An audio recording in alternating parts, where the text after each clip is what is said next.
me, let me die. Shoot me, let me die. Shoot me, let me die. Shoot me, I'm ready to die. Shoot me. Shoot me, let me die. Shoot me, let me die. Shoot me, let me die. Shoot me. I'm ready to die. Nigeria. Nigeria. Shoot me, I'm ready to die. Shoot me, let me die.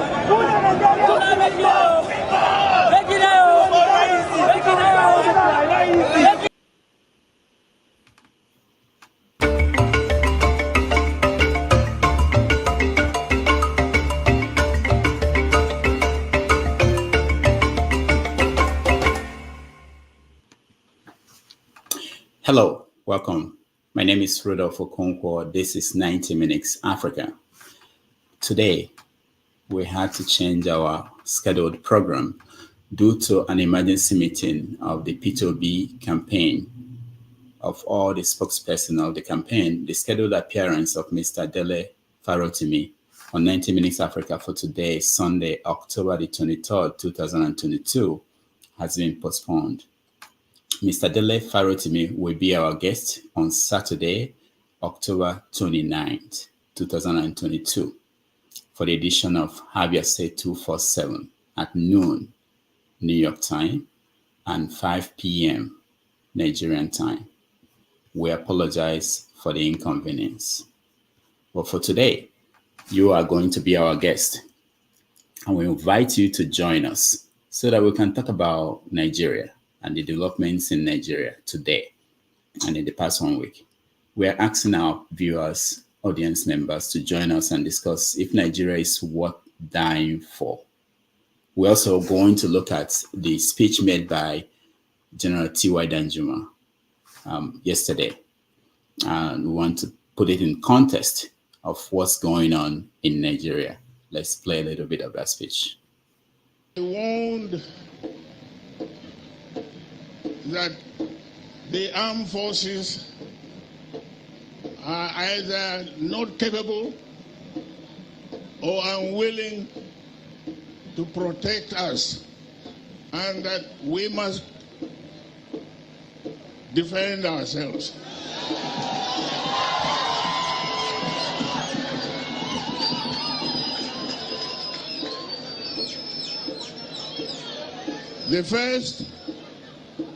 The first denial of what I said came from the Ministry of Defense. They said I was lying. And they set up a kangaroo board of inquiry to investigate the truth or otherwise of what I spoke. And they invited me to come and testify. I did not go. I did not go. Also yesterday, Bola Tinubu, the APC's presidential candidate, was in Kano to meet the business community. He spoke in Kano and he said some interesting things. Let's take a look. Ignorant people have been standing before you. I'm not running for 100 yards or 500 yards or do. I'm running for presidency. I'm not competing for WWW wrestling. Even if I go out there and they say, sick, I am standing before you. Do I look like a sick man?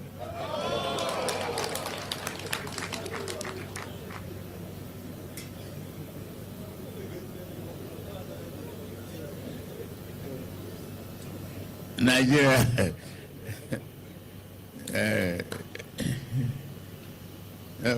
you vote me out of their reach. Vote for me 100%. They will stop complaining. It's mostly because I'm smarter than they are. All right, we're going to discuss all these topics with our guests. You know, people, audience members, they are the guests today, so we are going to let them in. Those who are already here, Ikolala, welcome to the show.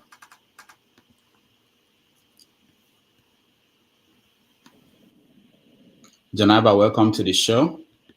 Thank you, Dr. Rudy. Man of Prestige, welcome to the show.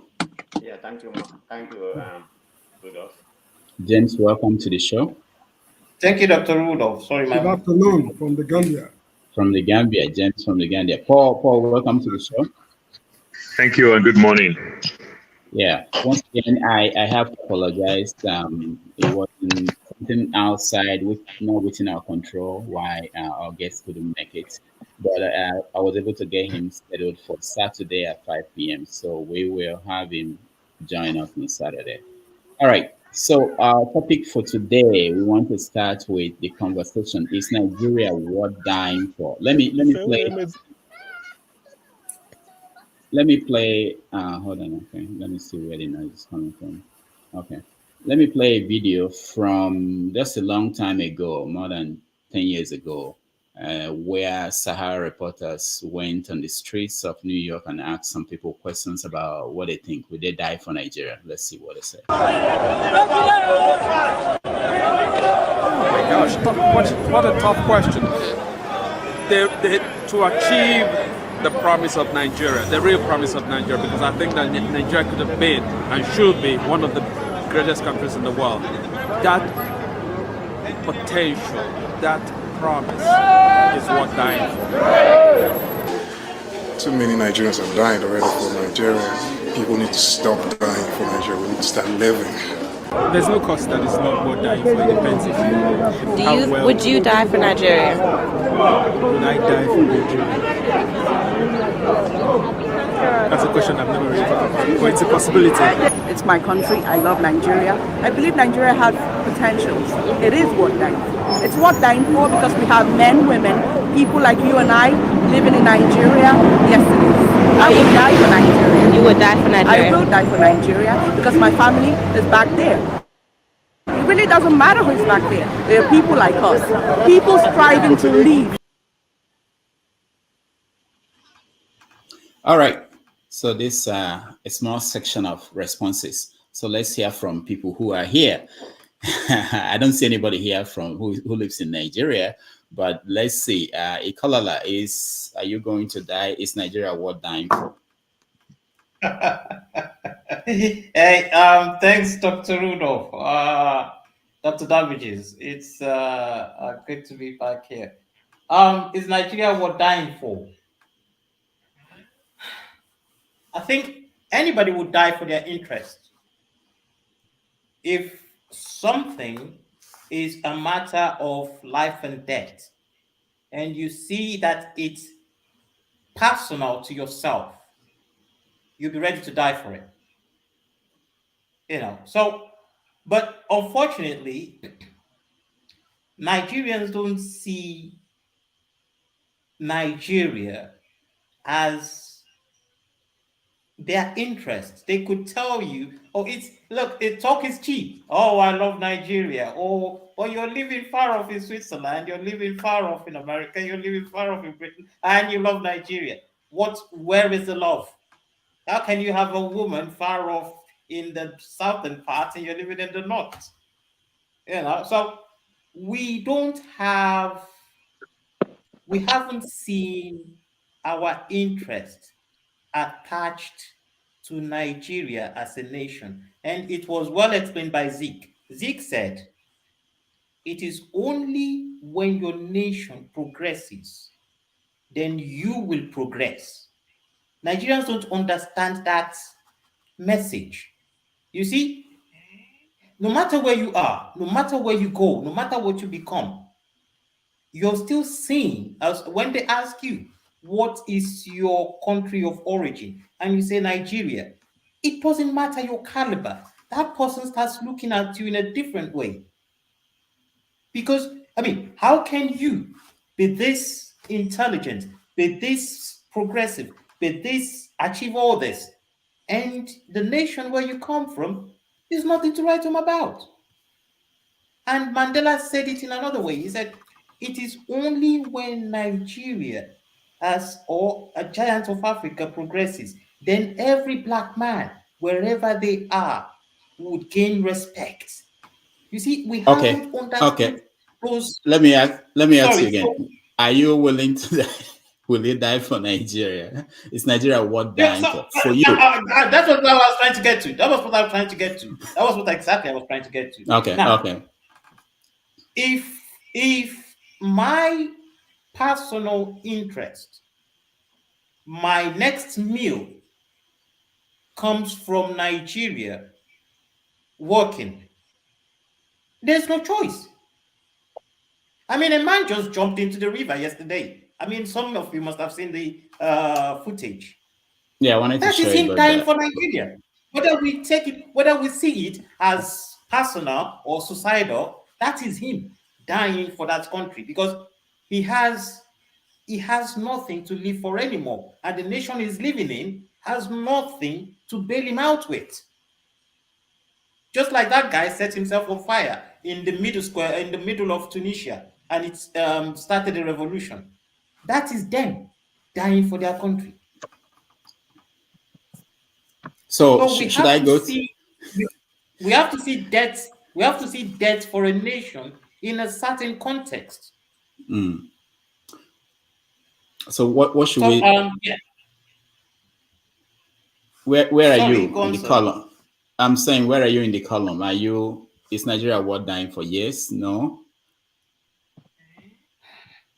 Yes. Yes. But like I yes, very yes. But what like I'm still saying, I mean, you cannot be living in, I want you to still understand the context I'm making. You cannot be living in Switzerland in a comfortable life and say you're going to die for the place. But when you living in Switzerland is attached to Nigeria as a nation, it is your interest is attached to Nigeria as a nation, you wouldn't have a choice. Okay, let's go to other people because let me say this. Someone like Shore, for instance, we all know that he was just like you, living in a Western country, and he decided to go to Nigeria and to go there and try to participate. This is what I'm trying to make you understand, Dr. Rudolph. You see, when your interest, I mean, okay, imagine one thing. When you have lived in America or wherever you live in, and you have grown to a certain level, and you see that no matter what else you achieve, there's no growth in that place anymore. You know, the only place you can grow again is to go back to Nigeria. That is your next level of growth. And you realize that, look, the system wants to put you down. Then it becomes your interest. You're now the growth of that nation becomes your interest. So you're ready to fight and die for it. It's not as if the man woke up one day. I mean, he secured his family, he secured his children. Maybe he has nothing else to achieve in America, and he decided, okay, I'm going where the next level is. Okay, we'll come back to you. We'll come back to you. Let me go to Janaba. Janaba, welcome to the show. Thank you, Dr. Rudy, and thank you, panel. Are you willing? Is Nigeria worth dying for? I will get back to that to answer you, but to speak to the guy that said that he's been talking that it's about interest. Nigerian, okay, let me answer your question. Nigerian worth dying for? And if they're calling upon me, what for me to die for it, and that is a mandate, yes. Did I answer that question? Yes. If they are calling on you, are you who do you expect to call on you, and what kind of call are you expecting? Well, this is not Javier said. This is 90 Minutes Africa. So you are the guest, so you take questions. Okay, go ahead, Janaba. Yeah, thank you so very much. The call upon you will be beyond your lifespan. Martin Luther King died, and he started his career with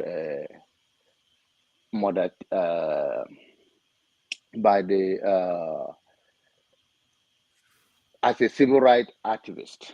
That's a calling for him. And if I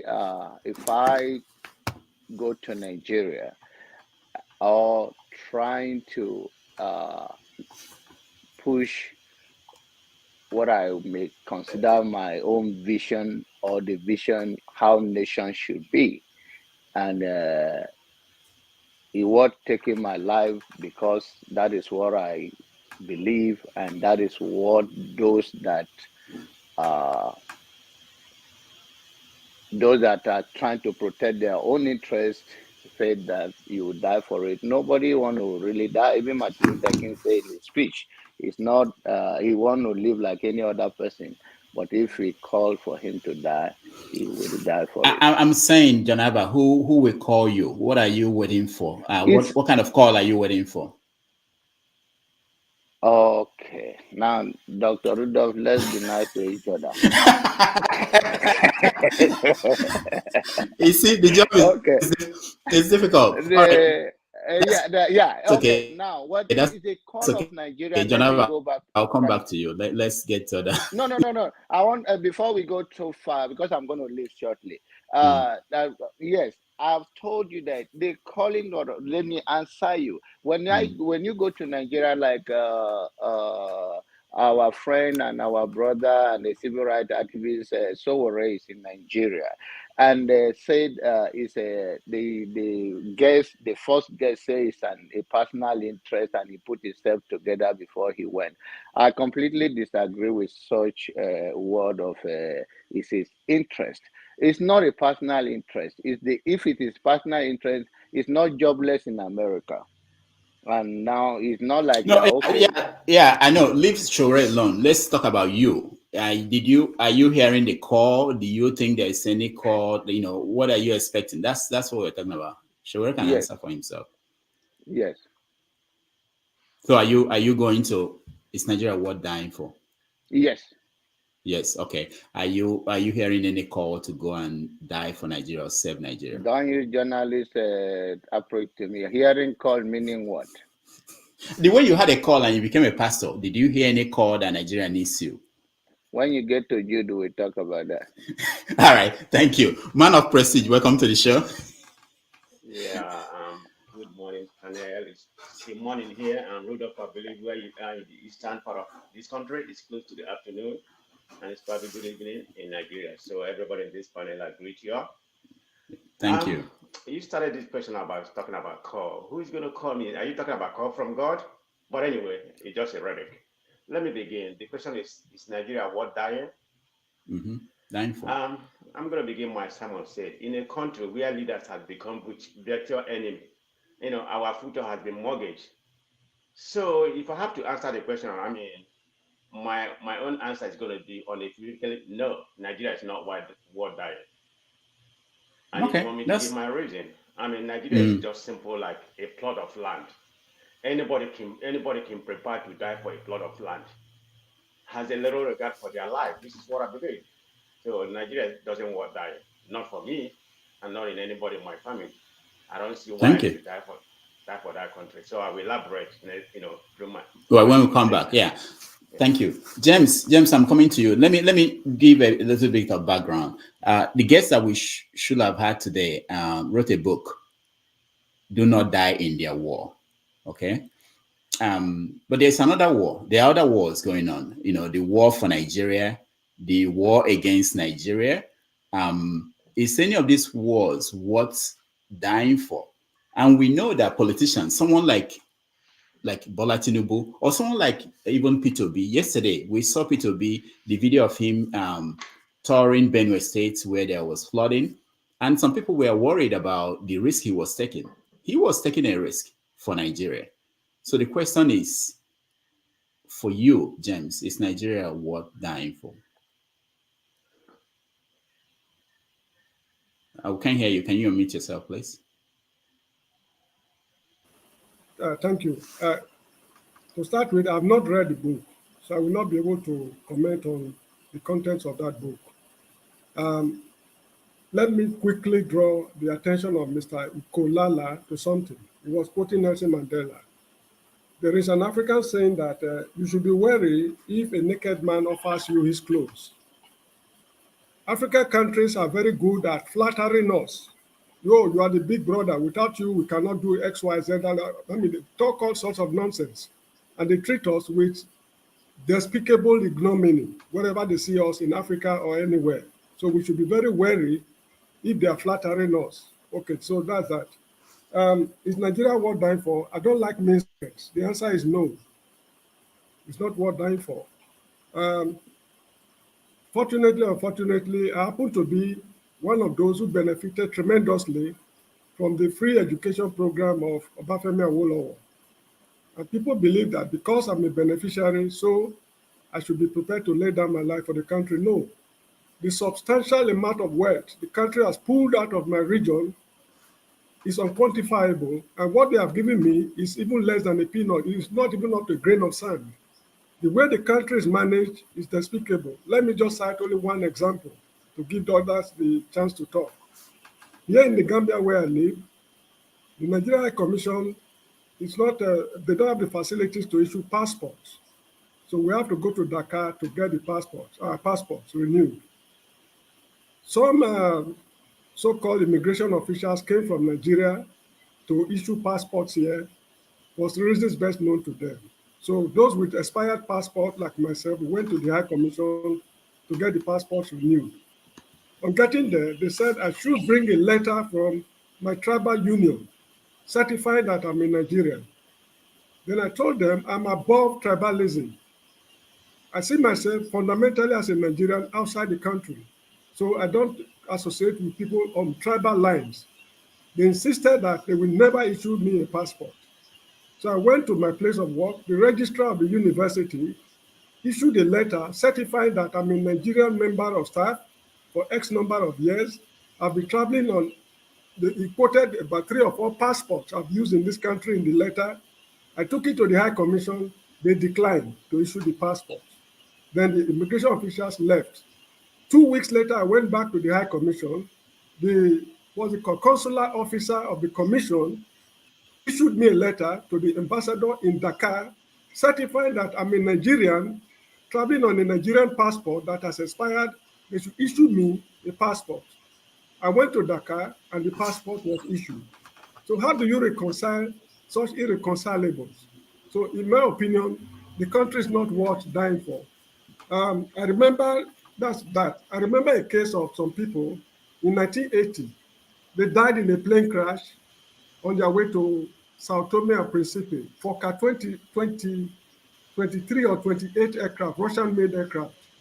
One of the victims was Audu Bako. I cannot remember the names of the other people. Since those people died in that plane crash and they were buried, who among you here today can please remind me the name of anybody who died on that trip? I can only remember Audu Bako. Those people have been forgotten and they are forgotten for good. So look, let's call a spade a spade. The way the country is run is despicable. Nigeria is not worth dying for. But whosoever will die for the country, that is his cup of tea. Thank you, James. Let's go to Shade because she's driving. I hope it's okay. Shade, are you okay talking to us while driving? Yeah. So Dr. Damages, good evening. Good evening, everybody. Yeah, good evening. Okay, thank you. I like Dr. James because my husband my husband is working in the Gambia. He's been there for the past 5 years. And I find whenever I land on Gambia soil, I have this kind of peace on my mind. Peace. If I'm going to spend 1 month in Gambia, I'm going to spend 1 month of peace. I'm going to spend 1 month of tranquility. But I live in Nigeria because I heard when you were asking if people are anybody in Nigeria. I cannot die for Nigeria because Nigeria is already killing me before death. Dr. Damages, it's so bad that I have a neighbor, my next door neighbor.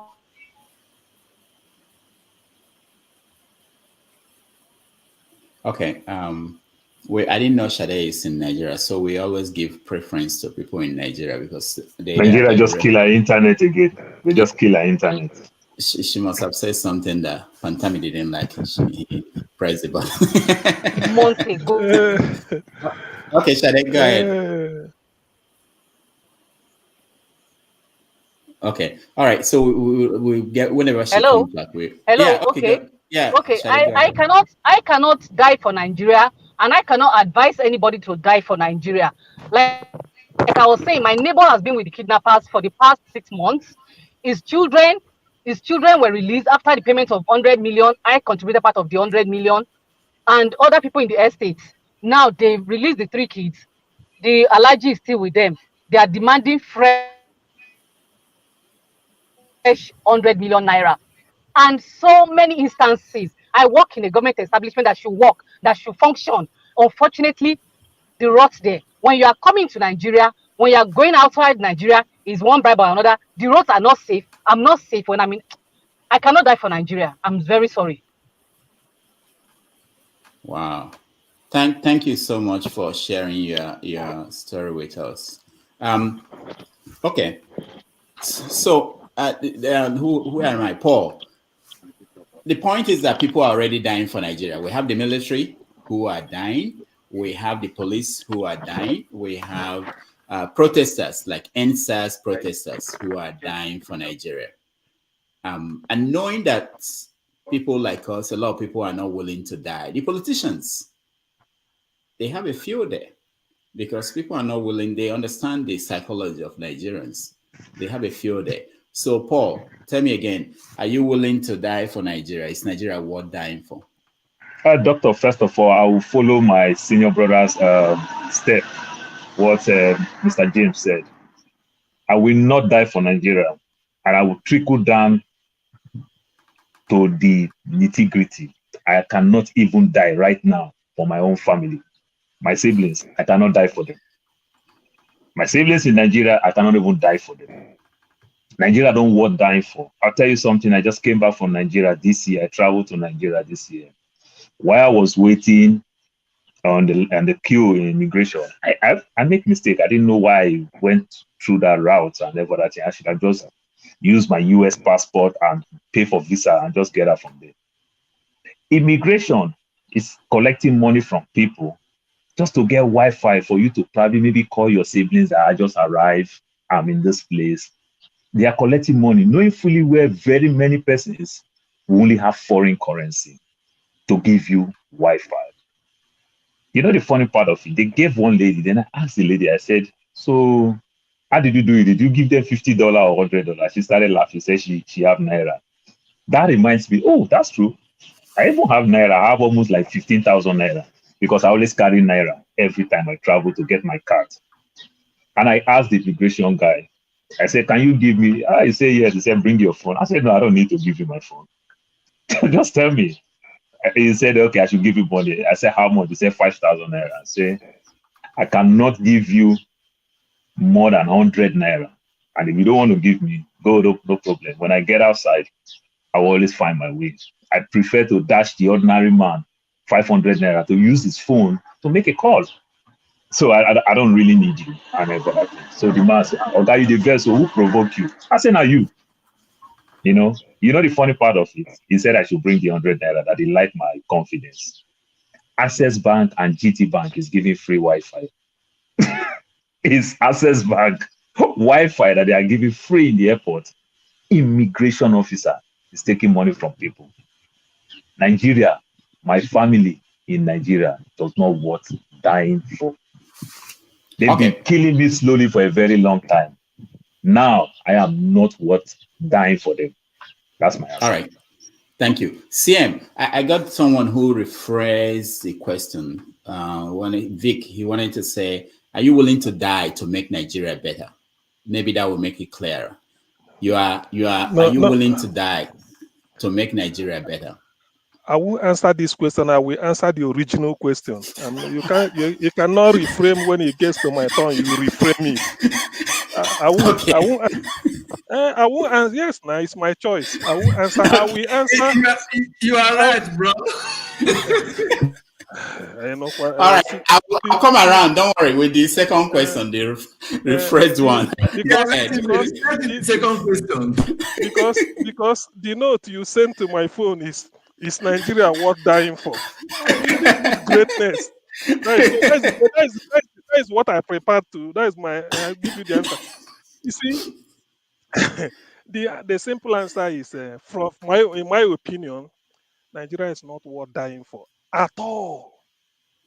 You see, the way to do it is you will say, those that died for Nigeria before me, what is their fate? And I'm not joking. On the 12th August 1989, at the National Stadium, Sulere, on Western Avenue, for those that know. Then we were living at, was it not Jegule? Yes, Ezagu Street, Sam off Okoye. Okwaraji. Trust people. Sam Okwaraji. Okay. Okay, so ordinarily we came to watch in those days. Keshi is there, Okwaraji, professionals. Trust us, we are quite ahead of our time in terms of football analysis. So we came there, and the stadium was packed. All of a sudden, when you are in stadium, you may not know the news. You think that somebody slumped and it's just a change or whatever. It's only when we get out of the stadium, people started crying. I say, why are people crying? Despite they say Sam Okwaraji died. I say, no, how can it? We were here now. He said, no, you didn't know. Anyway, the long story short is that in anywhere in the world, the stadium will be named Sam Okwaraji Stadium. It's there's nowhere you can be debated. It's as simple as that. Anywhere in the world, the fact that he died in active service, wearing Nigerian jersey, written in those days they write it Nigeria, with green, and then the way they designed it. Let me say, the best professional in that team during his state, he died while on active service, slumped and died. Ordinarily, he could have been buried in that stadium somewhere, but because of cultural, somebody will say, take it home and all these things. That stadium should have been bearing today Sam Okwaraji Stadium. That is the way it is done.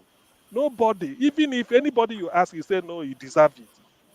So, as a person, I watched, and this guy just died. No follow-up, nothing. And you want me to come and die for Nigeria?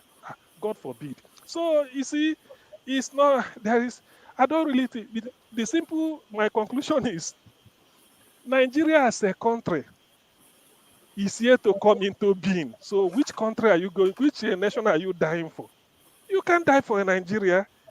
Please, if anybody is planning to die for Nigeria, please change your mind.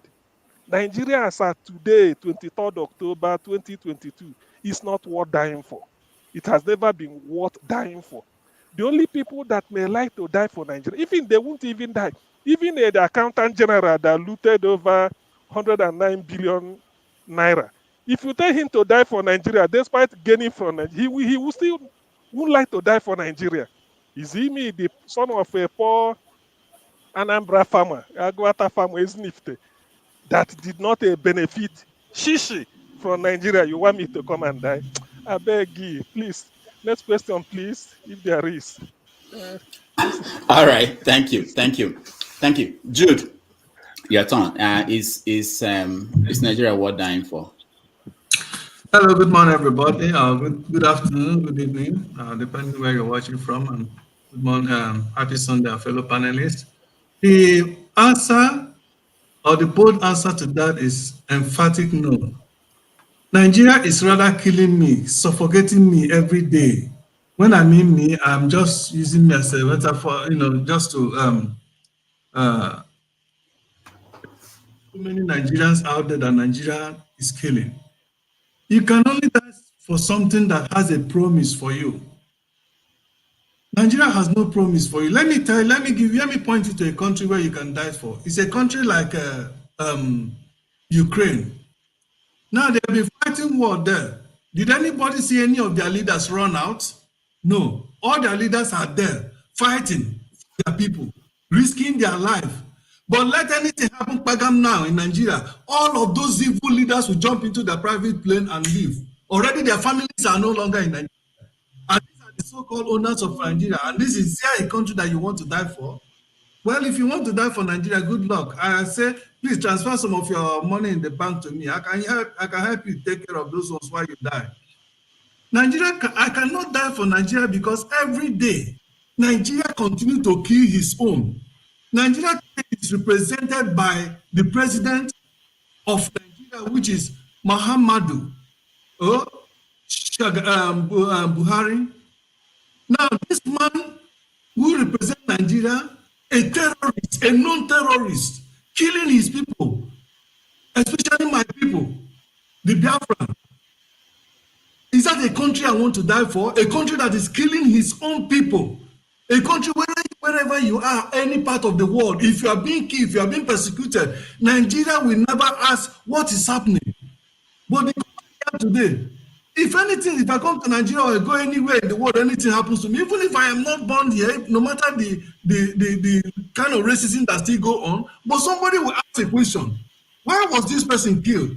At least they will ask a question. But Nigeria will never ask any question for you, against you. Look at how many Nigerians have died in China. Look at the way they are persecuting Nigeria in China. What about South Africa here 2 years ago? Look at how they persecuted Nigeria. Was it not a private individual that went to bring back Nigerians in airpeace, that went to bring out Nigerians that were stranded in South Africa, that were being persecuted and killed, their properties burned and everything? Did any of us hear Buhari spoke, even address the country about that incident? Did any leader came out to address Nigeria about that incident? How can you die of such a country? Well, if you want to, good luck. All right, thank you. A country where injustice abound, where injustice is the order of the day, wickedness is the order of the day, perpetrated by leaders that are supposed to protect us. You want to die for such a country? Good luck. Jude, thank you, Jude. Joshua, is Nigeria worth dying for? Yeah, thank you for giving me the opportunity to share my view on this matter. I think everyone has answered the question, tending towards where I feel, and the answer is also no. So I wouldn't have actually participated again because people have answered, but I actually want to list some points. And the reason why I believe Nigeria is not worth dying for is that Nigeria is another man's property. So I don't feel part of Nigeria personally as a Nigerian. I mean, who's man's property? It belongs to a few people. It belongs to few people. Let him. Okay. He might say it belongs to British, but personally to me, people that are currently benefiting in Nigeria are just few people that call themselves politicians, sharing the money. They say, okay, 700,000 barrels is getting lost. You can't tell me that the leadership of Nigeria doesn't know about it. So even the little money coming in, they share it among themselves. They decide what happened, disregarding whatever happened to the whole society. For instance, in a state now, one person decides who become governor, become everything. So you can't call that a country. If it's my company, I can decide what happened there. Everybody have to just play by my rule. But if it's our nation, we all decide what is going to happen. And no one person can just decide and say, okay, this is what will happen. So let me just quickly list those points. So that's just the first point. And I would say that Nigeria doesn't treat people that have died for them well. People that maybe their relatives, you see people complaining, their family soldiers that died, they chased some of the family out of the quarters they were living in. So how can you do those cruelties? Some of them, the money they're supposed to pay them, they don't pay them. Let me just move as fast as possible so they don't treat them well. I say people that have given all to Nigeria, they receive nothing back. So these people that don't give anything, that get everything. So that system is rigged against the whole population. Another good example is that we can see, another thing is that, okay, the question you asked that, okay, can we die to make Nigeria a better country? So example is the NSAS protest that happened not long ago, I think 2 years ago. So you see people holding Nigerian flag. What did they do to them? They actually shot at them, killed a lot of people, and the government even came out to deny it, that it doesn't happen, that people are just fabricating it.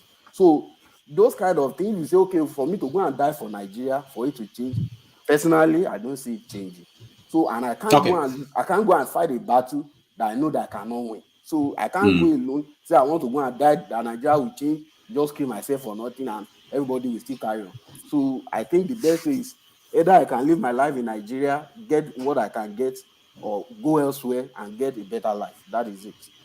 Joshua, are you in Nigeria? No. Okay. All right. Kingsley, is Nigeria worth dying for?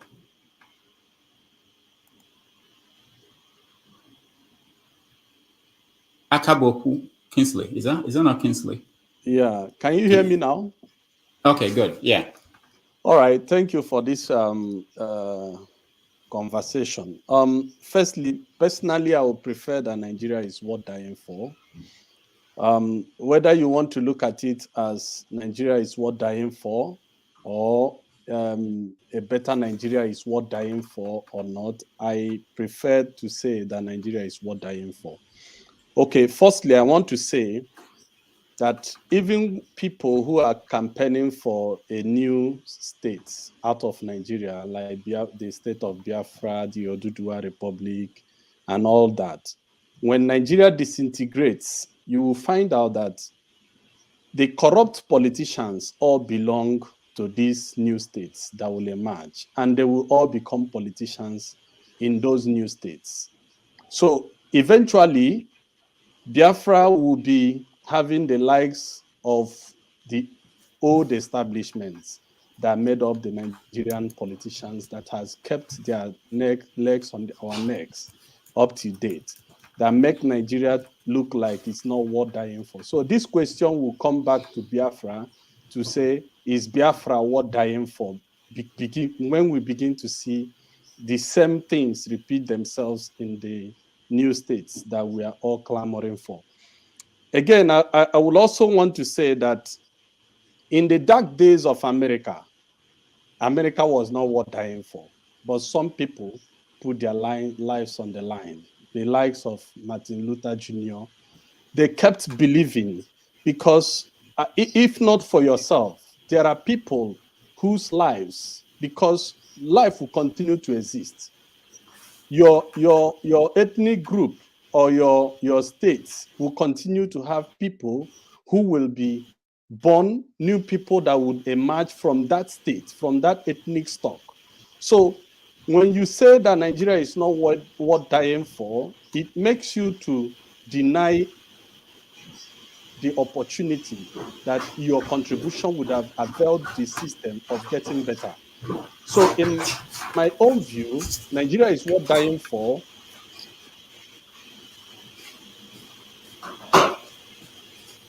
All right, Kingsley, we lost you. Let's hear from Mr. Today than it was. I think that's my submission on that note. Thank you, Kingsley. Mr. Scribe, is Nigeria worth dying for? I'll come back to you, Kalola. Hold on, okay? Let's get to everybody. Go ahead, Mr. Scribe. Good morning, everybody. Nigeria is not worth dying for, and particularly I join every other person. And I think every other person has spoken very well. And I think it's an issue of identity. It's an issue of how Nigeria makes you feel. Because for somebody, the way I understand it, to my limited knowledge, for somebody to die for something means that he has a vested interest. So, and that means it's from the thumos, it's from the internal. So I don't believe Nigeria is worth dying for. I mean, as someone who's funding things back home, and the price keep going up, man. The place is killing me financially. So why should I want to die for something that's empty in my bank account? All right. Festus, let's get to Festus, and I want to reframe the question. Maybe that will give a better answer from Festus. Go ahead. Is Nigeria worth dying for? Festus, can you hear me? All right. Festus cannot hear me. So, all right, let me go around again. This time I want yes or no. Okay? Yes or no. Ikolola, hold on. I know you're outside Nigeria. I don't know where you are. Can you tell us where you are and if you are willing to die for the place you are? So the country where you live. Yes or no? Ikolola, I'm talking to you, please. Yeah. Where are you? Sorry. But before I answer that, Mr. Rudolph, can I please, answer some of the things I've had here? Look, I'll still go back to my point. For everyone that has said no, listen to what they're saying. It's the interest. It's the personality. Oh, that country treated me like that. This country treated me like this. Oh, that country treated me like that. I had this experience. It's still that personal interest. But as someone here mentioned, you see, we are so engulfed in ourselves. It's me. And if it doesn't benefit me in this life, right now, then it's not worth it. But what we forget is this. Someone said, oh, he lives in one place whereby, I don't want to make it seem personal. He lives in one place whereby if he goes to another place and dies now, that country will look for him. Another one mentioned another nation.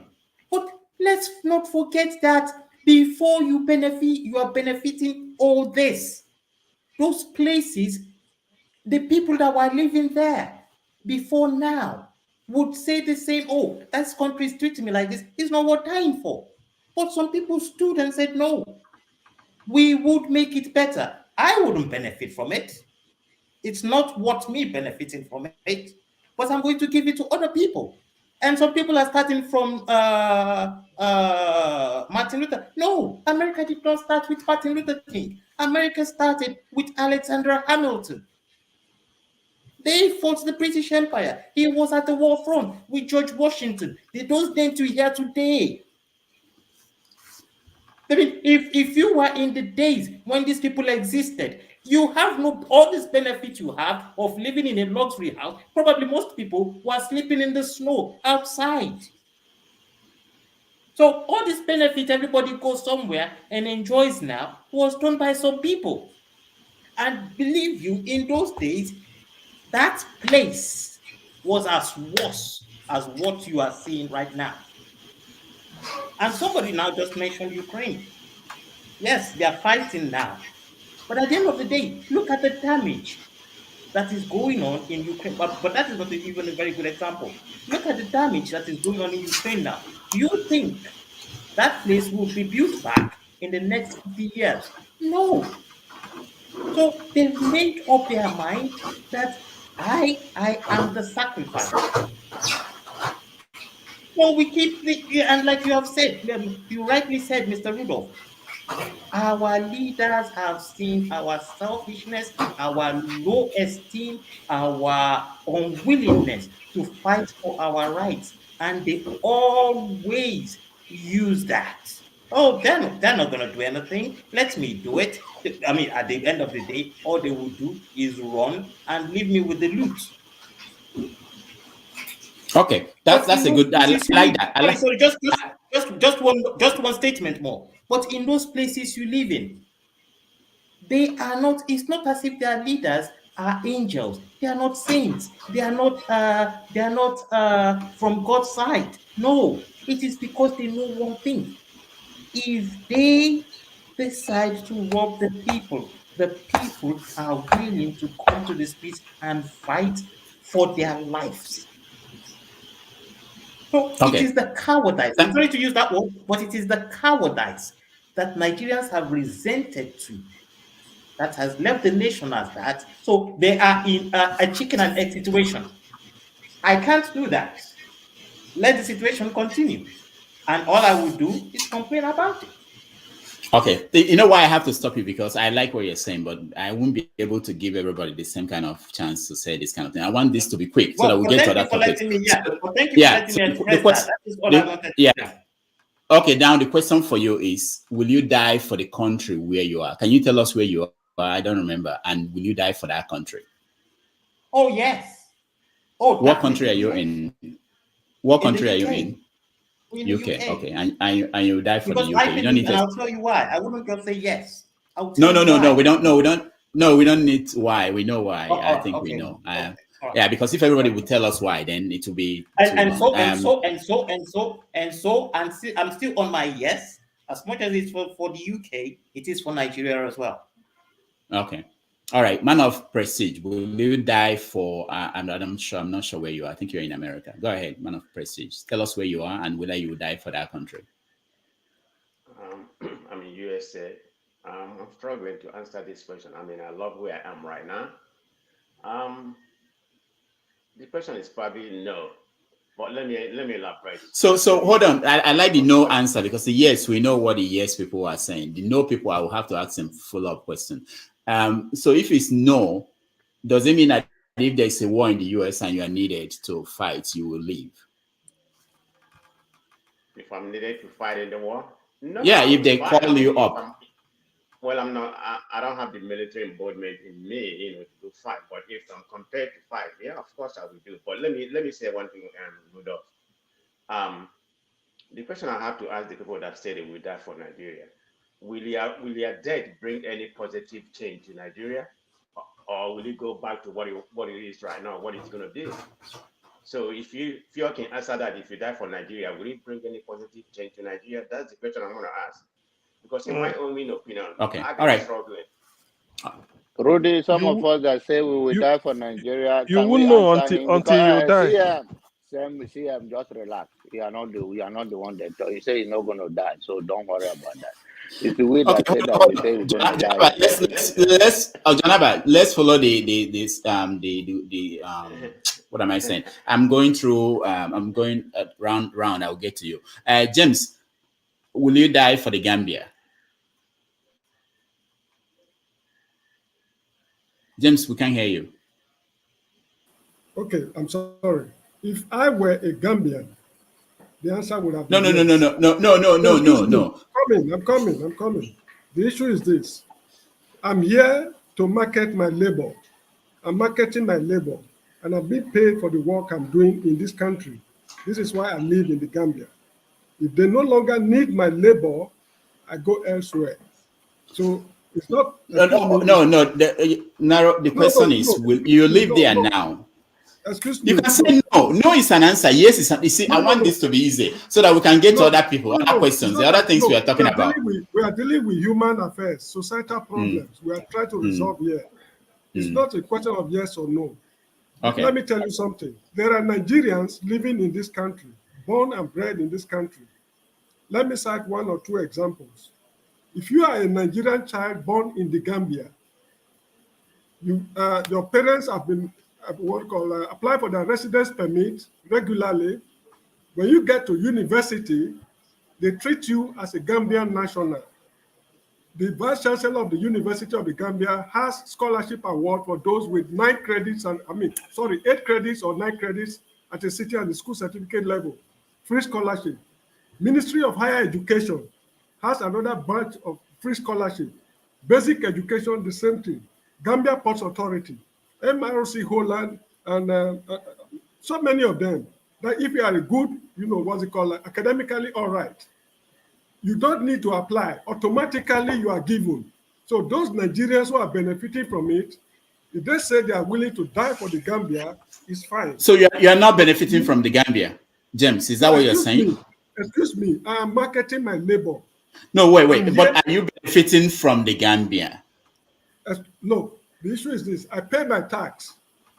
And when I pay my tax... Who is not paying their tax? Are you saying that there are people who are not paying their taxes in the Gambia? People who are from there, they're not paying taxes? All over the world, there are people who evade tax, and there are some who pay regularly. James, I want people to give me straight answers. We have a lot of things to cover today. So you are not going to die for the Gambia. Let me take it that way. That's the answer. Excuse me. I'm not a Gambian. I cannot die for the Gambia. I'm not a Gambian. So if there's a war in the Gambia, you leave. If there is peace, if there is peace, you stay and collect money. Thank you. You are deliberately misunderstanding me. The issue I'm telling you is this: I am marketing my labor. It's just like me leaving Delta State, and I go to Kano State to work. I cannot die for Kano State. If there is war in Kano State, I relocate to Delta State. Okay. All right. Thank you, Jet. Yes. Thank you, James. Paul, will you die for the United States? And you are young enough to go to war. No. I've passed the age. It depends on how serious the war is. If it's very serious, it doesn't matter what age. If you're a man, they give you a gun. Go ahead. Yeah, those ones that we have, those private ones that we have at home. So, are you willing to die for the U.S.? Yes. Yeah. Okay. Because it worth it. Yeah, because it worth it. Something happened the other day, some weeks, if not months now. There's a Yoruba man in Maryland. You understand? Made up his mind, went back to Nigeria, and something happened. They killed him over there. And he traveled. He went back to Nigeria as an American. That is, he uses his U.S. passport to go back to Nigeria. He didn't use the Nigerian passport to go back. The US government came to Nigeria to pick its human remains. You understand? They went there, bought a very nice casket, everything, because he went back to Nigeria. He didn't go with his family. The US government went back to Nigeria. Calculate, I work in the airline. It costs nothing less than $25,000, $30,000 to carry human remains, as at that level. Then you see everything that they did. This is in Nigeria who this thing happened to him in Nigeria, not like he went to Ghana. He went to Nigeria, but he went back to Nigeria with his US passport. So which means they felt an American is in Nigeria. And the family over here wanting the US government take full responsibility of everything to bring back his human remains. Come on, I am willing to die for them. You understand? Now, not right. the Nigerians in diaspora who call Nigerians or they give us stereotyping names and everything. That is the person that was here to represent us outside America, outside Nigeria. Call us Ode. You know the meaning of Ode? Foolish people. You understand? No, I'm willing to die for America. All right, thank you. CM, are you willing to die for the UK? For King Charles III? No, I'm not willing to die for UK. At least it's my life. I'm not willing to die for UK. The fact that I'm here doesn't mean that I will die for them. After all, those that are, some of them that are down there in my village, down in the, they won't die for them now. So why would I? So yeah, there are British people. There are British people. Hang on. There are British people in Anambra State. For instance, Catriona Lang, the one that follows everywhere politicians goes. He goes in Nigeria. He was in Obi of Onisha's palace the other time. If you ask him, will you die for Nigeria? He will. But there's a different. There's a different. CM, there's a difference. They are not carrying Nigerian passports. You are carrying British passport. So, are you willing to die for the UK? See, they didn't say I should die. What part of the thing they say they did? It wasn't written that you must die for this. So I mean, you are changing the rule at the end. So the day they were giving the thing, they didn't say you must die because you are holding it.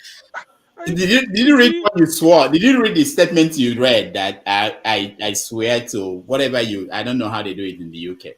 Did you read that? I pasted it in the chat. Read it very well. The one from the UK. The one from the UK, yeah. The one from the UK. They didn't say you should die. Okay, yeah, that is there now. So there's no die there. They just be faithful. It doesn't mean you will die there now. I'll be faithful. I will bear true allegiance. What does that mean to you?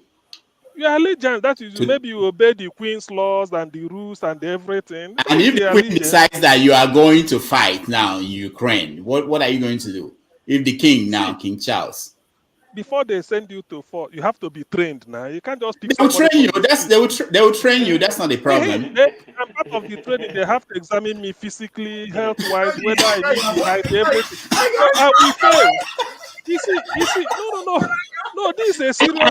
Hold on. Are you going to break your leg just to make sure you don't fall? No. Because in Russia, some people are breaking their legs so that they won't go to war. Are you willing to do that? Remember, you are talking about. If it were Nigeria, they can rush you. But here, you have to go through. I mean, you know the answer now. So no need. Everybody knows the answer.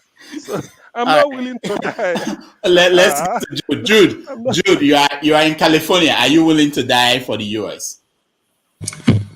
Well, I would have been able to answer this question perhaps much better. Hold on, Jude. You had all this time. I started this question with Ecolola, and all the way I got to you, you still have no answer. No, right now I have no answer because I'm currently going to a very terrible, horrible injustice happening to me, and which again question the justice and fairness, not just only here, but in the world. People are not just unfair. So as a result, I can't die for a place where I am being treated very unjustly, just perhaps because I bear a certain name. That is not one of those King Wood or Wood Andrew or Andrew Smith or something like that. Yeah, I wouldn't. All right, thank you. But not to get into your private business, but also maybe there'll be a time to discuss injustice, because you touched on there is also injustices in where we live, because we live abroad and sometimes we pretend as if home is so terrible, that abroad is so good. But some of these things we face here, we don't seem to share that with people at home. Anyway, Yes, Kingsley, you are next. if you, I don't even mind sharing my experience right now. Okay. Yeah, my direct question. Kingsley, hold on. Kingsley, hold on. Let's okay. see. Jude, let Jude finish. Yeah, let's see. Jude. Okay, now my experience here now. I'm in the medical profession. I'm a registered nurse, right? I traveled to Nigeria early this year, and before I came back, my license was revoked. What was the reason? There was a letter I wrote to live in Texas, but I picked a job as a travel nurse to California. So there was an issue in Texas, and duty requires you to inform the new state where you have gone to about the issue. And then I came here, I wrote a letter with my address, currently where I'm living, where I'm speaking from now, had my address, had my phone number, had my email address. I wrote that letter to California Board of Nursing to notify them. Meanwhile, a lot of people don't even care, don't even do that, the same thing that I did. But as a law-abiding citizen, always doing what is right, I wrote that letter to notify them. Listen, I have this issue in Texas that is going on, that is going on, so that they'll know about it. And then while they were about to respond back to me on the letter I wrote them, I live here in California. I wrote them a letter. They sent a letter to me in Texas, and because I didn't receive the letter, do you know these people revoked my license?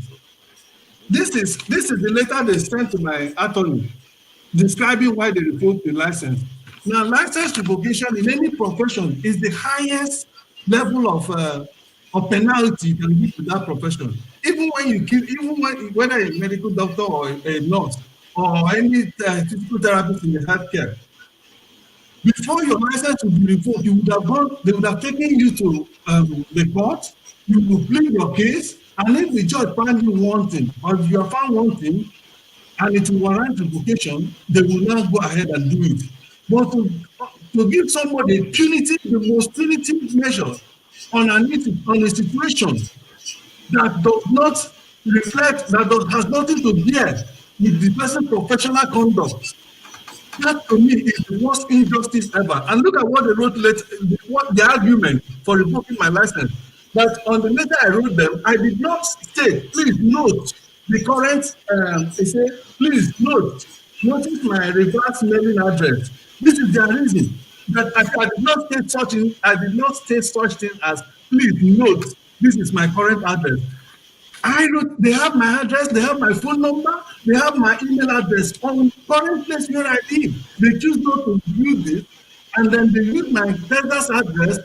Yeah, and I don't live in Texas, I live in California, and I work with the city, with the civil servant here, I work with the city hospital here. What kind of injustice is that? My lawyer wrote a letter to them, petition to them, they turned it down. This was the letter with which they turned my petition down. Just because of a mere address, you're punishing somebody. I am one of the best nurses in America. That if there's any way they can find out, assess that, you at least before they mention 100 best nurses in America, you mention me. And I work more than anybody in the United States. During the pandemic, I was working 90 hours every day and every week. You know why? Because many nurses will call me whenever they see that there's a lot of COVID patients on the floor. They even call in to ask, is there any admission of COVID patients? Once they find out this, they will call in. And they will ask you, please, you're always there for us, you're always there to help us. Please, can you come in and work? And I will oblige them. 2022, 2021. 2020, 2021, during the heat of the pandemic, I was clocking in an average of 90 hours every week. Nobody works like that in the United States. And then for me to be punished like that for just ordinary address. Now, what kind of people? I don't think I remember Nigeria. If Nigeria were to be good, will I be here suffering for the past 7 months? I don't have a job. Just because of ordinary address. What kind of injustice society with an injustice is there? I have contacted Obama. I have contacted the governor of Texas. I have contacted the senator. I have contacted even Sharpton, civil rights. None of them has responded back to me. And this is a party where I contribute thousands of dollars every time, every election period. I contribute thousands of dollars to further the cause of Democrats. And now I've been in problem, nobody wants to help. I have been at home, paying rent, paying bills, struggling for no cause, for not committing any single offense. This has nothing to do with my professional conduct. My job is still waiting for me. The reason why they ask me to, because they can't keep me because on the roadside because I don't have a license. So once I get my license, I'll go back to my job. Every time they call in my office, they keep calling me, what is the situation of the case? My union, they keep calling me, what is the situation of the case? Have you resolved your job so that you can come back to work? We miss you so much. You know, you're always working. Whenever I work, I'm like 2.5 notice. If I'm not at work, it's like 2.5 notice is absent because of the number of hours I put in. That's why every time they're calling me, dude, we are really suffering. We don't have enough staff. You know, you are the only one that's always helping out. And then for me to be going through this kind of injustice just because of ordinary address. You have my address, but you choose not to use it. And you're putting law. I did not state such information such as please notice the reverse mailing address. And my letter was registered to them. I mean, this is their letter, their response to my lawyer, why they turned back my district. Wow. So in order to therefore a country with that have penalized me, they don't care about my family, they don't care about the people that depend on me. Many Nigerians at home every year, even the overtime I do, I deliberately do overtime to have enough money to assist people at home, people that I don't even know. Every year I spend millions and millions assisting people at home that I don't even know, random people like that on the internet and stuff like that. And I do it with joy. Because that's the only way I can reach out for them, because their government doesn't care for them, their leaders doesn't care for them. During the pandemic, I sold my car to help people in Nigeria, the car I use in Nigeria, because I see that Nigerians work up their people without even helping them, giving them food or anything. I had to ask my brother to sell this car and help distribute to everybody, whatever the money amount, distribute it to people at home. And then some my class members on WhatsApp. All right, Jude, we're sorry about what you're going through. Hopefully it will be resolved. I know that no matter how bad the situation is in America, there has to be a solution somewhere, okay? We check on you, how things are going. And if there's anything we can do, we'll talk. I'll talk to you later after the show. Kingsley. Thank you. Okay. Kingsley, yeah, Juden. Where are you? Where are you first? I'm in the UK. The UK, okay. The UK, yeah. So let me also sympathize with Juden. It's a terrible situation, and I know how it is.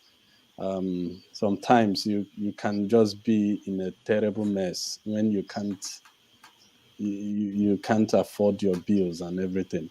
Okay, so straight forward to the question, my simple answer is a yes. I can die for the UK where I currently reside. Yeah, but if you let me, I would have responded to a few reactions based on my last submission. My saying yes to dying for Nigeria is simple.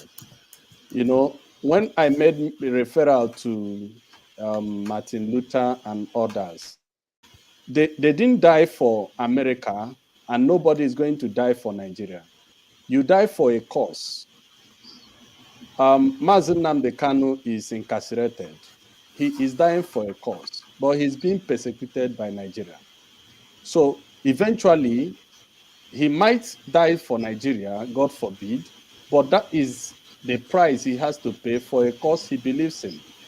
So all of us must also understand that, there is a cause that we all bear for being alive and for answering coming from a particular ethnic stock. There is a cause. Now, I'm in the UK, I have children here. there is also a cause I need to protect, because even when I'm no more here, I have people that will live here after me. So whatever contribution I make to make UK a better place, I'm not doing it for myself. There are children and offsprings from me that would benefit from those sacrifices. Same thing applies to dying for Nigeria. Whatever I do to make Nigeria a better place, there are people that will benefit who are directly or indirectly linked to me. So those are just my explanations. So our contributions are just a building block to making the country a better place. Thank you. Thank you. So what we're going to do, once I get to Scribe and Jonaba, I'll plead that some of you here might, give room so that we get other people to hear their opinions, and then we'll come back for the second part of the show, which is about Danjuma and the statement he made yesterday. So, Mr. Scribe, are you going to die for Canada? No, I can't. No. Canada. Okay. I've been fortunate to have traversed some countries. So, but the only passport that I actually genuinely travel with is the British passport. So I can't. I pasted it. I knew this was going to come. That's why I pasted it in the chat. So you read what I swore. I only swore an allegiance. So I'm not ready to die for the UK at all. I'm not ready to die for, and also Her Majesty, my sovereign, is also the sovereign of Canada. So I am not ready to die for Canada either.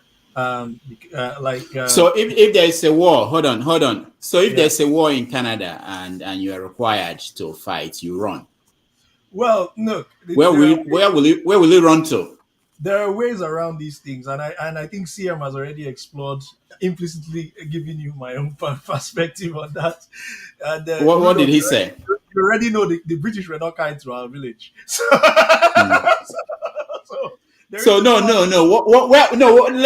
Where will you run to? The same Nigeria that you won't die for. Where will you run to? So, like I said in my opening, I've been fortunate to have options. Don't worry. No. All right, Jonaba. All right, Jonaba. Before thank you, Rudy, for bringing me back. I'm going to leave shortly, but I want to say one thing here. Quickly, my brother Jude, I asked you to come back to Texas. I will always love you, and you are very welcome. Whatever you are going through is for a moment. God will bring you through. The God that created the universe. I know now I'm growing in where I live in spiritual life. So I don't use so many things that I used to use. That the God of Igbo land, whether when they created Biafra, if Nigeria is not good for you, Biafra will be good for you one day by God's grace. Thank you, and I'm with you all the way. We'll talk to Rudolph and we'll see whatever we can do to support you. And then come to the dying for America. I was off the line temporarily. Thank God for the person that rephrased that question that said that can you die to make Nigeria better? Yes, and I said whether to make Nigeria better, whether to die for Nigeria the way it is now. Yes, my answer is still be yes and yes and yes, and I understand completely of those that say no, and those that are living in a neighboring Nigerian country. I will not mention your name because I have respect for my uncle. It's also a good you can't die for the African neighboring country, and you cannot die for Nigeria. I hope they will have another country coming up soon that you will die for, because we all have to die for a cause, whether we believe it or not. And then come to me dying for America. I will die for my interest of my children anywhere and on the world. And I will, like I've said, I will die for Nigerian first, regardless of whatever the injustice in Nigeria, whatever what is going on. Then I can die for the second country. So if I can die twice, then that is my answer. All right, thank you. Okay, this one I really want yes or no, and this is what I want so that we can get other people in. There are many people who are interested in joining this conversation. So if I come to you, tell us the ethnic group where you come from in Nigeria, and say whether you are willing to die for that ethnic group. I'm doing an unscientific experiment here. So, Ikolala, tell us where the ethnic group you belong to in Nigeria and whether you're willing to die for that group. Okay. Thank you for coming back to me. And I'll be leaving to give other people some space after this. But let me encapsulate everything I have to say and answer that question. You are about to play a message from T.Y. Danjuma that he was saying that no, that will be. You can come back. You can come back at that time. Yeah. But I'm going to leave. So and it's going to answer your question. To give away for you. Yeah. So please, about T.Y. Danjuma saying since the federal military are not defending them, they are going to defend themselves. Now, this is a very good example of when I say our personal interest has just not aligned with who we are. That is why we are saying, no, I cannot do that for that place. Now, ethnicity. I am Igbo. Say some bandits decide to come to a village I live in. And unfortunately, the legal security system that should defend that village is not there.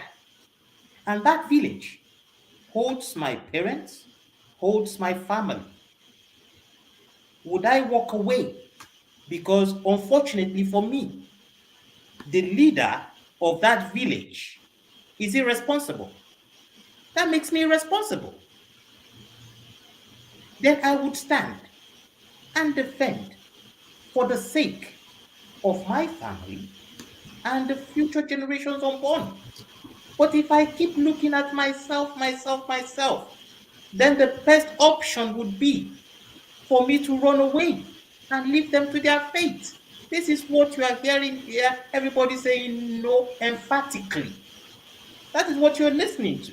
But if they look at it in this perspective you are bringing up now, then they would understand that that no is no solution.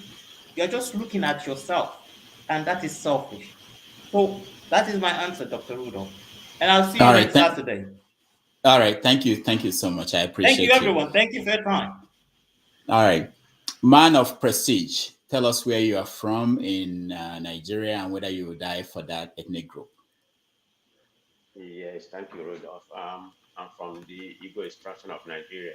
Yes, I will die for, I will die for Igbo extraction, just because of my sentiment in that area and what I anticipate that, that part of the country, will be.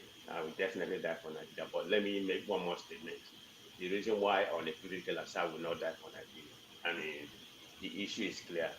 No one can die for Nigeria as of today. So let us be very real. I mean, we have a leader that has bastardized the and rule of law. I don't see why anybody would die for that country. This is my own opinion. I mean, pretty much mortgage the future of that country. So I'm not going to die for Nigeria, but I would die for from Igbo. That's my opinion. All right, thank you so much. You can join us in another hour. Let's get a few people in and have a conversation with them. James, James, tell us where you're from? Okay, yeah. James, tell us where you're from in Nigeria and whether you die for that ethnic group. I'm from 3 parts of Nigeria, 3 parts. I was born in Ondo State, Old Western, during the colonial era. My parents are from Niger Delta, and culturally I was brought up in Benin City. So it is very difficult for me to tell you categorically that this is where I come from. I speak Edo language better than my father's native tongue. So it's not possible for me to tell you that I'm a Yoruba man or Edo man or I'm a Yoruba man. It's not possible. But because I was brought up in Benin City, I'm prepared to die even for the Oba of Benin for a very simple reason. If I run into problems today in Nigeria, I can confidently run to the palace for them to come to my rescue. As somebody brought up in their native customs and traditions, they are willing to come to my rescue. if I go through the right people. Now, the issue is this. Every society, the citizens of every society has rights and responsibilities. If your rights are denied you by your society, who are you to discharge your responsibility? This is the crux of the matter. Mr. Ikolala should realize that rights and responsibilities is what governs people's existence in any society. They go together. I think in Latin, I'm not very sure, pari passu. That is, they go, I mean, you cannot separate them, rights and responsibilities. When the Israeli, what's it called, were held hostage in Uganda during the days of Idi Amin, the Israeli government went all out to carry out a 90-minute raid on Entebbe airport in Uganda, Kampala, and they rescued their people. So why should an Israeli not die for his country? So this is the issue. Nigeria is not worth dying for. If fools are ready to die for Nigeria, may they go to heaven or hell, wherever they wish to go. Thank you. All right, thank you, James. Paul, you're Robo. Are you willing to die for Robo? The answer is also no, from what my senior brother James also said again, because I was born, raised in Lagos. I can remember when I was out of school, my parents, at the time, after some time, a few years after that, my parents relocated back to Delta State. My parents also, they lived the better part of their life in Lagos. You know, though my father touch base, but they live in Lagos. My father worked in Nigerian Ports Authority, so that makes him between Lagos, Rivers, and Delta. But you know the struggle with the oil thing and every other thing. They said I'm not part of the struggle because I was born in Lagos, but I'm an Urobo man from mother and father. But I was born in Lagos, so I'm not part of the struggle. So, like, I would say today that my daughter is New Yorker, but live in Arizona. But today, my daughter and my son, they get every benefit in Arizona just because of they are residents of Arizona. You understand? Their struggle may start from New York. You understand? But they get everything. But we don't get those type of patterns in Nigeria. I cannot die for Robo people. I trickled down the other time. I cannot even die for my siblings. You know why? Their ideology and my ideology is completely different. It's like night and day. So why do I want to die for a just cause? You understand? If I die for them, they will say it is my stupidness, my rebelliousness that makes me die. That's why we reserve money to give police in Nigeria. We reserve money to give customs. You understand? So so the person who argue and died for the right thing, they blame you for it. I cannot die for my tribe. I cannot die for my siblings, and I cannot die for Nigeria. But I can die for America because I understand the way they do it, and it work with me. All right, thank you. CM, you're next. Okay, So, doctor. Yeah. I'll see you. Doctor, please, 1 second. Then Theophilus Danjuma, you want to say, because I'm going out right now. Theophilus Danjuma once fought for Nigeria and benefit tremendously is the 1% of the 1% in Nigeria. Today, it has started affecting his businesses and every other thing. So he said, now let us fight for ourselves, or as the case may be, maybe even fight Nigeria. That's what he's telling us. So you can reason that and use it as your case study. Thank you. Bye. All right, thank you. Thank you. All right, CM, go ahead. Okay.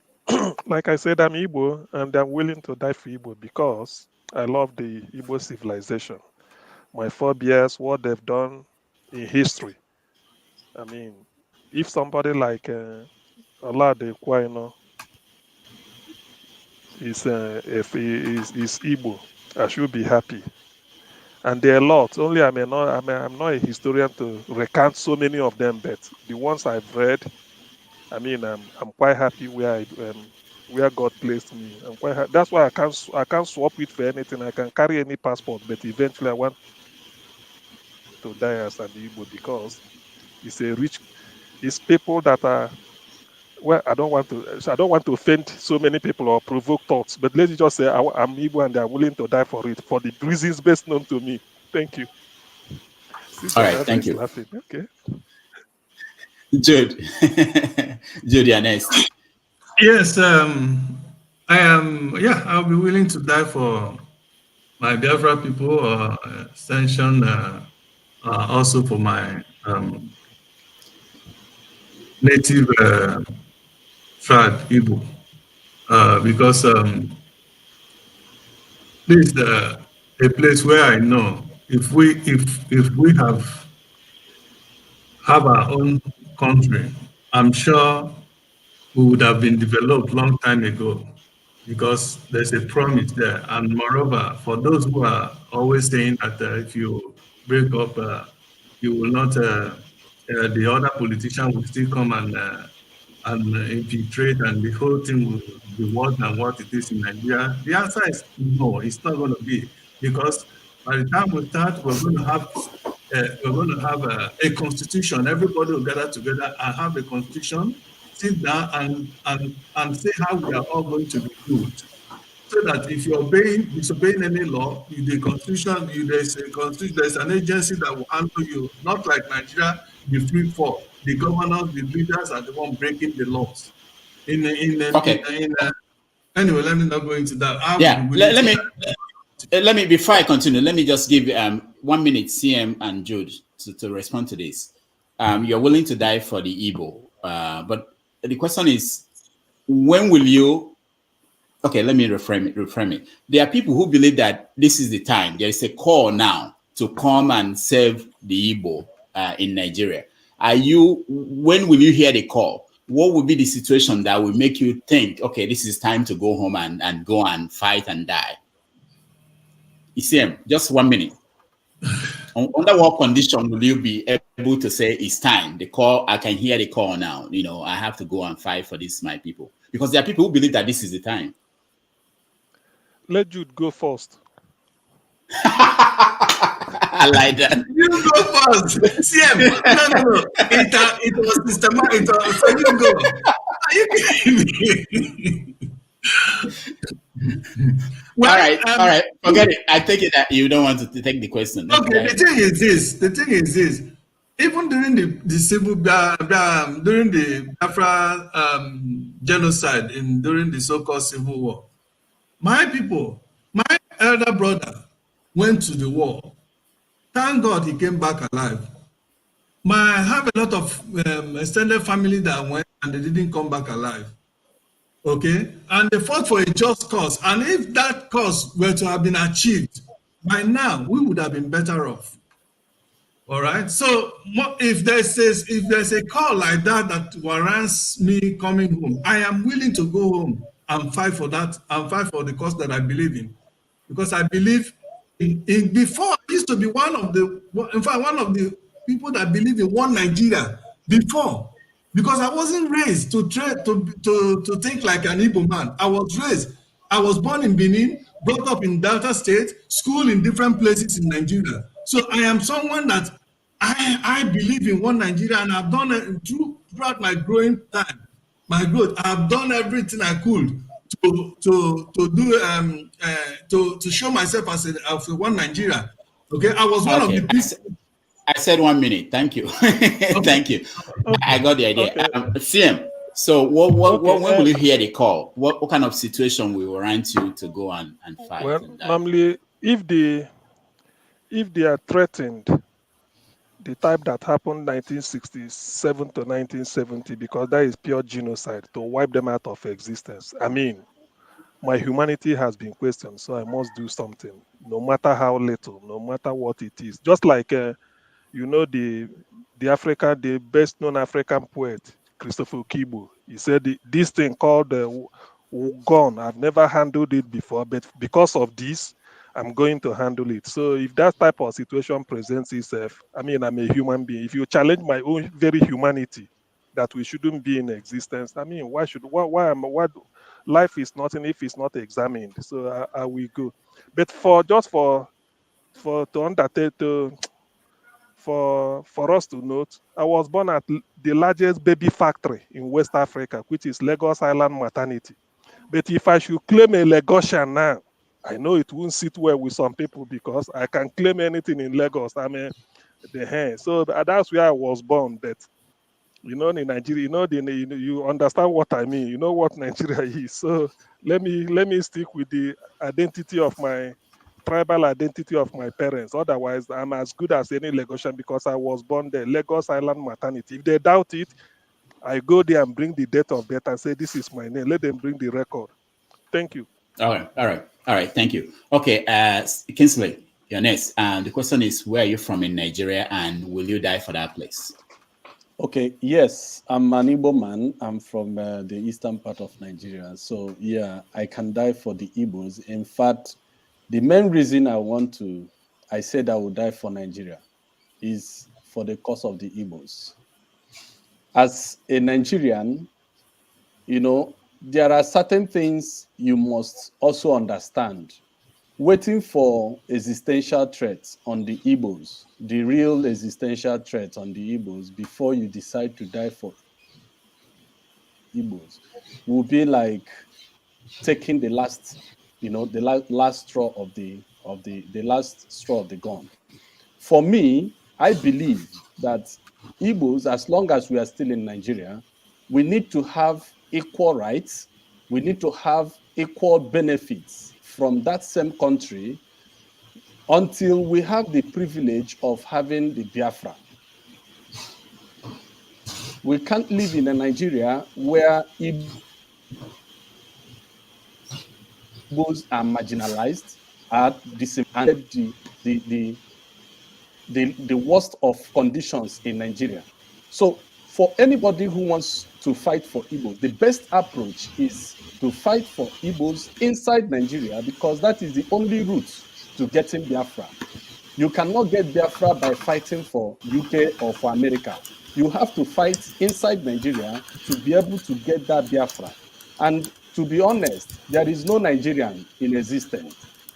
The only people that exist in Nigeria are people living within the geographical expression called Nigeria, who are from different ethnic stocks.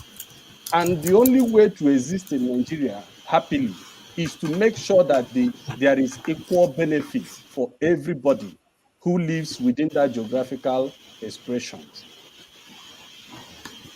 Thank you. All right. Thank you. Okay, let me again ask those that have given the answers to give space for new people to join us who want to get a lot of people to respond to these questions, and then we will come back. You can come back later for the second segment about Tiwa Danjuma. Mr. Scribe, you're next. Yeah, so I'm Igbo, and I am willing to give my life for the preservation of the Igbo culture and my people. If the minute they burn the Niger Bridge, I will get into a plane and I'll offer my services. How I would say, like, my father made us to study the Biafran books, by Achuzi and Co, because he felt that what happened in 1967 might happen again, and he wanted, and also for us to understand what actually happened, and he gave us those stories. So I feel very strongly connected. But albeit in the Biafran question within the Nigerian context, I am in like CM. I was born in Lagos Island. My birth certificate is I'm a Lagosian. My accent, everything, Yoruba attitude. I take more of Yoruba ways than I take more of Igbo ways. But the way Nigeria is suggests to me that my identity, I'm unapologetic about that. That my identity, I put my hereditary identity first. So I will do that. In terms of Britain and other countries that I've been fortunate to live in, that is just as the consequence of. I think I'm a child of fortune in the sense that when I graduated and my dad challenged me and said, "Look, this thing you're doing here in Nigeria, it doesn't look like you're doing it properly." He said, "Oh yeah, go.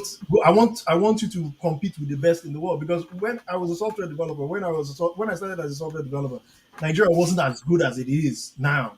So the only option those days was like bail and go and compete with the best in the world. So yes, Britain and all this thing, they've been very. I'm very, very grateful.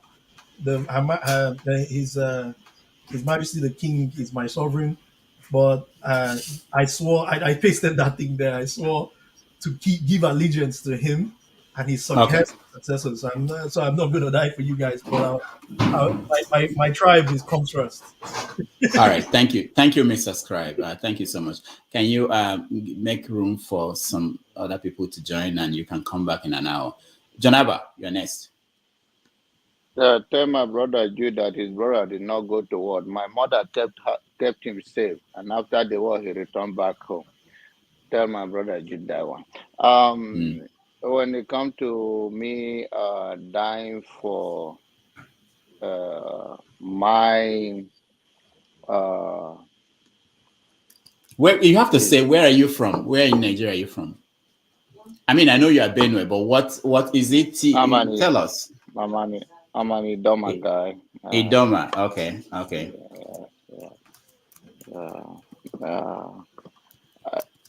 I cannot die for the whole Idoma people. I can die for my siblings. The reason why is that I don't want Idoma people to misunderstood me. The reason is that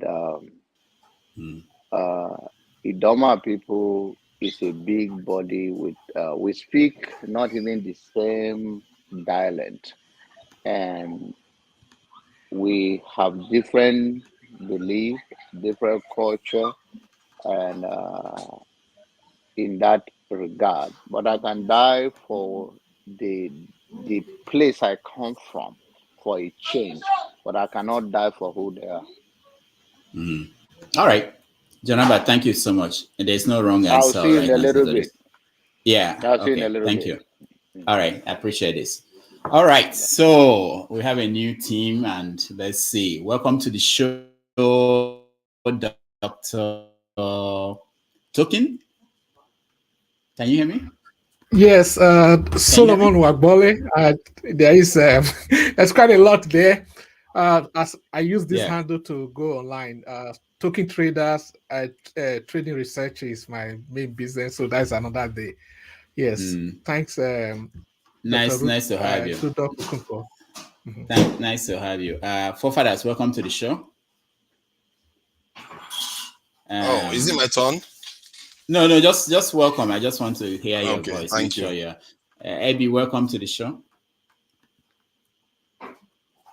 Abby, okay, all right. I think everybody, is here. Peter, welcome to the show. Festus, Rohan, Ike, and Akeja. So the question we are posing, because we're just starting again, and let me rephrase it now. Use a better question. Are you willing to die to make Nigeria a better place? I'll start with you, Dr. Solomon. Yes, in my daily life, I'm quite an activist, and I always put myself in the front. Though I don't live in Nigeria, I am heavily involved in activism in my day-to-day life. I have actually sacrificed my life for an Igbo man. I'm an Edo as a origin. I was, we were somewhere in Asia. They attacked him, and I came to his rescue. So, but some other time, the people took a revenge on me, and actually, basically, they thought I was dead.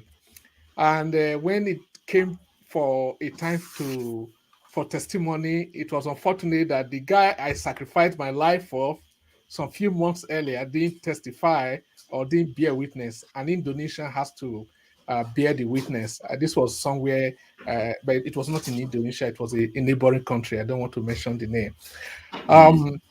So that doesn't stop me from dying for Nigeria. So the essence for that, having traveled across the world, is you need to die for, if you are from a country, you need to die for them, for that country.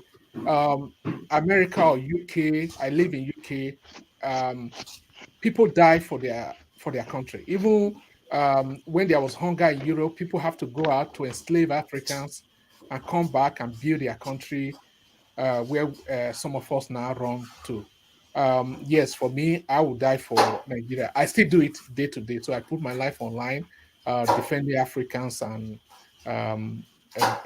yes, advocating for anything that is that people have done to Africa. Yeah, I would die for Nigeria. All right, thank you. Forefathers, you're next. Yeah, thanks for having me. Greetings to everyone on the panel, the chat, and the viewers.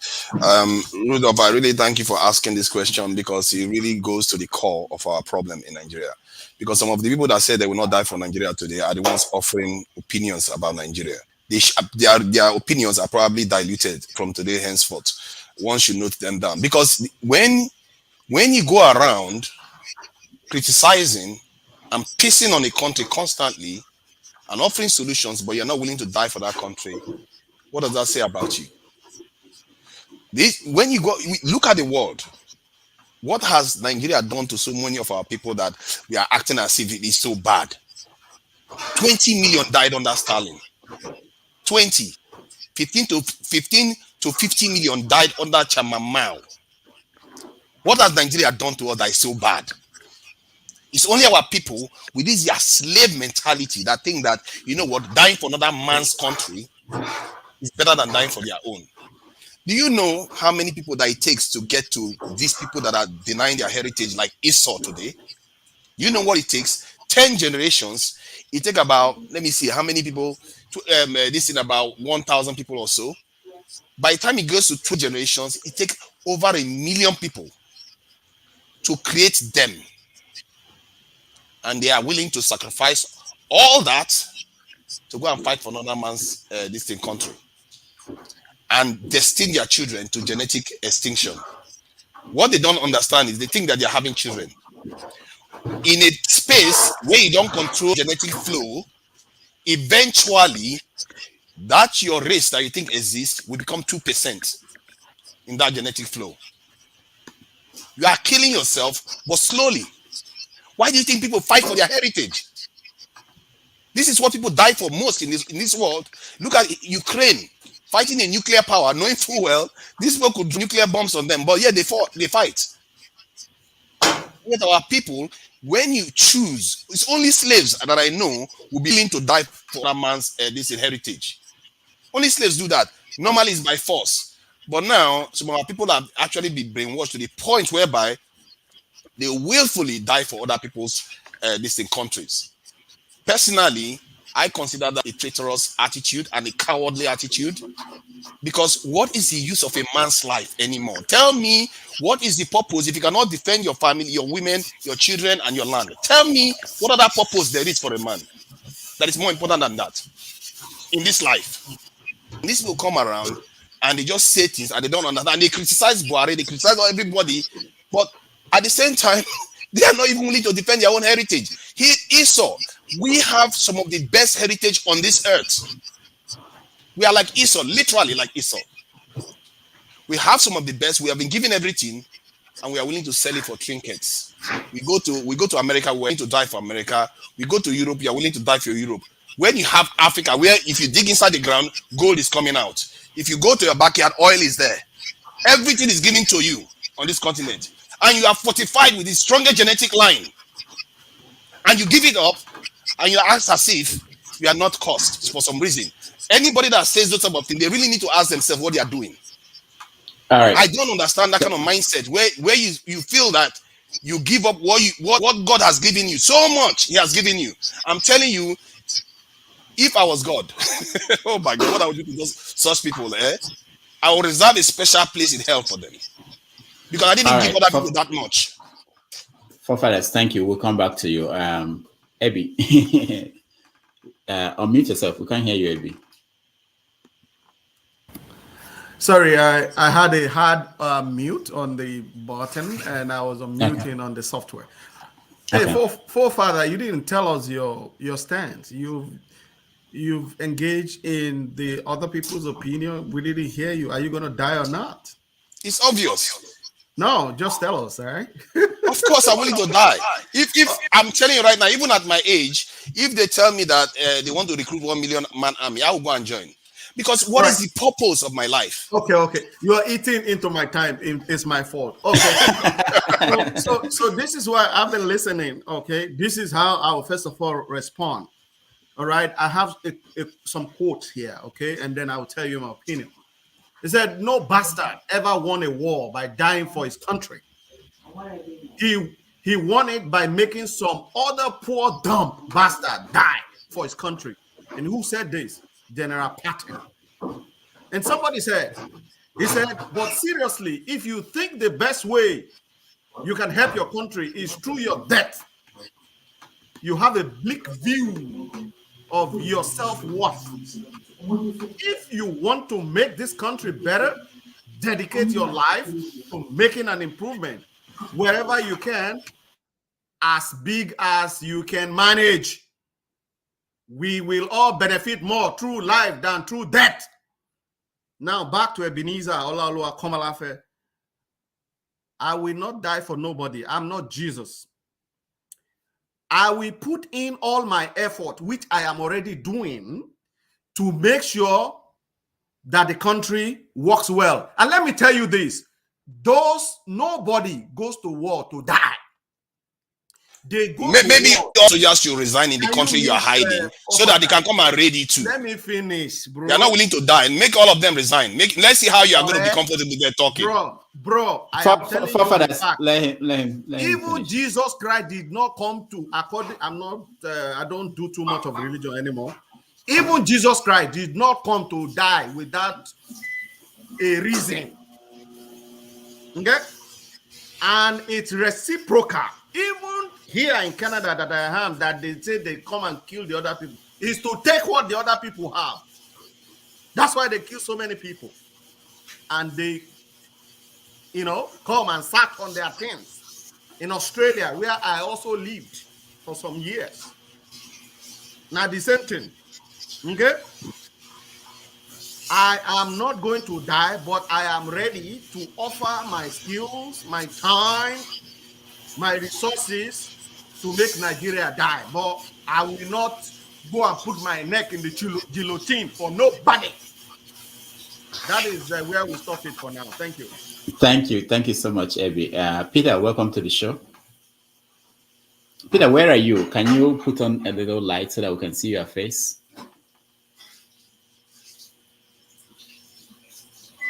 And unmute yourself. Okay, good. Please, go ahead.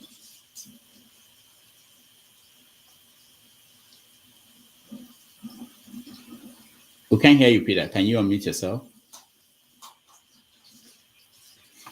Okay, we'll come back to you, Peter. Let's go to Okija. Okija, welcome to the show. Good day, everyone. That's a good question. An Igbo adage says, "It is from the compound of the coward that we point at the compound of the brave." The weed-infested compound of the brave. I mean, the brave has gone. War came, whatever came, emotion, driven by emotion, he goes and he dies, and the coward is still alive. He's going to take the inheritance of the brave.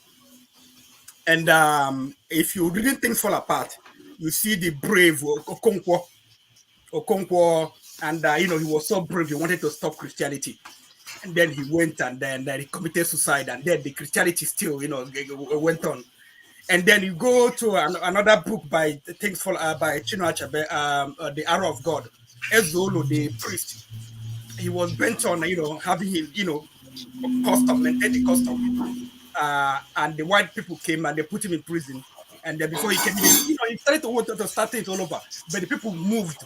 They went to church, blessed their yam, did New Yam Festival, and he was still stuck in that. So what I'm trying to say is, if I want to die, I know where they sell poison. And I've seen some beautiful bridges, whereby if I want to jump, I can just, memorize myself. We all die anyways. That's shocking. Jesus Christ. Everybody dies. Let me finish. So I go to like San Francisco Bridge, go there and then immortalize myself and do some jumping. Can you hear me? Do I speak now? I mean, like no, Peter, not yet. Somebody else is speaking. Just hold on. America Okay, thank is America is an an idea created by man. Nigeria is an idea created by man, and they want me to die for an idea created by somebody else. If I want to die, I create out of my own idea. Persecute myself. Commit suicide, kill myself. I'm not dying for any country. I'm a US citizen. I'm not dying for US. I'm not dying for Nigeria. I can only die for my children. I can't even if my parents were alive today, I won't die for them. Can only die for my children. And I can't die for Igbo. Who am I going to die for? Like Okogo has shown you that. Ezulu has shown you that. Even in the Bible, Jesus said, "What can you liken to this generation?" It is like they are the market square. You dance for them. They don't want to dance. You mourn for them. They don't want to dance. You want me to put myself? No, man, he that lives is living. If you are dead, you are dead. So many people have like this is the last cowboy, the player, the US is US football. He went during the Afghanistan. He volunteered, left his club, went to die for US in Afghanistan. They shot him, friendly fire. He died. What? Just like that. And today, US came back from Afghanistan, with the tail behind the leg. Today, so that's what happened.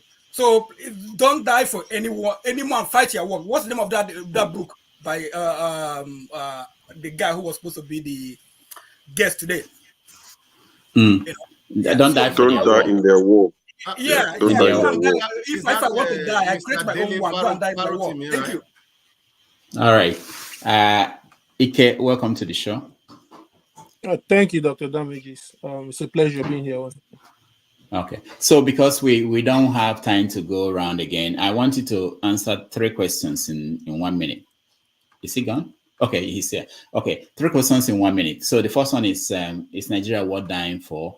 Will you die for whatever the answer you gave to that one? Will you die for whatever ethnic group or country where you live? And will you die for whatever ethnic group you come from in Nigeria? So it's a difficult question. Nobody goes out to die for their country, right? Nobody wakes up in the morning or plans and say, hey, I'm going to go die for the US, I'm going to go die for Nigeria, I'm going to go die for Igbo or for Yoruba. People actually die defending themselves. And one of the things people die for is they die defending their ideology, right? So it's erroneous for someone to say, oh, I would die for Nigeria, I'll die for Igbo, I'll die for Hausa, whatever. No, people die defending themselves. There was this there's this big Bass Pro, Bass Pro, Dr. Damages, the sporting goods chain in the US. So I went in there one day. I was trying to buy a tent, and I met a gentleman. He was how these our white people, they start talking to you if you just walk into them. So he started showing me guns. He said, hey, do I like these guns and all of that? I said, I don't do guns. So anyway, he said something. He said, man, that people have something about someone committing suicide. There was a problem and all that. He asked me, would I commit suicide, right? If somebody was threatening me, trying to kill me, or would I commit murder or to defend myself? So I went away thinking about that, right? If you chase me to a wall, I wouldn't make a hole and enter the wall because it might seal the wall. I will fight back, and then I could lose my life fighting back. Like Okija said, I could die trying to defend my daughter. I could die trying to defend my wife, trying to defend my dignity, my honor, right? But I wouldn't necessarily wake up, prepare, and go and die for Nigeria. I wouldn't wake up, prepare, and go and die for the US. And when someone says, like forefathers were saying, oh, you lose your DNA, you do this, you do that, we need to remember that most of us, wherever we are, those who join the military, these guys join for it's a profession, right? And anyone who joins the US Army believes that he's joining the best army, and if we go to war, I'm not the one who's going to die, it will be the next person, right?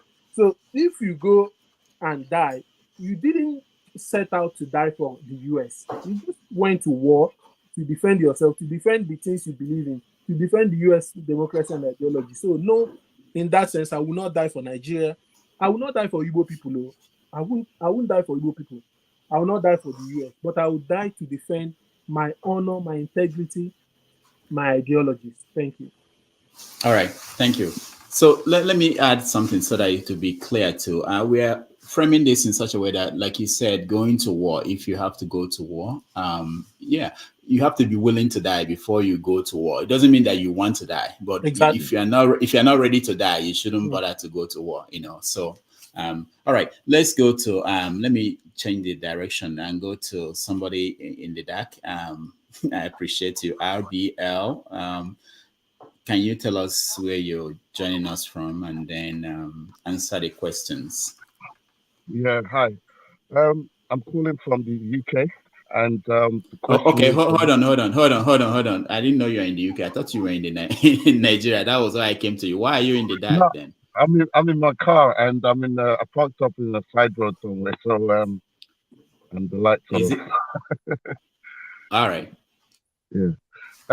Yeah, the question is, would I die for Nigeria? No, I can't die for such a place. It's an evil place that's soaked in blood of so many innocent souls, right from before its creation, even before, right from 1914. How can anybody die for such a place like Nigeria? It's killing people, impoverishing people. It's no.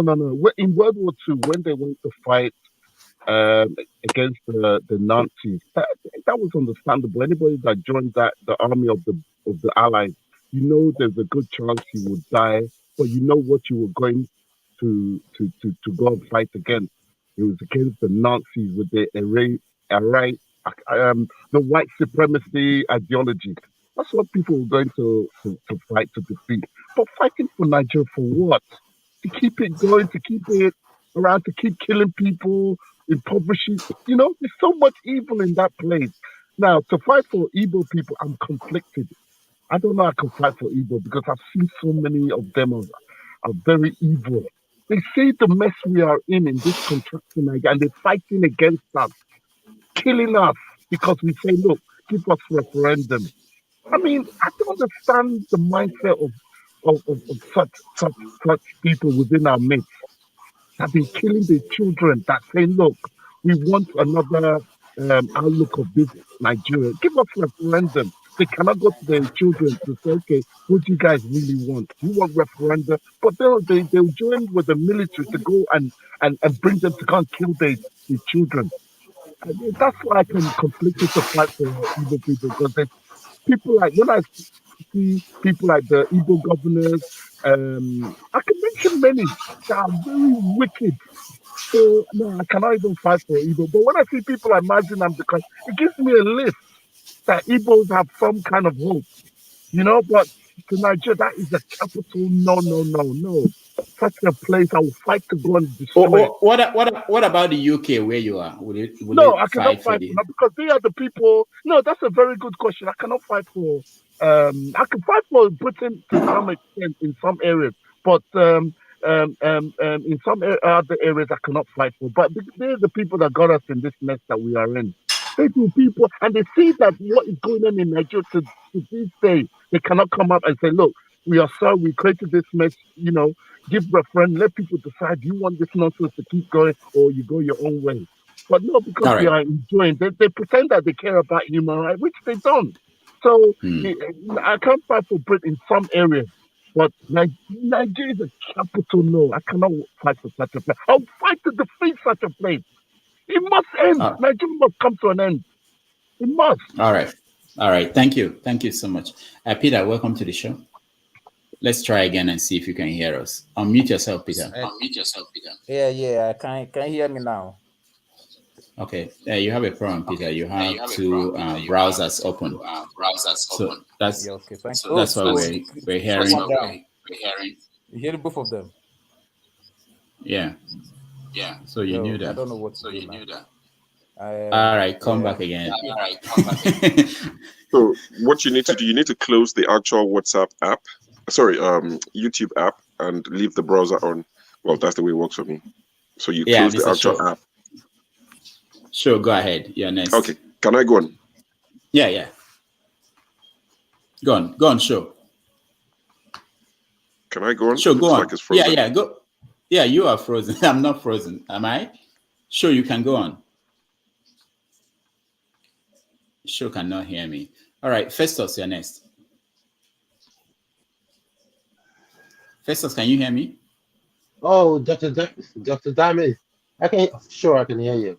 Good afternoon, Dr. Okay, go ahead. Damages, and good afternoon to Nice everybody in the panel. Nice to see you. Yes, I'm your subscriber now. You're in Comedia. You threw away just a very controversial question of whether I would die for Nigeria or not. As for forefathers, and though probably you don't have too much gray hair, but you're a man of wisdom. I like your contribution. It was on spot, spot on. With your mentality is to, is on the high level. So, but you're talking about dying for Nigeria, right? Mm-hmm. Okay, yeah. Actually, I've been in the US for over a decade now, and I still love Nigeria. I have investment there. I send money there every week. So I mean, I have treasure there. They say where my treasure is, that's where his heart is. I will, if it calls, because death is inevitable anyways. So you have to die for something, because the America we're enjoying today, so many people died for it. If you watch Western movies, see how people were buried, shot on the street, death was like a regular thing. So when you're talking about dying for a country, it's a gradual thing. Every day we die, every day we make sacrifices every day. We go on the road, on the highway. We don't know whether we're gonna make it back. So we put our life on the line every day. So whether you like it or not, except you're a lazy person, that's when you say, okay, you won't die for any cause. Mary Slicer, people who came to Nigeria in the past, white people, they died for it because they went into mosquito-infested areas because they believed in Nigeria. People who came to Nigeria in the past, white people. I'm hearing echo. It's an insult. Yeah, it's an insult. So like somebody who is our Lord and Savior, Jesus Christ, who saw the world in all its sins and still sacrificed his life because he believed, because there was hope. Because for people who say they cannot die for their country or for anything, they are just hopeless. Jesus died because he saw the glory on the other side. So, I mean, whether you like it or not, you just have to die for something. If you believe in something, it doesn't have to happen in your lifetime. Abraham was promised to be a father of many nations. He didn't see it, but he believed it. And he believed it because he knows the kind of God he serves. I mean, I just don't see why, grown men like this in your age, you be telling me that you can't die for nothing. So first It doesn't make sense. how about those who don't send anything to Nigeria, don't have anything there, and their heart is somewhere else? I mean, that means you're just doing for nothing. That's what I'm saying. You're just living for nothing. What are you talking about, Festus? I don't understand. No, what I'm talking about, you're talking from your perspective, from your own window of view. And I'm talking. I even quoted the scripture. Jesus Christ died for us. For the people. No, hold on. Let me use my time. Let me tell you, people died in the East during the Civil War because they believed in the curse.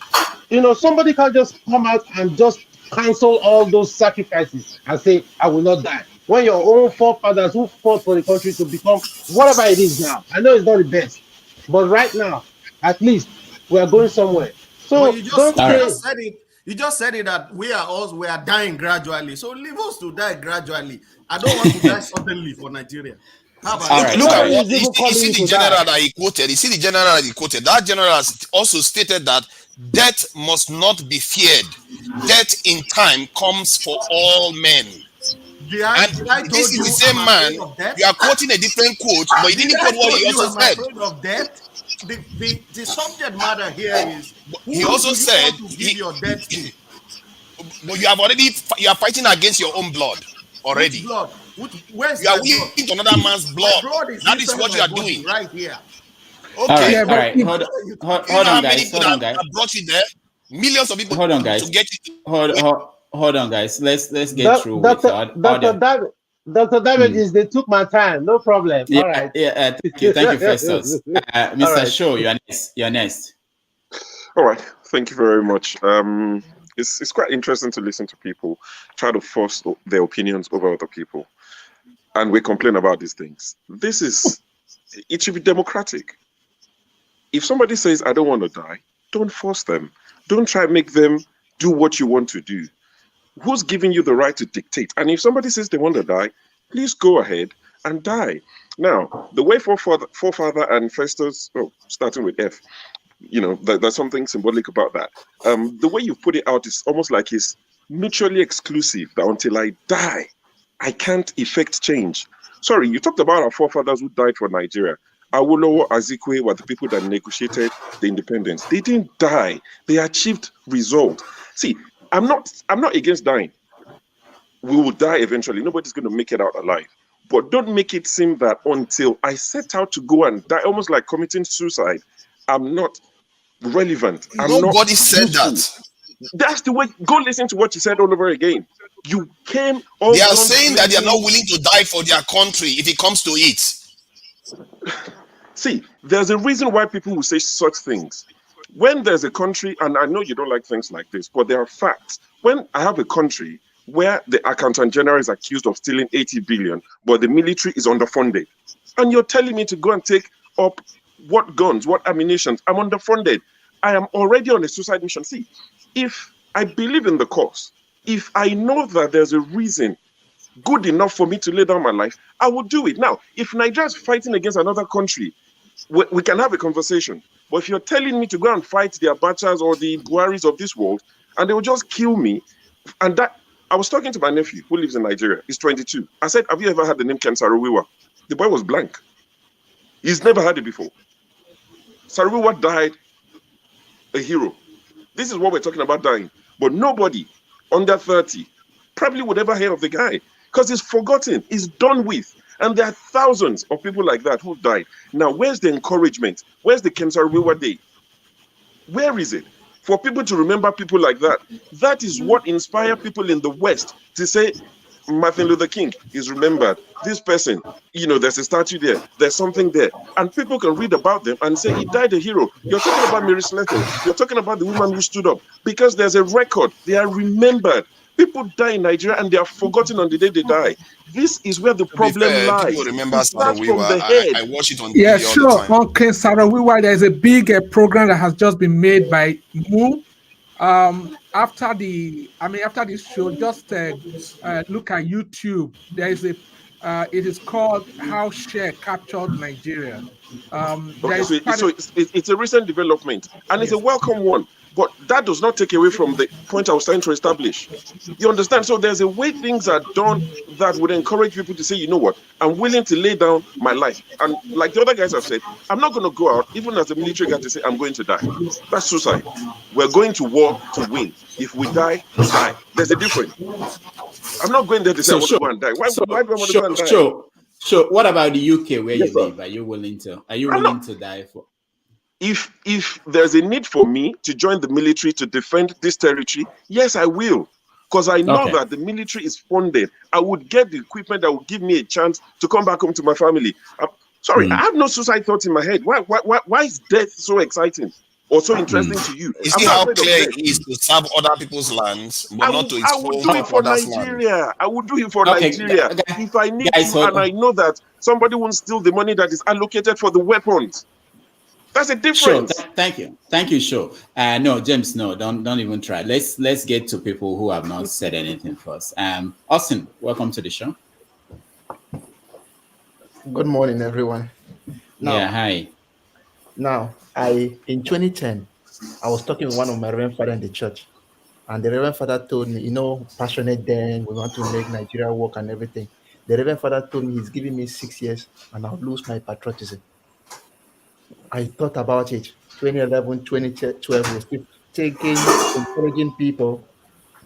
And after in 2017, really, I got tired of the country. And I thought back what he told me 7 years ago. And I remember that voice telling me, don't worry, in 6 years, you lose your patriotism. And I was able to console myself that I am still patriotic about Nigeria, but I can't kill myself with the present state of Nigeria now. So let me say, actually, I lost my patriotism. Let me not say I lose because I'm still passionate. I'm still trying to see if I can make the country work. But let's say 30% of it went down on the 70th, and I consoled myself, at least I beat the target by 1 year. Now, let me speak for myself. If it is now given to me, to my face, will you die for Nigeria? Let me now talk. If I know I'll die for Nigeria and things get better and everybody gets well, I'll do it.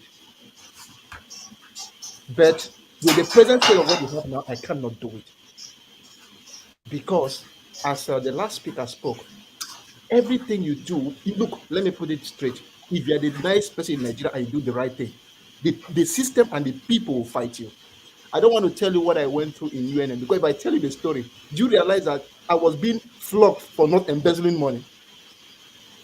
If you see the things, look, if you are the good person in Nigeria, they will beat you up. But if you are the bad person, they will give you that Buhari's presidential handshake. That is why at this stage of my life, I will not die for Nigeria.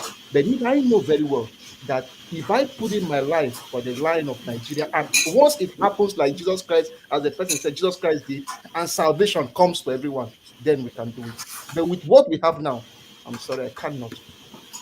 But if it comes to working, Wow. I will try to just help the one person or the two persons, so that with time, the number of patriotic people will increase, and we may surely reach that stage where somebody say, maybe that we can die for Nigeria. But for now, I don't think it's possible. Thank you. Okay, let me Austin, before you go, let me throw this at you. Will you die for the country? I think you're in the United States. Are you here? Yeah. Are you in America? Yeah. Will you die for I'm in America? New York. Okay. I'm in New York. Will you fight for America and will you die for America? That's a very good question. Look, let me tell you, with the system we have and everything they have, I will fight for the Americans, for the United States. Like, because I'll tell you the truth, I go to church. I'm just from church now. I pray for them. I pray, God bless the United States. Now, why do You I are praying for a pan-European country that destroy your continent. that is why the mentality. let me say my mind. That is one thing about you need to learn to accommodate other people's view. Learn to accommodate it. Yeah, now, let's put it this way. I go through the metro bus. I used to take the metro bus. I see people get into the metro bus and they don't pay. But deep down in me, even though I can enter without paying, I forcefully pay because that is my contribution to that system. If I don't pay, if I don't, okay, there are other things people do. I see people scale and they don't pay some kind of dues or maybe taxes. If you don't cut taxes from my paycheck, I'll call you to tell you cut taxes from my paycheck, because I know it will raise the system. The system has been there. So I need to contribute to that engine to make it oily so that it keeps on moving. So I cannot cheat the system here. From that basis, if I know I cannot cheat the system, then it means I can contribute for the system to work. But Nigeria, if I get that money now, let's say there is taxes to be paid, let's say mistakenly, I need to pay some tax I did not pay. Some people in Nigeria will not give the government, because they give the government to enter into a politician's pocket and they don't do anything about it. So you see what I'm trying to put it. So Austin, one last question. Where are you from in Nigeria? I'm from Anambra State. Anambra State. Will you fight for Igbo people? Okay, now put it this way: getting independence of Biafra or for Nigeria. Try to make it specific. Yeah, for Biafra, I mean, whatever Igbo people are fighting for, a number of people will fight for if that comes to be. Now, we all have our federal allocation. We have money coming from the Onitsha market. But how many of our Eastern leaders have done the right thing they're supposed to do? Now, if you ask me about Biafra and the rest, it's true that the Easterners are being marginalized. I served in the North and I saw some of the marginalization that was done against me personally in the North. I want to be specific. There are many occasions I saw that because I bear that tag of an Igbo person, something that did not even concern me was brought to my doorstep. So I know that we are being marginalized. But us in our local language, in our local language, what have we done for ourselves? Let's put it, I'll stand in the middle of 50-50. Let's say I'll sit on the first now. Would that be Biafra? Yes. But who leads it? Would they be good people? If they are not, then why am I pushing myself into? But I still insist, if we have Anambra, as you ask me, and I know that dying for Anambra will make things better for everyone, I will do it. But with the situation we have now, trust me, nowhere is even safe, because those are not doing the right thing. All these. All right, thank you. Thank you. Peter, let's try again. Can you hear me? Hello, doctor, I can hear you. You posed me earlier on. Can you hear me now? Yeah. Okay. I think you still have the same. Your line is okay. Where are you? Where are you? Where are you, Peter? I'm here. I'm sitting there in the sofa. No, I mean, no. Where in the world are you? Yeah. In the UK anyway. I think UK. In the UK. Okay, Peter, you have to call back. It's still bad. We can't hear you. You have echo and your line is not very good. I don't know. Talk to your neighbor. Yeah. Talk to your neighbor. All right. Omoye's Corner, welcome to the show. Hello, greetings, peace, love, and light to everybody on the panel. Dr. Damages, greetings specially for hosting this show.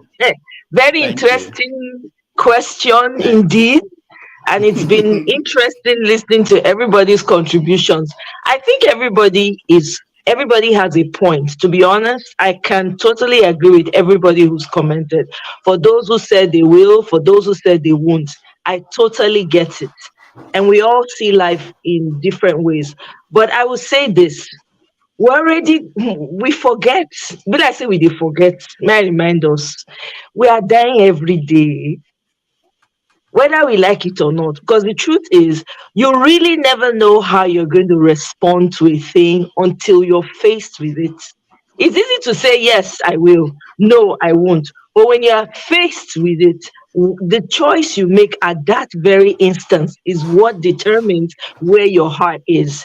Every day, people are dying in Nigeria. Every single day. Senselessly, for that matter.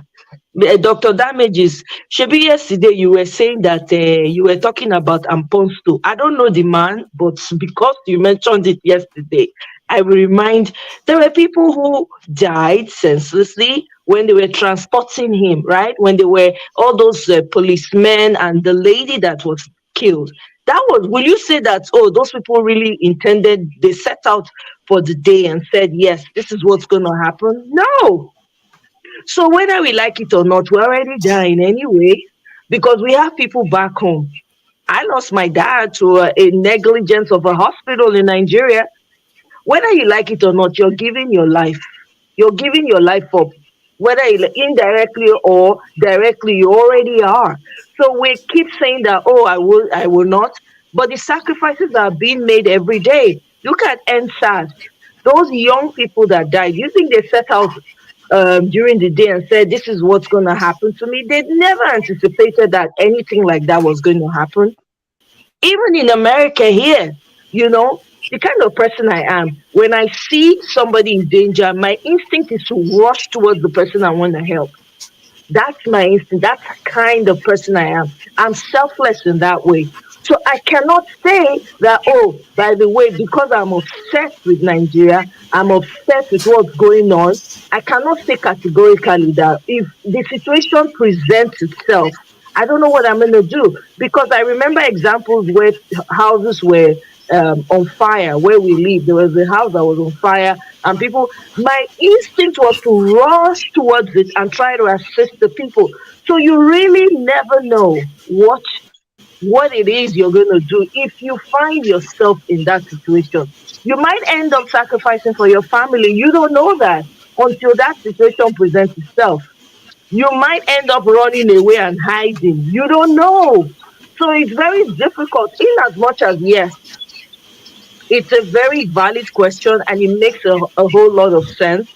You really, really know the true nature of a person when something happens. You never know if you're going to lay down your life for another tribe. You never know, because you're standing, it's a momentary decision you have to make. And the kind of person you really are, right, will show up in that instant. I've had situations where I'm with people I don't even know. They're not from my tribe, they're from different races, and something happens, and I jump, I leap forward without even realizing. It's only after I'm like, oh my God, did that happen? And they're telling me, oh my goodness, you did this and that. So you really never know. Human beings, we're creatures that we cannot really tell what we can and what we can't do when confronted with a decision. I tell you for free, everyone on this life, if Kasala boss, let's see all of you are all together now, Kasala boss like this, you'll be shocked how a lot of you react. You will rush to defend your brother. You see this two Nigeria that people don't like. You will see how people will rush and defend him, even though he's not from their tribe.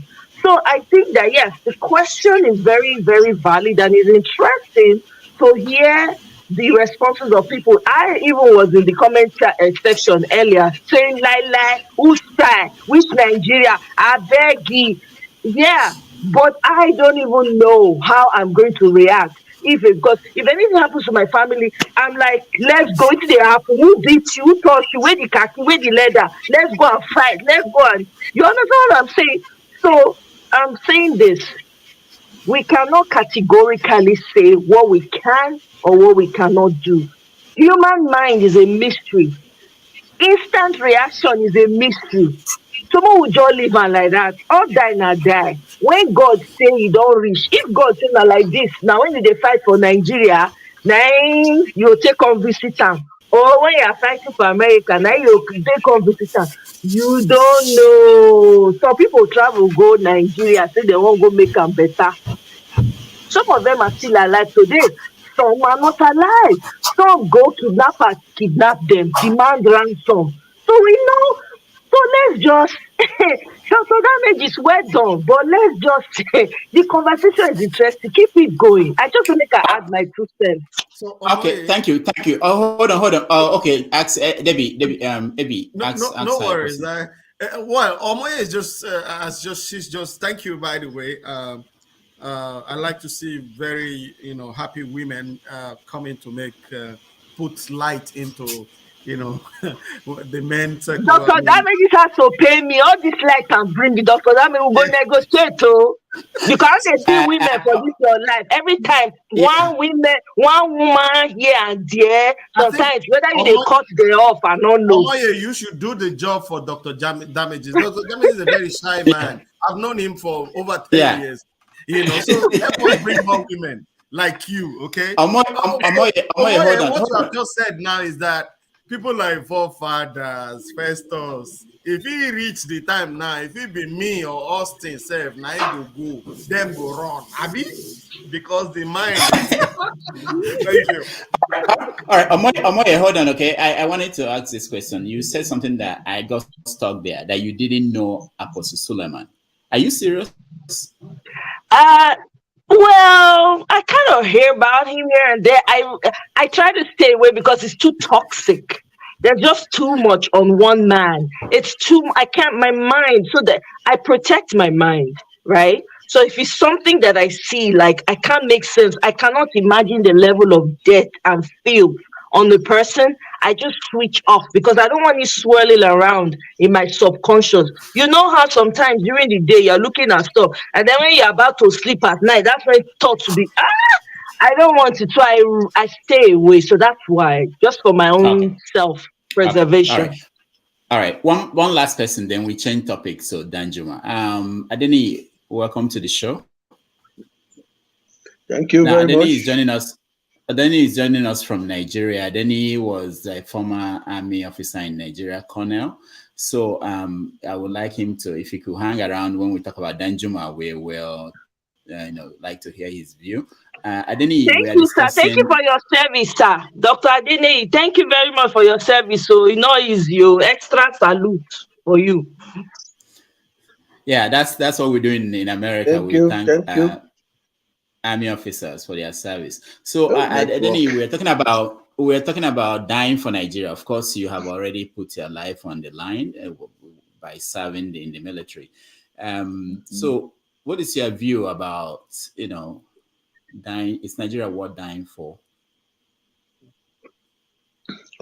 Yes, Nigeria as a country with all the endowment is worth dying for. But the problem is that the system we are operating that is creating, wealth just for some few people has made the country not to be prosperous. So that's why a lot of people don't like the situation of the country and they are not ready to do their best or die for the country. So that's why I think you must have read that, gone through that constitution I prepared. I took it about myself. It's part of trying to die for the cause of Nigeria by ensuring that we operate a better system that will create a situation for government institutions to provide services for people. Because people are lacking a lot in this country. And government institutions in this country are not working. Politicians have taken over the job of institutions and then arrogate powers to themselves. And when you talk of powers, powers will be abused if you have it in abundance. And they say absolute power corrupts absolutely. So because of that power that these politicians are arrogating to themselves, the country has failed to provide basic essential services to the people. So this has now made the people to just develop that hatred and all those things for Nigeria. So, but if we have the right system that will make local government, up to local government, responsible to the people's yearnings, I'm sure a lot of Nigerians want to die for Nigeria. That's where I look at Okay. Okay, thank you. Hold on, James. Let me also say that Colonel Adeni retired, drafted a constitution for Nigeria. One man, he did it himself. He sent it to me. We are going to share it with people on my WhatsApp group. So we will have to schedule a day, one Saturday, to have him come on. So those that read the constitution will be able to talk to him and ask him questions about the constitution. But let me ask him this. Adeni, you served in the military. When your colleagues, when they go to war or they die in service, are you happy? Do you think that people are happy with the way the country treats or responds to the family of the lost soldier? Well, people outside the military, they do think that nothing much, is done for the families of those that died. Yes, I've been to war front 3 times now, and I've seen my colleagues that have died. And what is in the book, the entitlement, death benefit to the families, to the next of kin, all those things are properly taken care of. But if you are outside the system, you will not know that all these things are properly done. So there is no problem with families of deceased personnel being taken care of. They are well taken care of as per what is in the book. So there is no issue about that. Please, how much this compensation, please? I wish to ask, how much is the compensation like, especially towards the children and the wife? Well, it depends on your rank and the number of years you have put in. So that's why I'm saying everything is well documented in the statutory book. So based on your rank, if you are killed in battle, there is an entitlement, there is a stipulated amount for your family. So, and the number of years you have put in, all are calculated, not a fixed amount for everybody. It's based on your rank and your duration of service. So there's no problem about that. There are funds for that, and initially you can see before this technology really came up, you have issues paying this money. Records that are not properly documented. Somebody will come and claim to be next of kin. Another person is coming to claim to be next of kin. So we find it difficult to sort those ones out. But now that everything has been properly documented, the biometrics.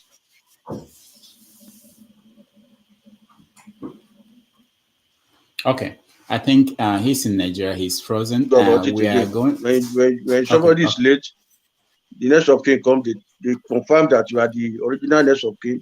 They pay you the benefit, and there's no problem about that. All right. Thank you, Adeni. James, can I just say something before I step up? Because I'm going to be stepping out, so as some other person come in, and I'll return later on.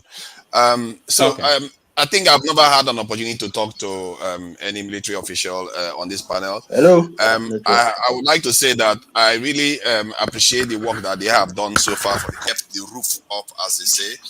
And I hope that this generation does better by the military, because I believe the military is very, very important. It's essential to the redemption of our people, not only Nigeria, actually. And the work that we have done with the military so far has been very, very poor. We should do a lot better by our military, because they are the ones that they are the nation's immune system. If we take care of them, they will take care of the nation, and the nation will be healed out of it. So I wish he was still here, because I've not had an opportunity to talk to military people publicly about this. But that said, all those people that are, that have their own different opinion, I think Moye said it correctly, that you don't necessarily know what you do when the time comes.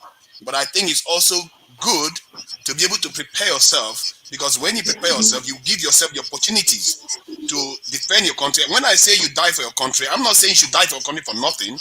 You die for your country to make your country better. And I believe that this world, this is all human beings are here for. We tend to fight for our bloodline for a reason. If you opt to be happy to this person's country, that is pan-European, clearly pan-European. They are not for your people. If anything, they are there to destroy your people. You have to ask yourself again, should you be doing that? Because that blood that flows through your vein is judging you as you are doing that. Your children are going to grow up knowing what you've done. And any of them that go on to think like me, they will know that a curse has been put on them, because millions of people have led to your existence in this world. And you have been given so much, and you fritter it away to go and defend other people. I don't understand that logic. I've grown now to understand that you have to defend your own. That is the word you live in. And other people are not defending.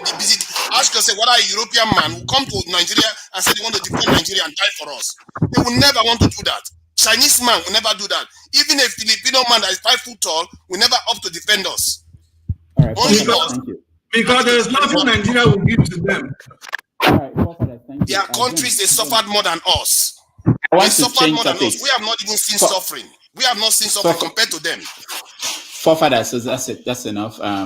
Okay, James, say something. You wanted to say something before I move to the next I just topic. want to ask a question. Okay. Assuming the Nigerian High Commission in Washington is on fire as a result of gas explosion, and the Nigerian ambassador, the representative of the country, is inside the building, how many of us here right now would be willing to risk his life into the building to rescue the ambassador? Okay, that's an easy question. There are people who are trained who will come before any of us will even get to this. Those of us here now, how many of us are willing to take the risk as Nigerians into the building to pull the man out? A gas explosion. James, I will pour more gas. I will pour more gas if I am there. James, see, that's a different question. You already know Eddie's whatever, right? James, just remove me. At least you know my own whatever. I will pour more gas if I am there. Okay, dude. Okay, that's okay. You can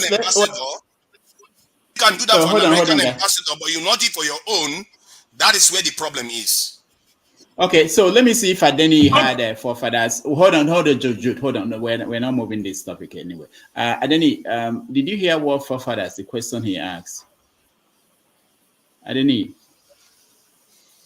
Okay, he didn't. All right, so we're going to take a break. Yeah, we're going to take a break a little bit, and I'll play what Danjuma said. We are changing topics, so in 2 minutes we'll be back and talk about Danjuma.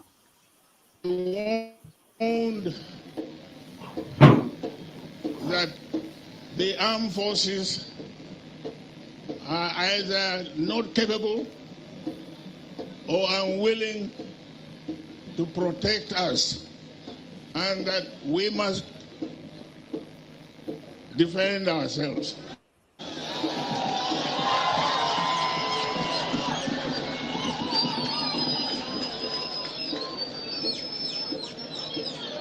The first denial of what I said came from the Ministry of Defense. They said I was lying.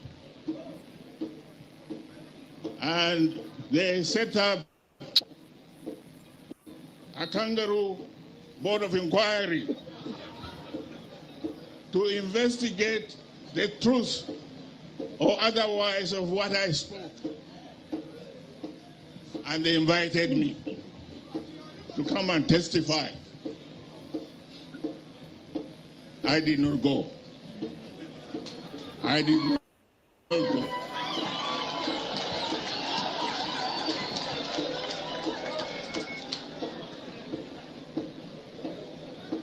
They wrote their report, which said that I was only speculating, that there was no evidence. And now there is evidence. The whole country now is being run and overrun.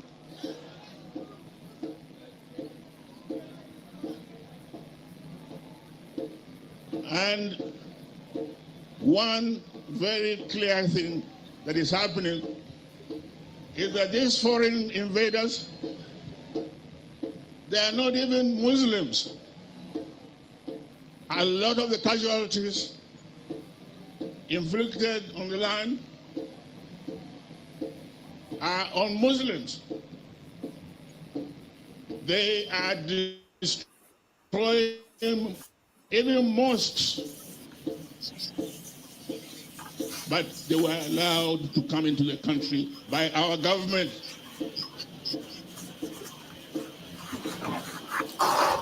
Now, as a soldier, my training teaches me that the best defense is attack.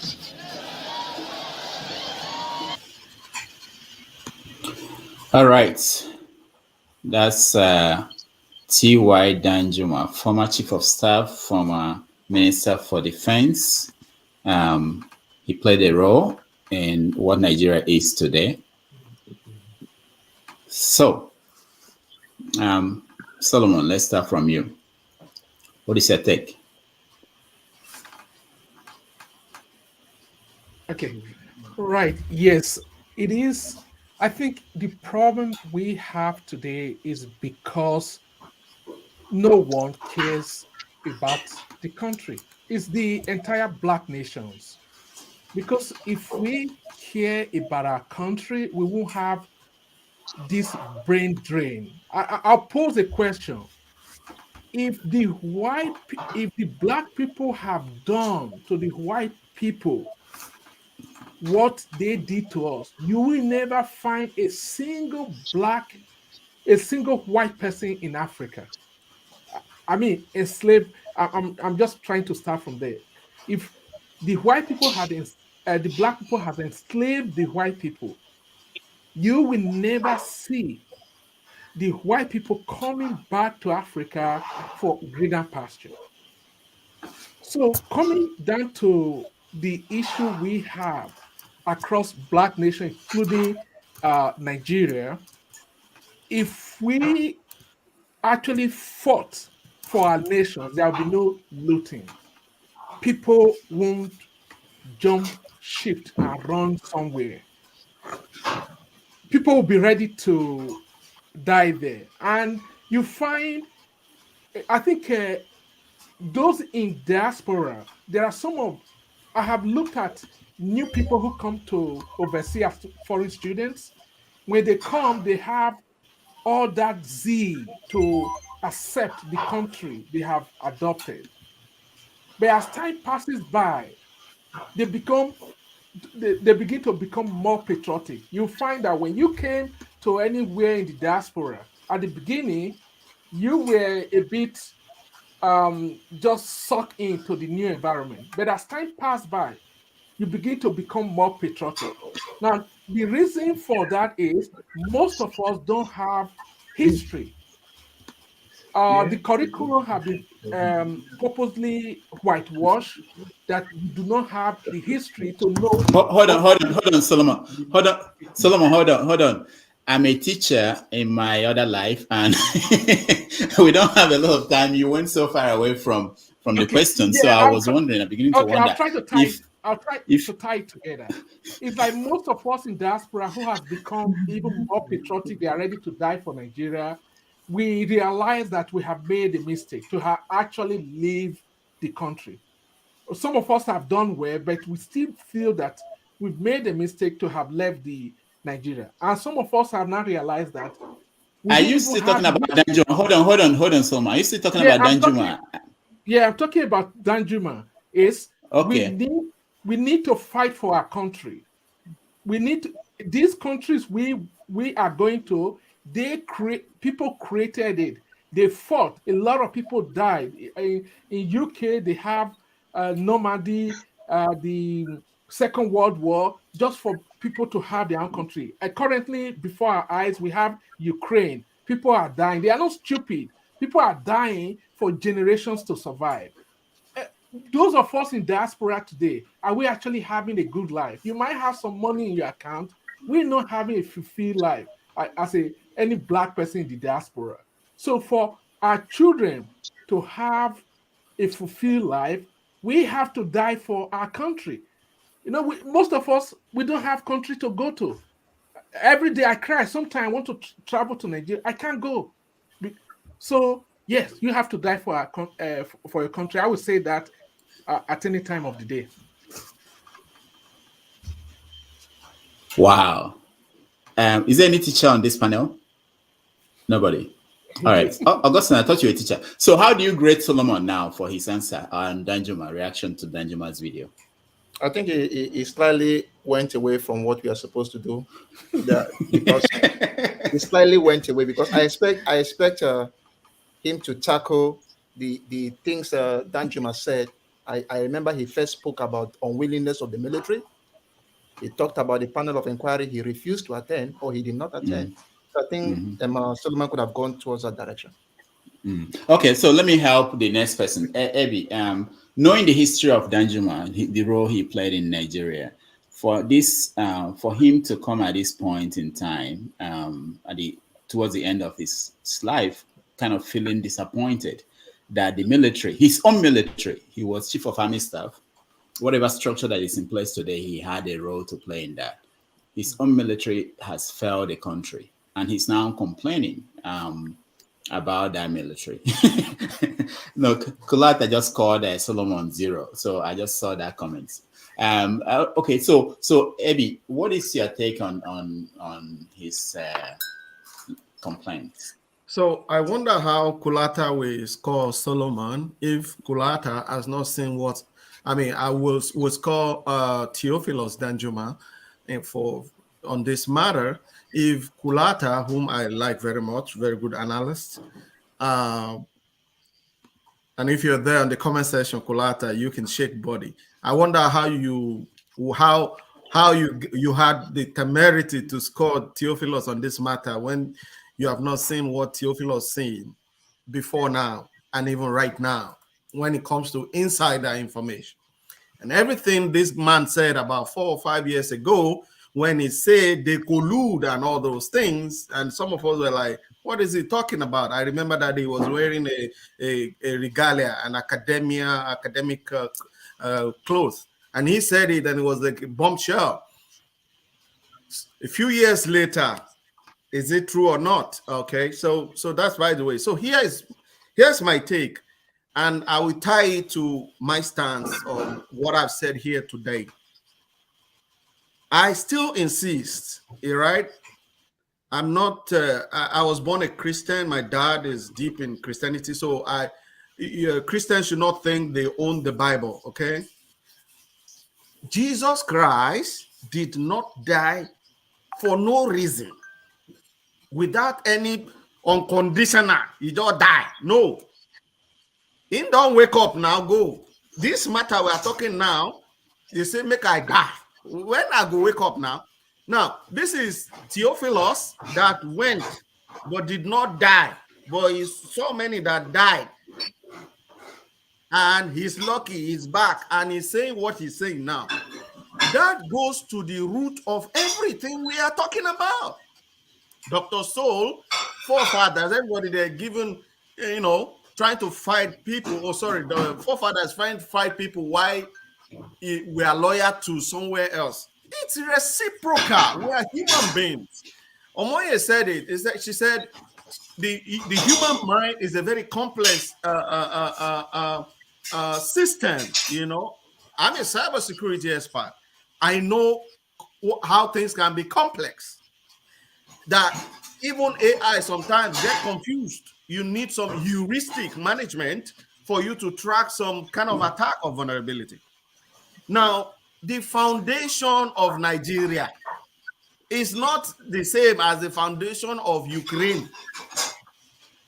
And even the Bible, he say, if the foundation be destroyed, wetin righteous go do? You go don't die like goat. You will not achieve that aim of dying.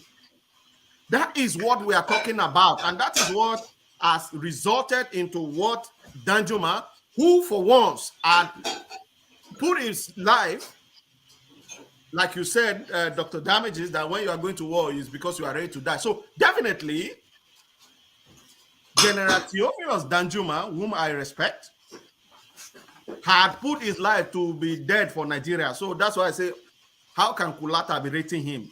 Kulata has not gone to war. To the best No, of my actually, Ebi, let me correct that. Kulata was rating Solomon, his response to the Solomon. question. No, Okay, not Danjuma. not Danjuma. Okay.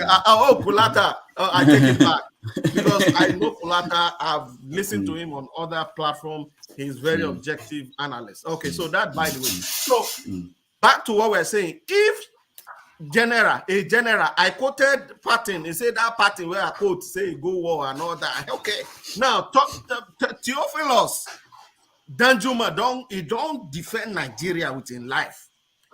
Now he's drawing back to the microcosm of his people. Yoruba talk say if fire burn you, burn your Peking. Now your own you go first come out. When we dey plane, they will tell you don't help anybody. First of all, put the oxygen on your nose. All right. So that is how I see it. Theophilus is just exhibiting the reality of Nigeria. Thank you. Thank you. Ike, somebody wrote on the comment section that Nigeria happened to Danjuma. What is your take on his advocacy of recent? I guess he started feeling the pressure that most of us have felt over time, right? And then he was forced to speak out. To people like Dr. So saying all of that, you see, this is hubris. And he said he wants to go to Nigeria, but he cannot go. Yet he wants to die for Nigeria. Go and die for Nigeria. Why wouldn't you go? Did they stop anyone from going back? Go and die for Nigeria. You see, you people come here and you say all of these things that you cannot even back up. Look, when I was growing up, I was born in Enugu for in the first instance. It was during the time Cameroon and Nigeria were having those issues about Bakassi. And I think the president then was Buhari, this same Buhari, was the military head of state. I was going to a primary school where jets flew over my school. Because of that, I wanted to join the armed forces, any branch of the armed forces. Okay, so I wrote the exam for Nigerian military school, both the Air Force and all of that. I passed both exams, right? I passed both exams. I went to the interviews, but eventually they said it's one person per senatorial zone. That's how they took it. So they didn't take me to the military school. Now, what it buttresses is this: some of us were born ready to die, ready to fight for Nigeria, but because of the internal contradictions of Nigeria, because of the dichotomy, some people have been removed from the system because a section of the country thinks if you allow these people to come in, there will be another Nzogu, there will be another Ifajuna, another Ojuku, right? But you see, you now have a section of the country, a huge chunk of the country, people mostly from the south. When I say south, I mean southeast, southwest, and south-south, have decided that this system isn't beneficial to me, so I'm not going to do anything. If you look at this life, anytime you hold it, you see that majority of the people who are here, who are saying these things, they are from one side of the country. They are mostly those who are in diaspora. Have you sat down one day and asked yourself, why are people mostly from the south in diaspora? Look, I've worked in Nigeria, largely in the north and all of that. Like Augustine said, there are places you go to. When I was working, doing a contract for Smidan, they used to call me, my surname is Kamalu. They used to call me, Malam Kamalu, Malam Kamalu. But when I say my first name, right, I immediately become, even though I haven't done anything, I don't have issues with it, I immediately become an outsider. Now, if you have a situation like that, where the doors are opened, oh, bring our people, our king from those other places. Let them win elections for us. Let them defend us. Let us have a common whatever strength to fight these people. You make it we and them, right? And when you bring in a monster, into your house, you cannot predict what that monster will become. It will metamorphose. The situation we have in Nigeria now is a situation where people are excluded from from bringing in their best to build the country. If you allowed me to stay in Nigeria, if I had joined the army, if I was allowed to join either the army or the Air Force, I wouldn't be sitting here in the US speaking to you now. I may have also retired because some of my friends retired as colonels. I may have retired as a colonel, right? If you allow me, when I try to do something for SMEDAM, Small and Medium Enterprise Development Agency of Nigeria, if you allowed me to do that, I may not have been here today. But it is this exclusion, this we and them, that Theophilus Danjuma was an architect of and a beneficiary of, that has caused this same problem he's lamenting today. And some people who dare come here and say they want to die, yet they stay in a safe distance in the US or wherever and be talking about dying. British Airways is still flying to Nigeria and all the airlines. Go home and die. Stop telling us on YouTube. Thank you. All right, thank you so much. And let me go to Adeni. I'll come to you, James, because he's in Nigeria, and I want to, because before we lose him, Adeni, you know, we're talking about Theophilus Danjuma. What do you know about him? What do you think about him? What do you think about his position today, that the military is not fair, that the military is working with the Fulani, armed Fulani militants and things like that? What do you think about his position?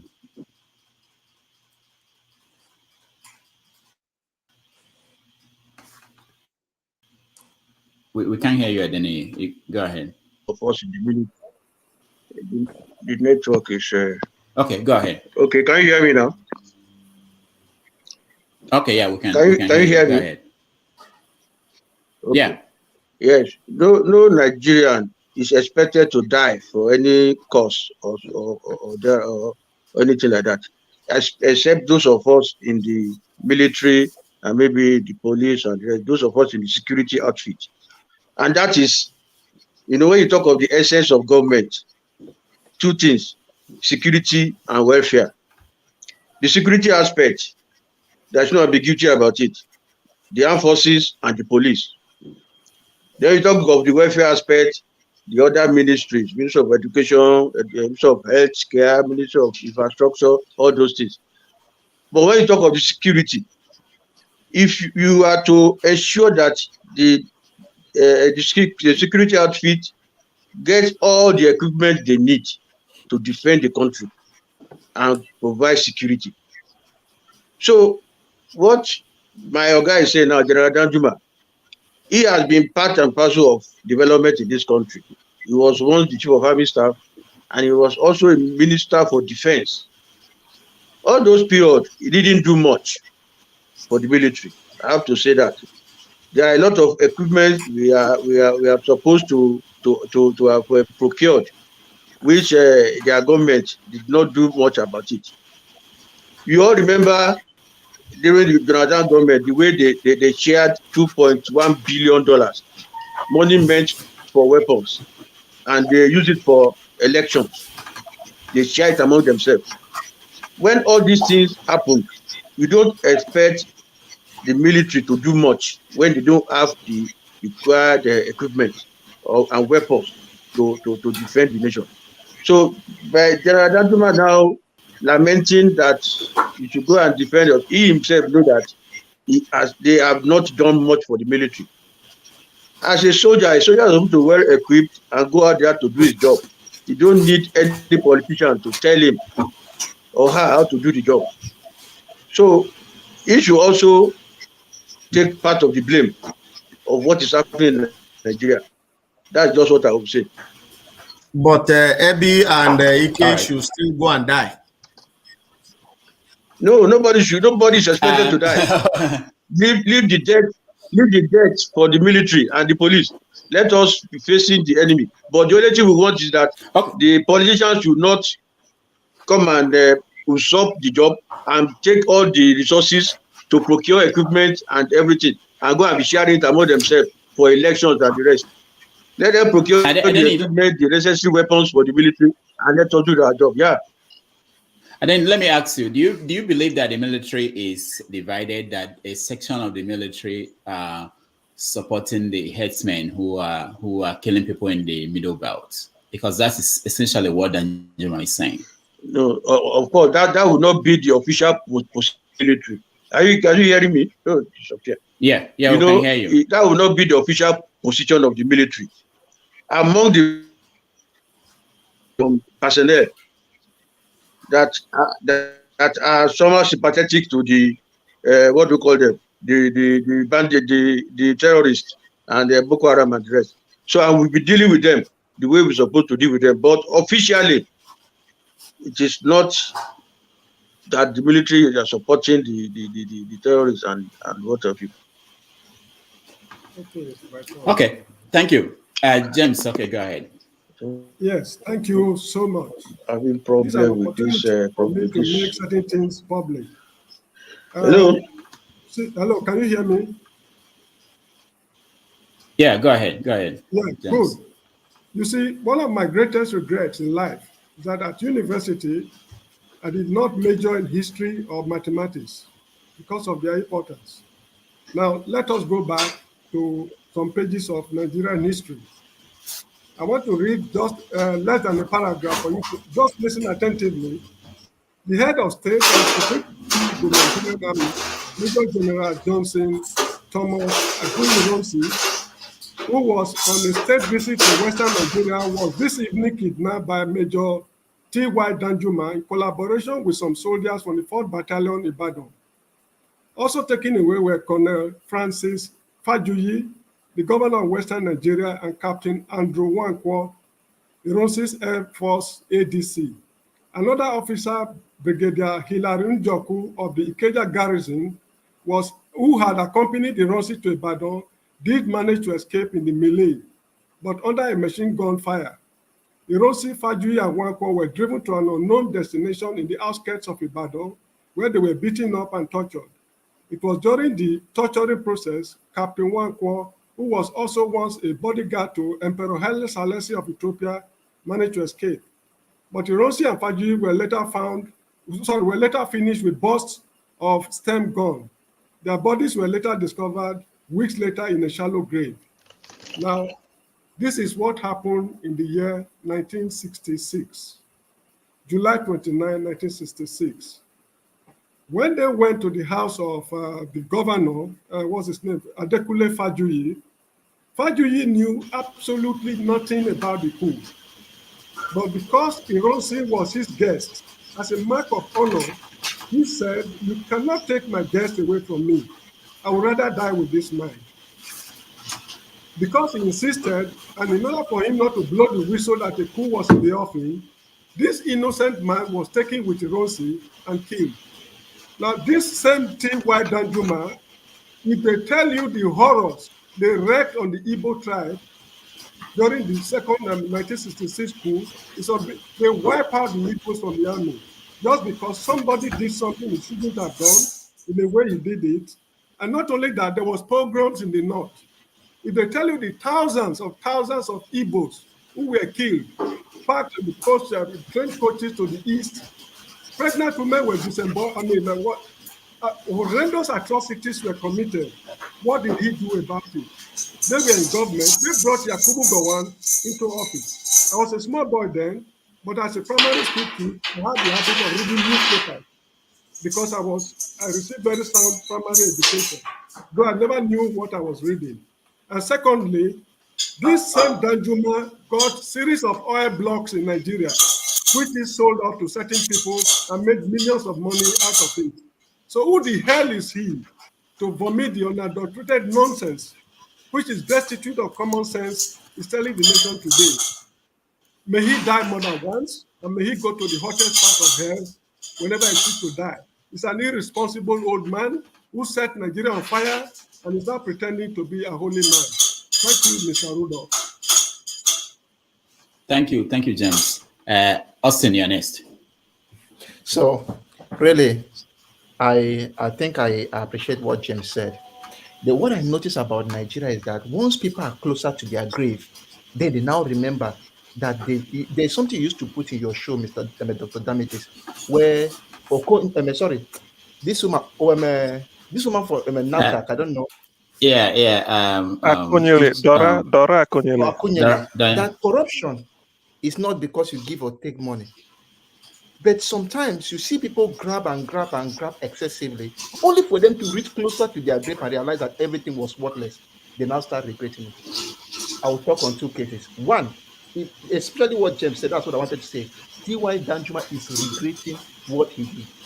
That's the first thing. The second person I think in that same direction is Baba Obasanjo. Obasanjo had the powers to change the country and make it better. He did not. Now it has reached a situation where it's a do or die affair that even the elite are no longer safe. That is why I think he is pushing P2B. When he gave P2B his chair to sit down at that occasion, then I knew that old men are beginning to regret what they did. And they want to make it right before they die. Because the way where they are going is closer than where they are coming from. They are closer to their graves. That is by the way. Now, let me start. Is the military competent enough? The military is competent. I was privileged to serve in the military barracks where they train, it was training to train, where they train, I'm sorry, somebody, okay, where they train men before they go to Sambisa forest to fight. I see young men who were very good, who come to the barracks, train with armored vehicles, and they were willing to go and die. When I look at these men smiling and going to Sambisa forest, it really pains me that see these men going to die. Why are we killing each other?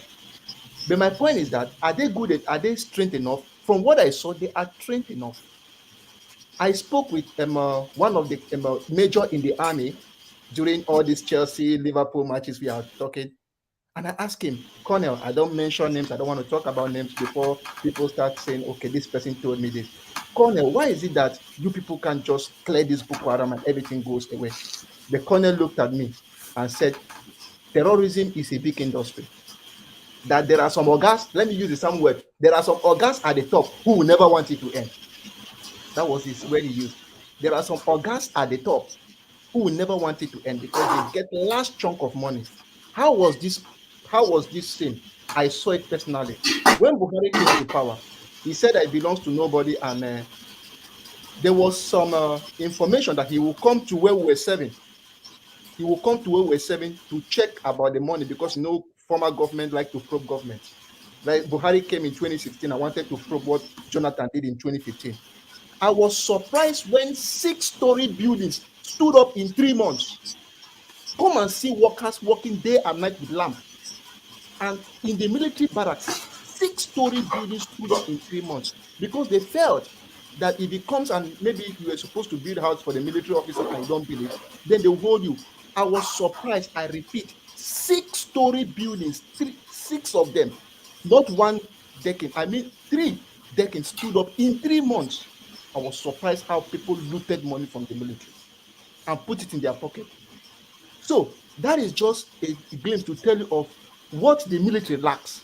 They don't have the weapons to fight the Boko Haram. They are trained enough that if you give them everything they want, they will fight the Boko Haram or all these terrorists within no time. That is the first one. Now, what is my own take? T.Y. Danjuma is talking politics. He's just regretting what he has done. I will end this way. I would like us to compare the best ranked team in the clubs. Manchester City, according to the Ballon d'Or and the rest, and also the best ranked team, Argentina, maybe into the World Cup. If you tell these two teams to fight or maybe to play, likely, I don't know, I may be biased, the clubs will win because the clubs are being selected. The best players are selected to play. But nature may not favor a particular country to have the best players in all the win. So I think that Manchester City may win. Now, what am I saying? When it comes to the military, it is better you have a team of people from different areas. You are from the east, you are from the north, you are from the west, you are from the south side. If you have these people in a team in the decision-making body, I cannot use my ethnic bias or religious bias to make decisions. If all of us sit down, there are some things you cannot do. Okay, for example, let's assume I'm from the east and Rudolph is from the north. If you want to be sympathetic to, let's say, the Boko Haram, I will not agree with you because I know that's not my ethnic or it doesn't tally with me. Same if I want to sympathize with maybe the ESN or maybe something from my region, you will not accept. And because of that, we will be forced to be professional in such a way that let's do this task, all of us will do it, because you don't have a situation where people from the same ethnic inclination take decision. They will always be biased towards one thing. So my point is this: let the military try to reconfigure itself and make everybody to be represented. Then after that, we can then talk about the foot soldiers and clear off all these things. And those of us who have the opportunity to make things right now, we should make it right now, not waiting when we are old and closer to our death to start regretting like Danjuma. Thank you. All right, thank you so much. Rohan, you're next. I think I'm the next, right? No, I decide who is the next. Jude, I know. I intentionally I want to hear from Rohan because he gets in and out because of connection. So sometimes I think beyond just who came in first. All right, Rohan, go ahead. You see what I'm saying? Thank you very much, Dr. Damages. Okay, good. Okay, good. Go ahead. And go ahead. The panelists. Okay, I will want to slide back a bit with respect to the topic that was earlier discussed about whether I want to die for Nigeria or not. There are so many factors, factors surrounding that. You can't just outrightly say yes or no. So on that basis, everybody will have their own inclination. As a Nigerian, I for one want to die for Nigeria. But I will still say I will not die for Nigeria in the sense that whatsoever you want to die for should worth dying for. So if you look at those factors, you might be able to decide as an individual either to die for or not to die for. However, why is it that people are trying to get the identity, get a piece of land? Because no matter where we go to in this world, we have no any other place than Africa. And in particular, Nigeria, whether you like it or not. If they either eliminate you completely, you have no any other place. We have people that have left the shores of Africa. They never knew where they even came from. Some of them are now known in the world, but they still have that void in them. Where do they come from? They can't even answer that question. So for us, that we also knew that, okay, this is where we are from, and then this is the location we have our parents, we should also still be grateful. Millions of people have died to secure their territory. As far as we are concerned now, some people are there where we live now in abroad. If they have the opportunity of taking that Nigeria from us, and we are here discrediting it. Why? Because we ourselves, we don't know what we have. But we are envious of what we have. So I believe we should begin to have a rethink about Nigeria. If we want to separate, the north wants to go, the south wants to go, the east wants to go. But I would still tell us that there is strength if we all come together. But the only problem we are having is that we don't have good managers. And good manager itself is not only about the president, because the president can't do it alone.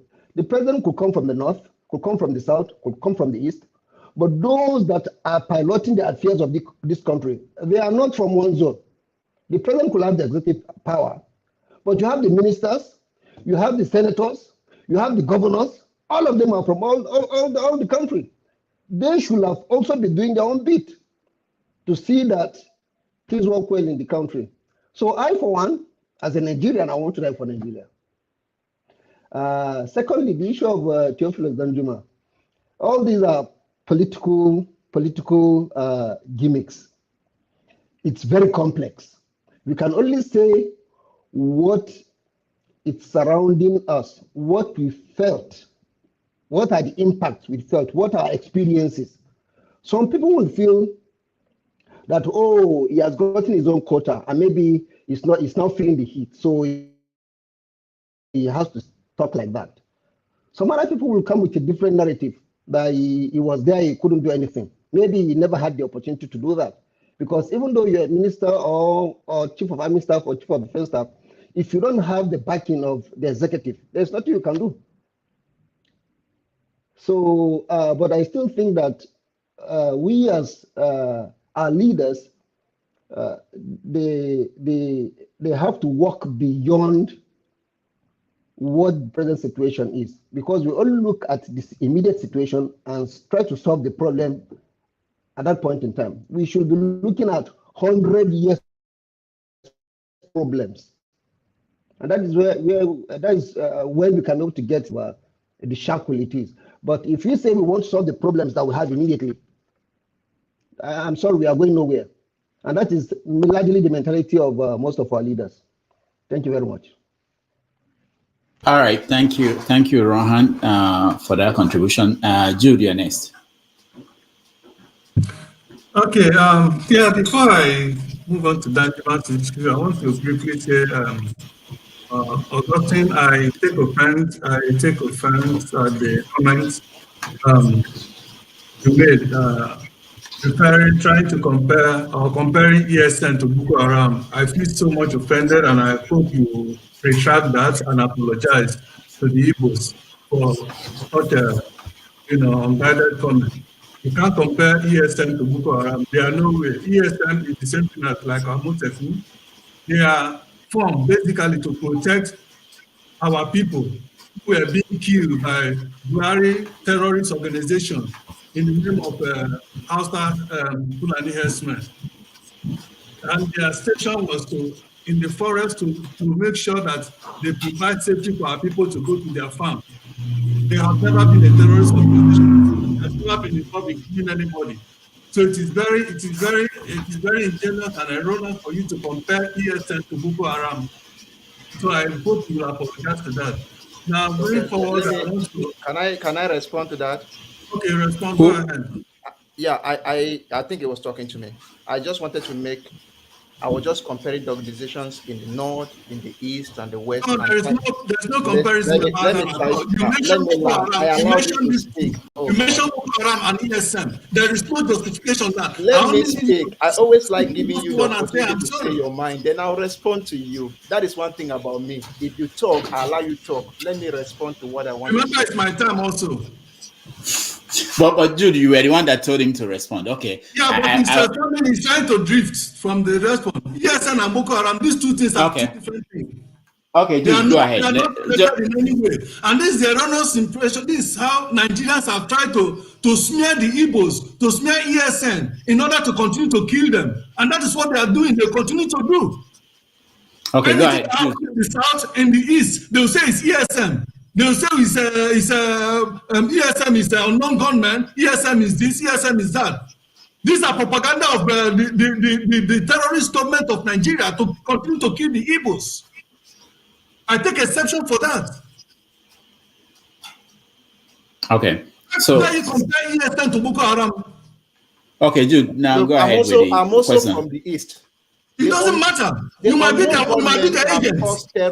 Is the governors not from the east? The eastern governors are they not agent of Buhari? Agent of Buhari, you might be one of the agents. Listen to me. Just listen to me.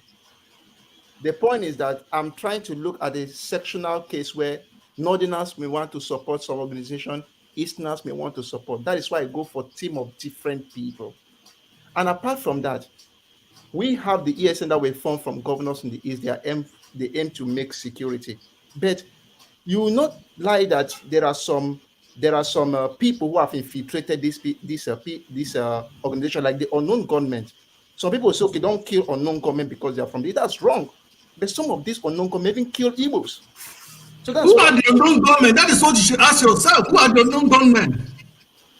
Some of them are Igbos. Some of them are Igbos. I will tell you categorically with all seriousness and with deep in my mind. Some of them are Igbos.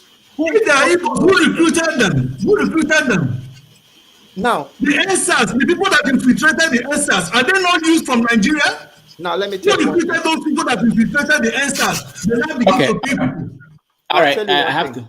I think you are just throwing tantrum. Yes, please, please, Dr. Damages, you take, please take charge. Yeah, I will. Just a minute. Anyway, let's leave this. Let me go to my submission on Danjuma. I was actually moving away from you, Jude. I thought you used your time to talk about this. But anyway, go ahead. 1 minute, please, so that we can go. We have Danjuma, like most of these old brigades. You see, whenever the heat of what is going on in the country begins to affect their economic and personal interests, you see them coming to offer one solution or the other, coming to speak of one thing or the other, as if they care. Most of them are only doing that just because of the threat of their personal and economic interests, just like you see Obasanjo doing. These are people who have had various opportunities. God have afforded them various opportunities to make things right, to build a country that you and I will be proud of. But they chose not to. Instead, they went ahead and built personal business empire.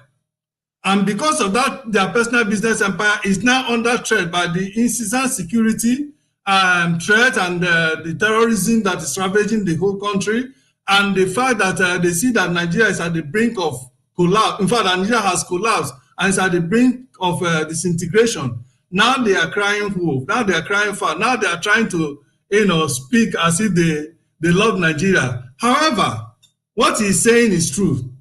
The military has been in fact, I would say they work hand in hand with the terrorists in Nigeria.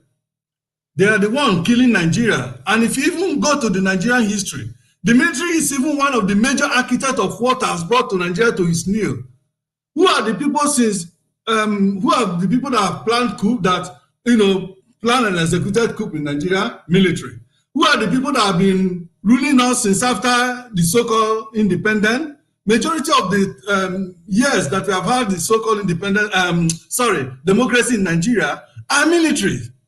In Agbada, Obasanjo was a military man. He ruled as a military personnel and also as a civilian in Agbada, as a military civilian in Agbada. What is it called? Terrorist Buhari, is he not a military? So these are the people that have brought Nigeria to the present situation.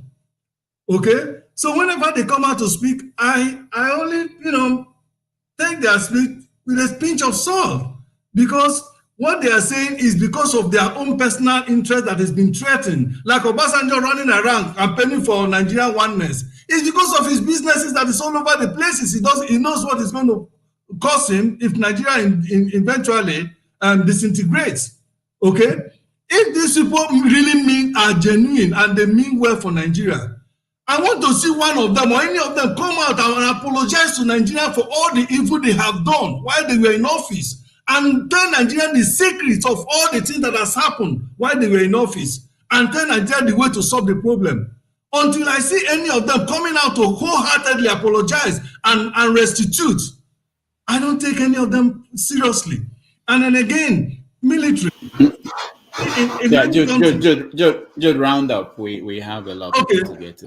We see the oil theft today in Nigeria that is running into multi-billion-dollar theft.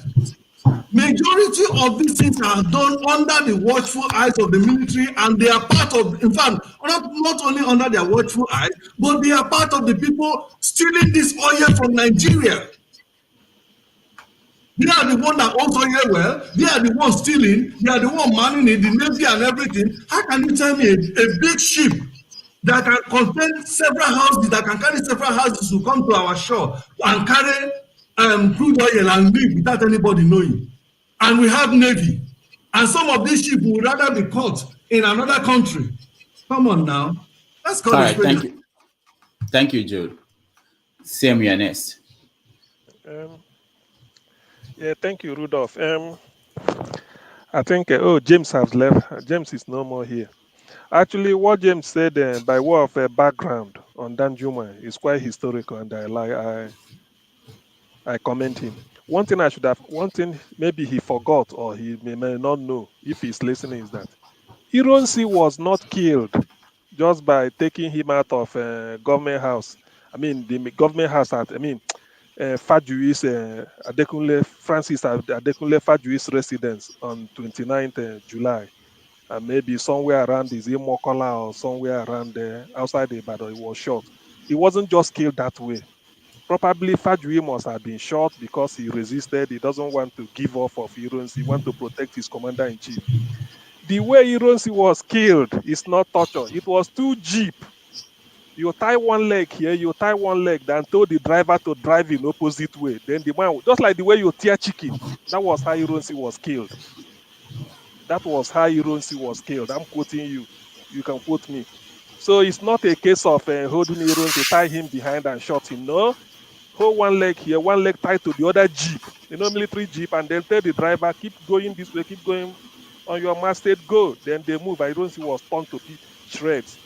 So Danjuma did this to satisfy the caliphate, and he was handsomely rewarded because his oil wells, his number of oil wells is the biggest. He has the highest number of oil wells, if not number one or number two in Nigeria. I remember one time I read he gave how many million naira to Ahmadu Bello University, just like he want to give to them. He has so many business interests. Now, when they did all this, it was to satisfy the Fulani, and he was handsomely rewarded. Then, one Nigeria was born. Then he joined in slaughtering Biafrans. But one thing people do not know is this. He should have asked himself, why is he still alive up till this moment? Why? Now, his village is being decimated. The Jukun people, the Fulanis are decimating them. He's being decimated. So now he's crying. We knew all this. You see, that is the issue. That is the hypocrisy of the country. Now, what is he rallying us for? Like somebody observed during the graduation ceremony at Taraba State University. I think they gave him honorary doctorate degree. He was there talking.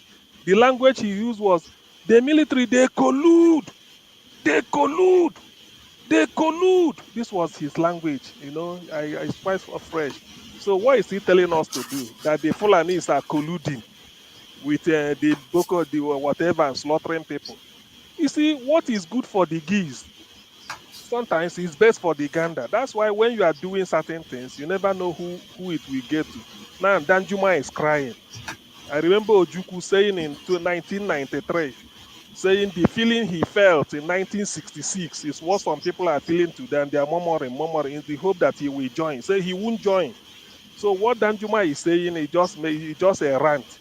Now, apart from that, like Hiruham, who said about the military that the president is not the only person governing that the countries. Yes, we agree. But Nigerians sometimes they do not analyze things very well. Buhari went to Washington, D.C. and told Donald Trump that these people killing people, they are really not Nigerians. These are people from either Libya or wherever. They are not Nigerians, they are terrorists. We agree. Now, those people you say they are not Nigerians, when you arrest them, you say you want to put them in Nigerian army. So if they are from Mali, by putting somebody in Nigerian army, you are giving the person Nigerian citizenship.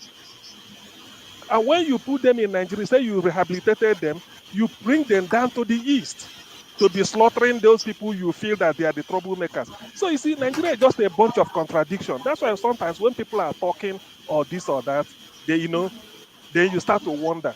Now, to make this point, ESN, Eastern Security Network, was formed because the Southeast governors did not follow suit when the Southwest Yorubas formed Amoteku to protect their people. The Southeast, they were left bar. Everywhere was slaughtering. Everywhere, our women cannot go to the farm. Nnamdi Kanu stood up, saying he must protect his people, and he formed ESN. He made it clear that you can never see ESN in the cities. If you want to see ESN, you go to the bush where they are to smoke out the Fulani terrorists that are coming, that are bringing them with Dangote trailer every night. So that's what he did. Boko Haram is known as is one of the either the top 4 terror group. ESN is not asking for. ESN has never gone beyond the southeast to go and be slaughtering people in Benue, or to go up to Borno, or to go or even to the southwest that is near to us. So there is no comparison between ESN and Boko Haram. Boko Haram is pure a terrorist. All they want is to spread Islamic religion and then to murder people and then force you into submission. ESN is not coming out to go and murder anybody. Yes, granted that anybody can wear police uniform and go and steal. We know it in Nigeria. People wear fake dress and go and stand in the court and pose like barristers. We've had it in Nigeria. So that's 1 or 2 people may infiltrate and say they are ESN. All those things are lies. ESN was not trained to kill. If they were, who are they going to kill? Is it that you are recruited to come and kill your brother? It's not done. So all these things are just Nigerian propaganda. They can never fall for it. Boko Haram is a pure terror. It's a pure terror organization. So what Danjuma is saying in effect is to tell us that we should defend ourselves. In fact, to be honest with you, I have no sympathy for such a man. I have no sympathy whatsoever for Danjuma. The only thing that pains me is that Nigerians have short memories. They do not sort of situate things properly, and then they are easily carried away by the wind. So for somebody like me, I have the historical antecedent, and then I can, whatever I want to analyze, I go into the history. This is Nemesis catching up with all those people. How come in Benue? Sorry, please. Okay, round up. Okay, round up. How come that it is in Danjuma's area that the Fulanis are taking land and converting them into their own? And these are the people they told us they are from Libya, that they are not Nigerians, and then they are in the army. So what Danjuma is saying in effect is, I don't know, he's just crying foul for nothing. I wish it is Danjuma that they caught and slaughtered. I don't care. After all, what right has Danjuma to kill his commander-in-chief? Or is Ironsi not a human being? What right has Danjuma got in the army to kill his commander-in-chief? He hasn't got the right. Therefore, you cannot kill somebody and then tomorrow, if they're after you, you start to shout this and that and that. Danjuma has not that right. I wish the terrorist, whoever is listening to tell him, should get hold of Danjuma, slaughter him, and then keep people we see. Because that's what he did to Ironsi. Ironsi is the first battlefield general in Africa. He was made a general not by Nigeria, but by United Nations because he commanded the troops, the UN troops of all over Africa. Ironsi commanded them at the Congo. He did a brilliant job. When he came back, they have to give him a general. He went there not as a general. Then Danjuma have to slaughter him because he wants to please the caliphate. They gave him crude oil. He was having the Equatorial Trust Bank, different chairman of so many banks, living big. They even take one Igbo girl as a, let me marry, just like IBB. They conquered people, you take their women and they do whatever you like. Today he's crying. What a chicken-hearted generation. It doesn't bother me. I wish they will slaughter Danjuma, then that will be the end, so that people will not know. Of course, if you want to kill, that is mean of self-defense. You cannot kill my brother. Look, if I'm from Ironsi's family, Danjuma will not believe him. I will engage the highest form of machinery in the world, pay with the last cup I have to make sure Danjuma is eliminated, and I will come out and announce it. I mean, you can't kill what right has Danjuma got to kill Ironsi in history? And Nigeria, they are not teaching all these things. They are not teaching it. Even to kill Fajui, what did Fajui do? Because he said, don't kill my commander. The worst you should have done was to arrest Fajui, keep him under house arrest, because that is not the person you came for. Fajui did not do anything, but you murdered him. For what? What did Fajui do? And then Danjuma has to give order that 2 of them should be eliminated. If won't go on, that they've done the job in Lagos. So why is the meaning of all this? Nigerians do not interrogate issues very well. I wish the family of Dekunle Fajui, when they hear this, that they will also reflect. What right has Danjuma got to kill Fajui? Fajui is a governor of a western region. What right? What did Fajui do? Fajui did nothing. The highest you should have done was to take Ironsi away, arrest Fajui, keep him house arrest. After 2 days, you release him. Because he didn't do anything. Then you have to murder the two. Fajui was a brilliant soldier. He's a good host. He said he better die than to kill Ironsi in his house. And he paid the price for it. Nigerians are forgetting about all this. Then when Danjuma talks, people will start to say, Danjuma, to hell with him, man. I haven't got time for that. Thank you so much, Mr. Shaw. I forgot what the question was, but I believe you know. Yes, I think it's regarding Danjuma's comment and outburst. I've basically come back. It's not something I would do normally, but I make exception today. I came back to say I told you so to forefathers and was it Francis? I can't remember his name. Because my point initially was dying for Nigeria has to be worth it. I did mention about equipping the military. If you ask me to come and fight and defend Nigeria against another, then we can have a conversation. I can pick up arms and fight and defend Nigeria. But there was a gentleman who came who served in the military. I think Adeniyi was his name. He's left now. Yeah. He mentioned the sort of money that went through, people that ended up in the pockets of people like Danjuma. He was talking about 2.something billion naira. This is a man that's served. So you can't say he's lying. So that's the point I was referring to. And they said, you're not patriotic. If the money is not available and we have to use cock and shoot or whatever, we know there's no money. I'll make a reference to football because, most men, we follow football. Not you guys in America now. I mean, the one you kick with your foot, not the egg ball you throw in America. Right. So, but Celestine Babayaro retired from Nigeria quite early because the gentleman was playing for Chelsea then. He said if there's money allocated for our flight to bring us back to play Nations Cup, World Cup qualifiers, and somebody is pocketing it, I refuse to pay with my money any longer. It's similar.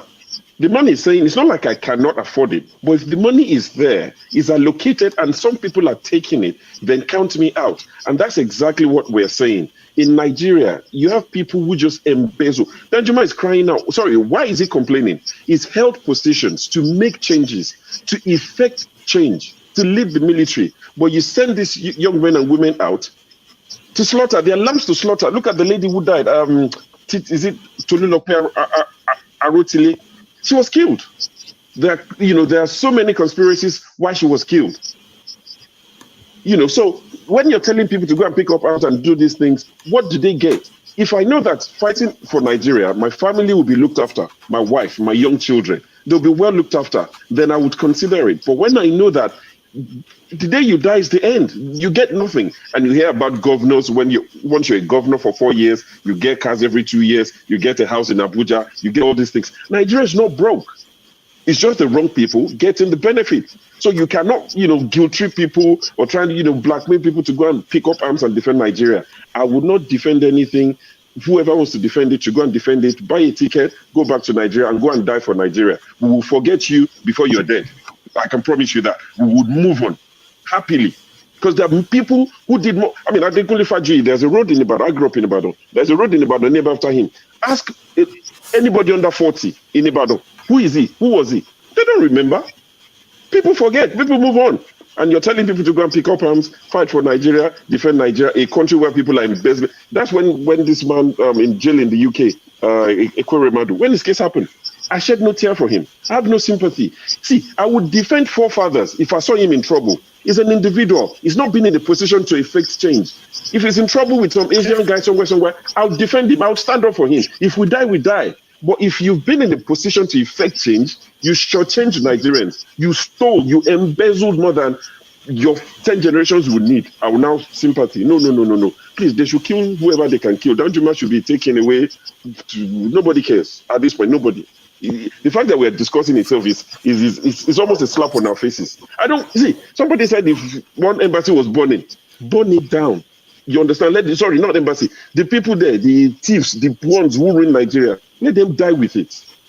Let them die. All right. Whoever has sympathy should go and die for them. I'm sorry, it sounded like a rant, but it's just annoying that a country with so much resources, so much potential, some people would sit down and decide to steal from 1960 till date, but you now ask the common man to go and die for that same country. No, be so they work. No be so. No wow, be so. Thank you. You guys are not even sounding as if today is Sunday. It's common people that die for countries, though. I don't understand how we make excuse for not wanting to defend our heritage. I don't understand that logic. That's an excuse for inaction and paralysis. Forefathers, I've not asked you now. Wait. Let's hear from. There are people who have not said anything today. Amaechi, welcome to the show. Amaechi, can you hear me? Amaechi, can you hear me? All right, we have to move on. Amaechi cannot hear us. Wayne, welcome to the show. Hello, everybody. Happy Sunday.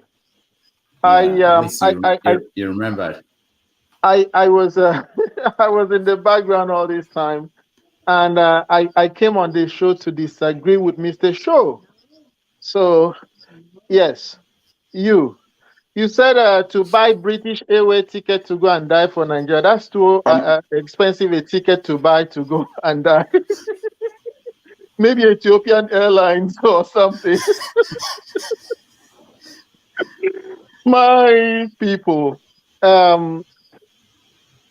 people die for countries that have offered them something. And if Nigerians say they won't die for Nigeria, it means they've had nothing. I was watching the video of Peter Obi donating 5 million naira to victims of flood, and they were so happy. And I said, wait a minute, the nomination form for APC is 100 million naira. 100 million naira. Put that in context. And all the people who went out to buy forms, the governors, ex-governors, Akpabios, the Udoms, and all of them from north to south, east and west, how many of them have gone to donate for the flood? No, with our money, public money. All the nomination forms were bought with public money. Yes. How many of them have gone? They went there to buy, to invest in themselves, so that they can make more money off of it when it is time to give. So why would somebody from Benue State fight for Nigeria 1 year from now after the flood has receded? For what? Why would somebody like me move from the comfort of New York to Nigeria to fight for Nigeria when I look back that my future was carried away and I had to run to somewhere that offered me something? Yes, I will fight for this country. I will encourage my children to join the military in this country because this country has offered me a lot. That's the kind of country people fight for. Countries who offer you something, not countries who offer nothing. Danjuma, I was a good student of history. I think Mr. James is gone. Oh, he's still there. Unfortunately, I was advised against history. You end up as a teacher. Till today, I still regret not, following my dreams of studying history. I remember very well if you go back, the Gowon's speech addressing not Nigeria but northern Nigeria. We've gotten back our position and all of that. So alliances change, and this is one instance of that. That today, Tinubu could not find one northern Christian who was worthy of being his vice president. So he had to go with a northern Muslim. Means that even in the north, they do not regard their northern Christian brothers and sisters. They do not. They have no regards for them. And I think they might have stipulated to him that you either come with us or we don't regard you. So there was a time in Nigeria that our northern Christian brothers had this aura of being northerners. They thought they were equal with the Muslims, and things have just changed. That's why Danjuma is crying out. And of course, somebody mentioned that Obasanjo wants a safe, united Nigeria to secure his business. That's the reason all of them would want a safe and secured Nigeria to secure their business. Otherwise, they'll lose, but they have enough. Any of them can move to any country and live their lives out comfortably. I submit. All right, thank you. Let me say that I would like two more people to make a comment on this in general. Maybe one of them will be Adeni. He joined us again. If he has anything to say, and then we will round up by talking about Tinubu. He made a very important speech yesterday in Kano. I'll play the video of that speech, and then we get a round up on that. Adeni, do you want to say anything about Danjuma before we close out on that topic? If you listen to some of the comments people made, is there anything do you care about his historical role he played in Nigeria from the 60s? Well, like I said before, he has been an active part in running Nigeria as a young person. Now he has made a lot. He has gained a lot from the country. He has oil wells, all those things. So they are just trying to protect their interests when things are now, are not going their way. Like I said before, they didn't do much for the military while they were there. Himself, Obasanjo, and the rest. And let me ask you. That's why the Do you military think, Adeni, do you think that the role he played with Fajui, are you aware of that, and what do you think about that? The role he played with Fajui, where during the Civil War? No, before the war, during the counter coup, not the Civil War. Counter coup. Yeah, of okay. 1960. Well, all those periods, you see, all those periods, let us not bring up those things, because if you are in their position that time, you will do the same. So I don't want to bring the issue of the role. They came out for vengeance that time, and they did their counter coup. They were killing. So anybody will have done that too. But after that, what have they done? They've been in power. What have they done for the country? They were there for their own personal gains and everything. Now Nigeria is not working. The money for military, for development, some of them are sitting on some of it. So why are they? So let's just look at it. Like I said, the system is not providing the right democratic way to run Nigeria. If we have the right system, institutions will be held responsible for service delivery. Nobody is expected to die for Nigeria, apart from those of us in the military and the police and the rest. Other citizens of Nigeria are supposed to be protected by those of us in the military. So if the resources for the military, you give it to them, you monitor them, ensure that they procure the right equipment and defend the country against the enemy. That is our job. So if that is not done and they are now crying, they should blame themselves. That's what I will just say. Okay, thank you. One more person, then we move on. Yeah. Who wants to take? Who has something important? No, something different. Know. I wanted to really reply. Who is speaking? Oh yeah, that's true. Austin, we have the chance to reply, Jude. Yeah, Austin, go ahead. That's the final word. Then we move on to Tinubu. I don't know. We should try as much as possible to be open-minded. That's one thing I want us to really pray. We need to really try. It doesn't mean that because I'm from the East, everything North is bad. I don't know. I am a mathematician somehow. If you look at the rules of induction, if you claim that you have 1,000 people and 900 are bad, maybe just let's say 2 are not bad, you don't have the right to say that everybody is bad.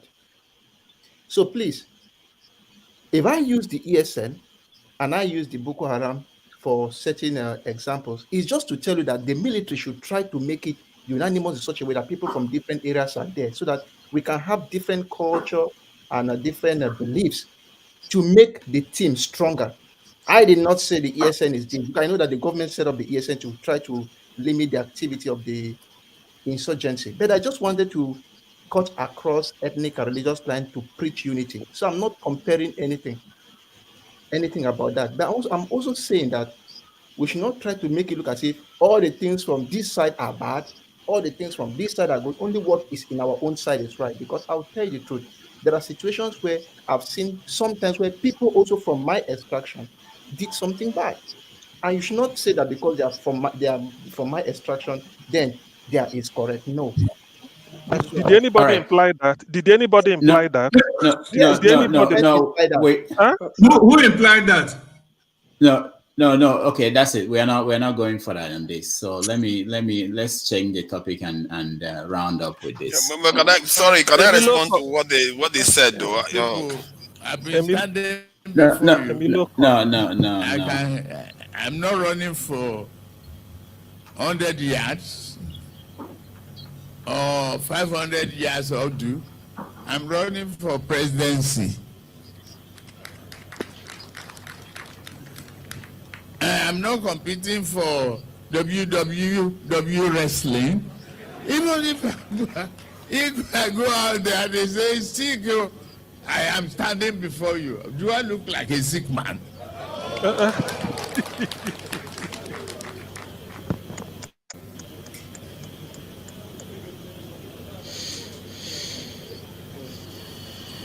Nigeria.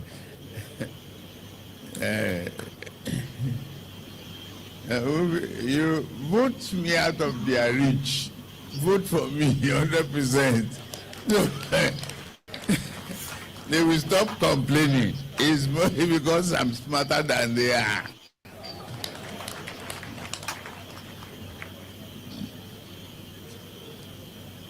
The commercial exploit of a whole lot of you is greater than the sum total of the other party's equation. Well, we need an interpreter to explain this. All right.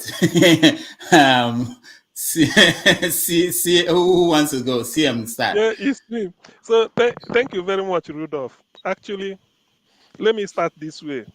Tinubu said he's not running for let's say 100 meters anyway, just for Olympics in terms of fitness. Well, anybody can say that, even if it's me. I think unless the contestant, all these presidential candidates, if they are willing to present their health record or medical records, because yes, he's standing there. I may stand up, you think, yeah, like he said, you may look at somebody, the person may look fit, but until you look at the medical record, you look at the X-ray, the chest X-ray, there's a way they do it. But is there any? Hold on, CM. Is there anywhere in the world where that is a requirement to run for president? But then, if they demand it, if it's demanded of you to show, maybe the party. Where do they demand it? Look, if people are expressing Rudolph, even here in the United States, excuse me, even if it's not demanded, but it's required somehow. Excuse me. If people express concern, you can bring it out and say, "This is my medical record." Somebody, your opponent could ask you to present your. Let's say Tinubu may ask P2B, present your medical record. This is my own, or you can say, "This is my degree certificate. Present your own." It's a challenge that will also help people to know who is. So to that extent, until they do it, but then what Tinubu, what he's saying, like the interpretation he's giving to English language, sometimes he speaks so idiomatic or don't know whatever. So that's why I'm laughing. Not really that the man is not saying anything, but we all know, because in all these things, if a man could lie about his age, particularly if you want to be president, that is where all these things are coming from. If a man could lie about his age. Now, there's nothing wrong in telling people that, look, I've been to the hospital last week, I'm out. But our politicians are not willing to say all this. Place your card on the table. In advanced countries, when a politician goes into the hospital for anything, he say he was checked in for emergency disease. You say you make it open. But in this case, everything is hidden. So nobody wants to present his own. So people are now free to insinuate anything. The only way you put them, you answer that question is you come out clean and say, look, this is me. Then let them bring the counter, the counter narrative. But in this case now, nobody is willing to do that. Particularly the Tinubu case, because of the way people are saying. Even Atiku, or even P2B, all of them, if they can, if I'm in P2B shoe, I will present, without even people asking about it, I will say, Nigeria, this is my medical record. I did it at so hospital, because it's something secret. But you can present it just to show, because you are not a public officer, so that when you go in there and it's a challenge, let others present. Although they may say there's no constitutional requirement for you to do that, but there's what they call moral requirement for you to show it, for you to tell them that, Okay. look, I want to prove everybody beyond all reasonable doubt. So it's All not right. until when you want to run a 100-meter race that you might feel that people will raise concern about your health. No, if you are coming to be number one citizen, we have every right to inquire about everything under the sun. If you don't like it, then you go away. After all, it's not your father, it's not a birthright that you must be president of the country. Thank you. All right. Thank you. Go ahead, Jude. Yes, even if he tells us, he comes out to tell Nigerian that it's okay, there's nothing wrong with him. Even looking at that clip you just showed us, anybody in the medical field, especially that specializes in psychiatry, mental health, will know that this man is sick. All the things he's saying, psychiatrically, is called word salad. You cannot even make out meaning from what he's saying. Jumping from one thing to another, he hardly finishes a topic, speaking gibberish. These are symptoms of Alzheimer's disease. These are symptoms of dementia. Okay, I don't need to even evaluate it. See him run 100 meter or whatever to know that if it's 12. I can bet my life Tinubu is not alert on oriented times 4. I can bet my life on that. If they let him bring his evaluation, Tinubu will not be alert and oriented times 4. And this is one of the this is a mini mental examination that you use in assessing somebody's mentation. And if you want to elect a president who is not mentally sound, how is he going to function? We have all seen during Buhari's administration how he squandered Nigerian money, taxpayers' money, going to Britain every time to receive healthcare, to change his people say to change his oil. Okay. Look at Tinubu. Tinubu will even be worse because his own case is even more sicker than Buhari. He's even more sicker. Tinubu is always out almost every month, every 1 or 2 months. Okay. Do you know how much Buhari should disclose? Only we live in a country that's not transparent. If they can disclose how much Buhari so far has spent from Nigerian ports going abroad to take care of himself, I bet you it will be enough to build 2 standard medical hospitals in Nigeria that will be of international standard. I bet we can be up to that. Then do we want that again to elect somebody who will not only exceed that obnoxious record that Buhari have maintained in going for health tourism in abroad, to elect another person who is even going to do worse, somebody who cannot even, I can bet my life, Tinubu cannot climb 2 flights of a 2-story building. He cannot climb it. He cannot. All right. Thank you, Jude. If not for what Jude told us today about what he's going through, I have a small joke I will have played in here, that you are practicing medicine, because typically American doctors and nurses, when they're talking about somebody they've not met, they refrain from diagnosis and from saying this is what is wrong with them. But I can't say what I needed to say. Well, I didn't diagnose. It wouldn't be funny. I can do assessment. I've only assessed. You have to see the person to assess the person. You have to see the person, meet the person, but you are assessing from TV, anyway. But that's a different. We have remote assessment these days. All right. Let me before you, I know Austin, you want to say something. Go ahead.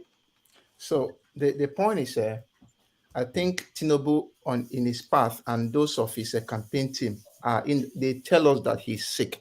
Look, if you see a child steal meat, maybe Emeka, what are you doing? Hey, I didn't take anything. Something may have happened. Somebody you see, come here, who are you? Hey, I did not carry anything. I didn't ask you anything. Most of the time, Tinubu and his people try to defend his health over and over. And he always said over and over, that means something is wrong. So sometimes if you know you are not guilty, no need of defending yourself.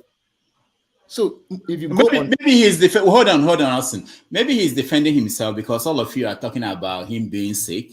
If you stop talking about him being sick, he will not be defending himself. What about that?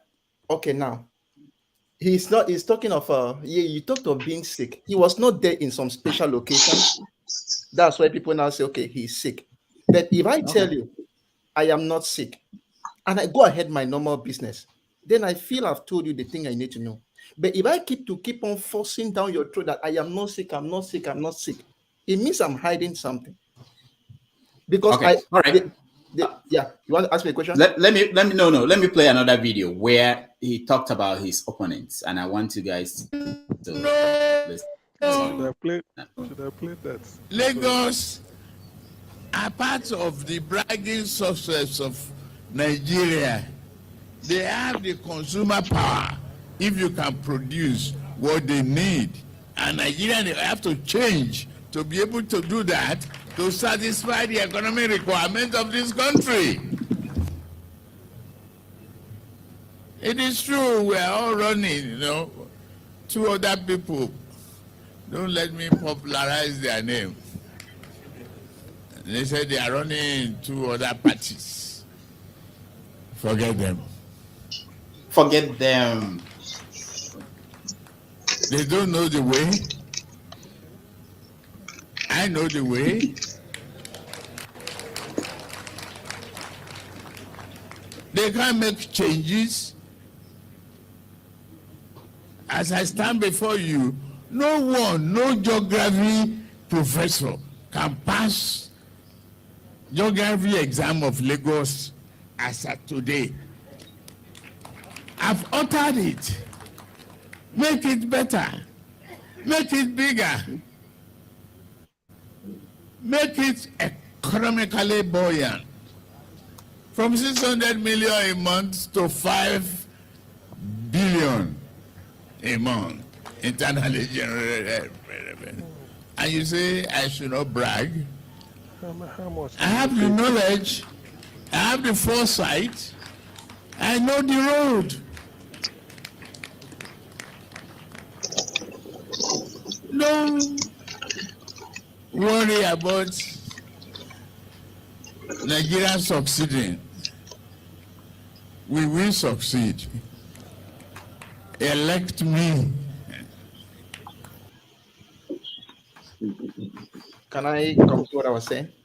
Hold on. No, hold on. I want James, because he said that, James, you're a geography professor, that nobody can nobody can recognize Lagos again because he changed it. James, it's a challenge, James.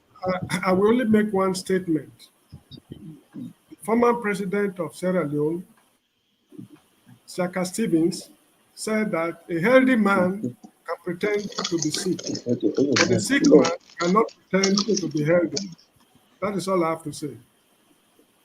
All right, thank you. Geography. Can I continue what I was saying? Yeah, okay, yeah, finish up, Austin, yeah. So, as I said, from my own perspective, the way they try to force it down our throat that he's healthy makes me feel he's sick. The second thing he said in the first video, that we should follow him because he's smarter than everyone.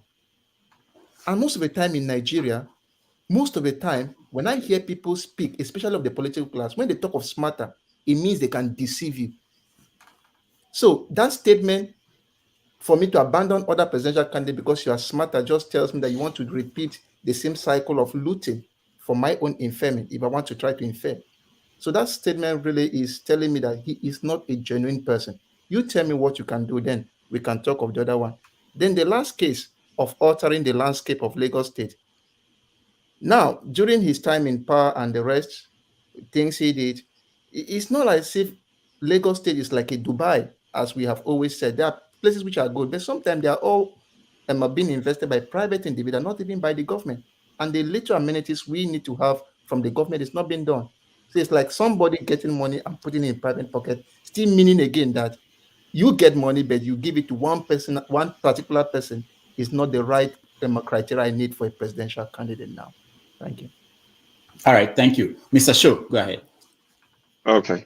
I'll just make, quick submission, 2 minutes, and I'll drop off. So Tinubu's case has never surprised me. He's a politician.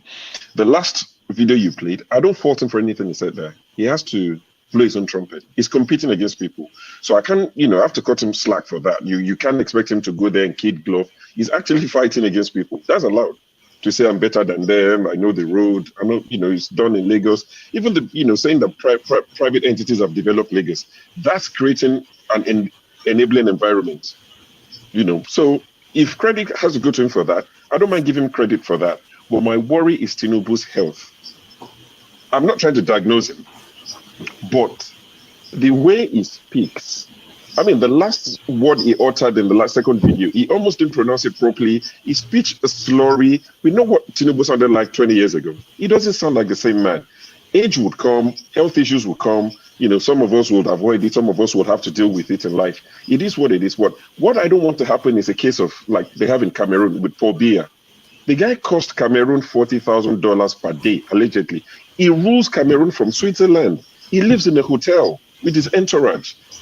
For whatever reason, age, access to health, and all of that. So, they decimate the country or the continent so much that they have to live in the West for good health services. So I don't want Nigeria to go and elect a man that would rule Nigeria from the UK. He's old. He's not the same man he was years ago. And when they talk about this 600 million to 50 billion, I go back to this. Unto whom much is given, much is expected. No one is denying that you've generated this 50 billion, whatever billion you've generated. But how does that affect the average man in Lagos? How has that benefited them? Generating the money is fantastic. But what have you done with the money? Who's benefited? That's the questions we need to ask. So I am totally against him running for president. I can't stop him, obviously. I'm not going to vote for him. I only one vote. But the fact that people will come and try and defend this. I have a friend in Nigeria, very smart guy, intelligent, well-educated. But the minute you bring APC Tinubu matter, oh God, my friend sounds dumb, like totally stupid. If he watches this, no apologies. But when it comes to Tinubu, the guy would tell me that you can't take Tinubu's words literally. I said 50 million youths to join the army. The country is 200 million. Oh, it doesn't mean it literally. I said, okay. He said, don't worry about the Naira falling against the dollar because you don't import and export. He said, don't take it literally. He said, it's corn, cassava, agbado. I don't know what cassava has done to that man. It's always cassava, corn, agbado. Tinubu supporters were saying on Twitter, because I live on Twitter, they were saying on Twitter that, corn is used for hand gel, hand sanitizer. I said, when Tinubu said that, he wasn't talking about industrial corn. He was talking about feeding the military corn, like, cook it, roast it. But his defenders would twist it and turn it and try to make you look like you're mad. And that's the part that worries me. I just hope that we get it right. Elect somebody that's at least physically fit and mentally stable to change the course of, our direction. Thank you very much. Enjoy the rest of the show. I've got to go now. All right. Thank you. We appreciate it. Thank you very much. Yep. All right. Let me hear from Festus. Do you want to speak? I don't know whether your hand is raised. No, Dr. Damage. No, Dr. Damages. The thing is, you can hear me there, right? Yeah. Okay. Yeah, I just like a random thing. I didn't hear the question from the beginning. I just joined back in. Okay. Did you see the video of Bola Tinubu speaking? Right, I saw it. Okay. What do you think? Tinubu, I lived in Lagos for, I was born in Lagos though, but I lived in Lagos if I traveled here for 10 years or so. So, it's just the same thing over and over again.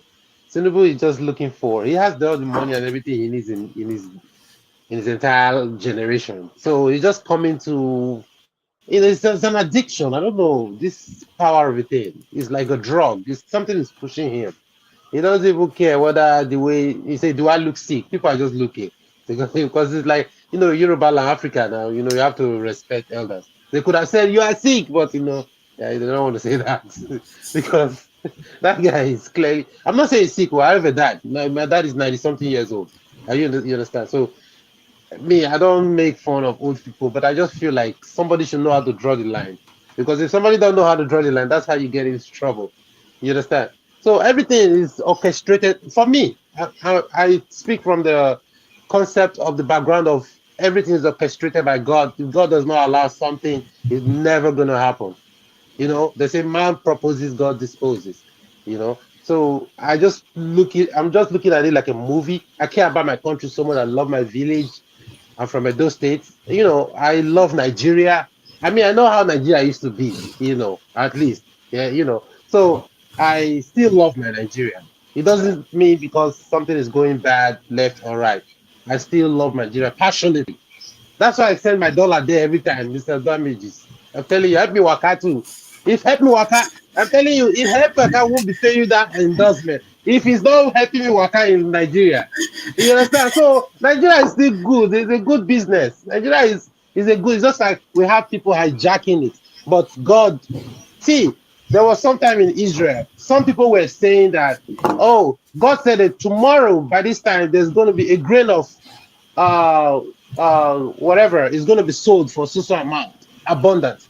Some Grain people of wheat. said, yeah, some people said, no, that's impossible. God is speaking. At the end of the day, what really happened, it happened, and the people did not eat it. The people who denied it were trampled. So when you're talking, what is powerful? Your bottom note, bottom line. What is powerful? Mind the thing you say, because it will come to pass. God does not speak void. So when you speak, make sure the word, you know the consequence of that word, because it's powerful. It might not happen All right. today, but in the future it will. Mr. Thank James you. too is a very stubborn man. Oh. Baba, you are stubborn. Oh. You don't listen. You don't let him go straight. And Mr. Damages enjoys him whenever he's going down the history lane of 1942. Oh, he said. Thank you. Thank you, guys. Unwind. No, thank you very much. Thank you, Thank you, Dr. professors. Damages. Thank you. Omoye, words are very powerful, so mind what you say. Omoye too. I love you. I love you, sister. You're so smart. Omoye, okay, go ahead. We're rounding up now. Dr. Damages, I just came back to pepper the people in the comment section. They are jealous that I call into Dr. Damages, and they'll be exactly pepper them. Hey, for my designer. There's a vest for my designer who, hey! So I came on purpose. So for those of you in the comment section, Mona cry, jealousy won't finish una life. Mona call in now, if una get the level, call in. I'm a proud Warri Street girl. Anyhow you take describe me, it no affect me. So that's what I came to say. After I don't clear down and come up for road. So at the end of the day, everybody know my take for this panel. Now will be dirty now till next year. Make we get common sense person for there. You see, me no, I don't want talk about Agbado and Mikano because they exist for my peripheral. They exist. Not only will be that I they see. So anybody who has family back home, Mona not send them money again. Mona make sure say they vote for Obi. If not be Obi, nothing else, because we don't want to. That country is already dead. We're trying to resuscitate it. So let's do what we need to do. Time go come to Niger when you go fit sacrifice for your country. Don't worry, that time is fast approaching. You will have the opportunity to do that. Oga CM, thank you for your knowledge and everything. But not they look for any small thing when Peter the Rock will be talking. You want to poke hole. Not they do them again. I beg. If you want to, you can send him a message and say, bro, Oga, don't say it like this, say it like this. So anyway, all the panelists, thank you very much. I think everybody had great points, and I understand where everybody's coming from because I share the same sentiments as a lot of people as well. But please, let's make Nigeria work. That's the basic right now. If we can make it work, then we can start having, more defined conversations so that we can build. We don't even have love for each other, not to talk of tribe, not to talk of national cities. We can't even do the bare minimum. So please, let's try to do better by ourselves and with each other. I think that's where we need to start from. So Dr. Damages, I'm waiting for my check in the mail. Thank you. Doctor, let me introduce my daughter. I want her to visit Nigeria one day. Please make Nigeria good. I beg. Make that talk good about Nigeria. Make it better. Okay, All there's right, something thank you. that there's something no one speaks about. You see, Nigeria problem is not actually the architect is not actually caused by Nigeria. It is a foreign architected problem. Whoever you put there, if the person does not if the person is not strong enough, we will end up with the same problem. There are a lot of foreign entities that are there to destroy Nigeria because it's the most populous black nations. If you destroy Nigeria, you break the bones of all black nations. That is the agenda. Whoever you put there really doesn't matter. So long those agendas are there beneath the surface, they are there to destroy the country. And we might, look at the problem of Boko Haram or weaponized Fulani. They have been there, but after the Libyan war, the Sahel was awash with arms. Today, no government in the Sahel, whether Chad, whether Niger, none of them is able to match the weapon of the terrorists in the region. So this is something you also have to look at when you place somebody in government. Definitely, Tinubu and Atiku are not the type that will be there because if you have those ones in the government, you end up with the same mess because they are just Kaba fending for themselves. Hopefully, Obi goes through. At least, if Obi wasn't there as a candidate, Sowore would have been the alternative. Any other person is just the same old story. I think that is something we have to also be looking at, the importance of foreign entity in those regions. All right. Thank you, Solomon. Thank you so much. Okay. All right. Adeni, yeah, go ahead. Yeah, Adeni, go ahead. Should have asked Adeni a question. Yeah. Adeni, go ahead. We Okay, can hear thank you. Okay. Now My we can hear you. Yeah. Okay, thank you. Yeah, I want to react to what Dr. Solomon have said. You see, the way Nigeria is now, with this present structure, no individual can succeed. Let us not deceive ourselves. I have done my research and I have realized that it's not a matter of changing individual, looking for the best, looking for the most honest. The best and the most honest will fail. You understand me? Okay. Let me go do it like this. When Tinubu was in Lagos, he claimed that he succeeded in Lagos. When Obi2 was in Anambra, he claimed that he succeeded in Anambra. You know why they succeeded? The state governors are like emperors. The constitution gave them so much powers that even the president don't have power over them. They do what they like in their state, and they have immunity that protect them when they are in office. So they can, if somebody is ready to work, you will go to the state and work well. If you want to go and steal all the money, you go and steal all the money. But when you come to the federal arena, it is a different ballgame entirely. The president does not have powers over the governors. You remember when President Buhari told the governors to allow local government to have access to their funds. The governors refused, and there was nothing the president could do. So looking for the best person to come and rule Nigeria we are just deceiving, we are wasting time. The only thing that can work in Nigeria now is to change the system. This presidential system is not working. We are creating monsters. We are creating dictators. We are creating emperors that nobody can check. If Obi and all that gets there, they will just be making noise. It is not like Anambra that he has the whole power and all the authority to do what he like. At national level, it cannot do much. It cannot control the governor. And the development of Nigeria today is in the hands of governors. All the governors, 36 governors, they have the power to develop their area.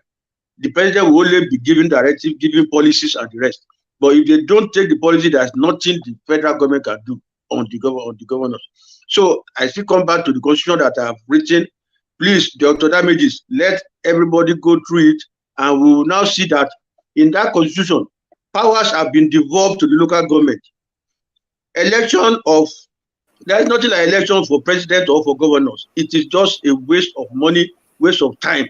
All this issue of campaigning. We don't need campaigning. Constitution has already given us what to be done. Politicians only go to the office and ensure that the civil servant carry out what is in the constitution. They are not going there to come and usurp the job of the civil servant and telling us that they will be the one that will fix our electricity, they will fix the hospitals, fix schools. It's not their work. Let the institutions that have been set up to do this, let them do their work. You are just going there to oversee. So all this one coming to say they will fix Nigeria, do the great job, is just political, gimmicks and campaign, which at the end of the day is going to be total fiasco. That is what I want to say. Thank you. Okay, thank you, Adeni. I think I had two Nigerians. This guy, yeah, I've changed it because I think I'm gonna be a little bit caught with the way I talk now. See, that guy, Adeni, and I was trying to salute the service that you've done for the country, because clearly the people you are serving don't value your service. They treat it as if it's something to be snuffed at. My point is that you see, we like to criticize Tinubu and say he's terrible and all the rest of it. The way I look at these things now is that I don't even care who wins, because we don't even have the luxury of that anymore. From what I've heard today, it tells you the breed of Nigerians that are creating the kind of leaders we have. Many of the people here will do worse than Tinubu right now. I think Tinubu is trying to serve. Some of them are even willing to join other people's military to fight, destroy our country, help them destroy our country even further. When Dr. Sol said it here, that some of these things we are being undermined from outside the country, and some of the people that are undermining us are serving those people. We know some of our leaders are working for some of their institutions. This is something that happened, and we come here and turn our noses at them when majority of us are worse than them. We are not willing to defend our home. We are not willing to do anything. We are for, he's selling. Yeah, at least he's there. He's taking a risk and he's doing something.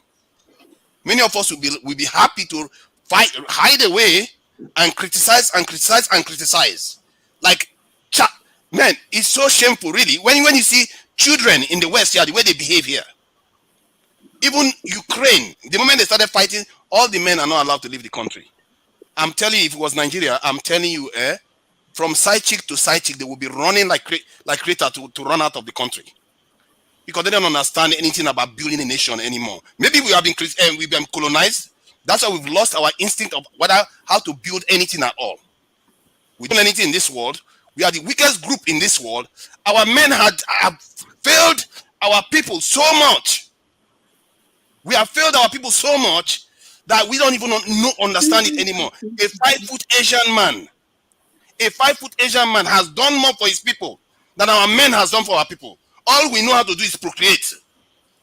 That's the only one thing we have been able to do for our people.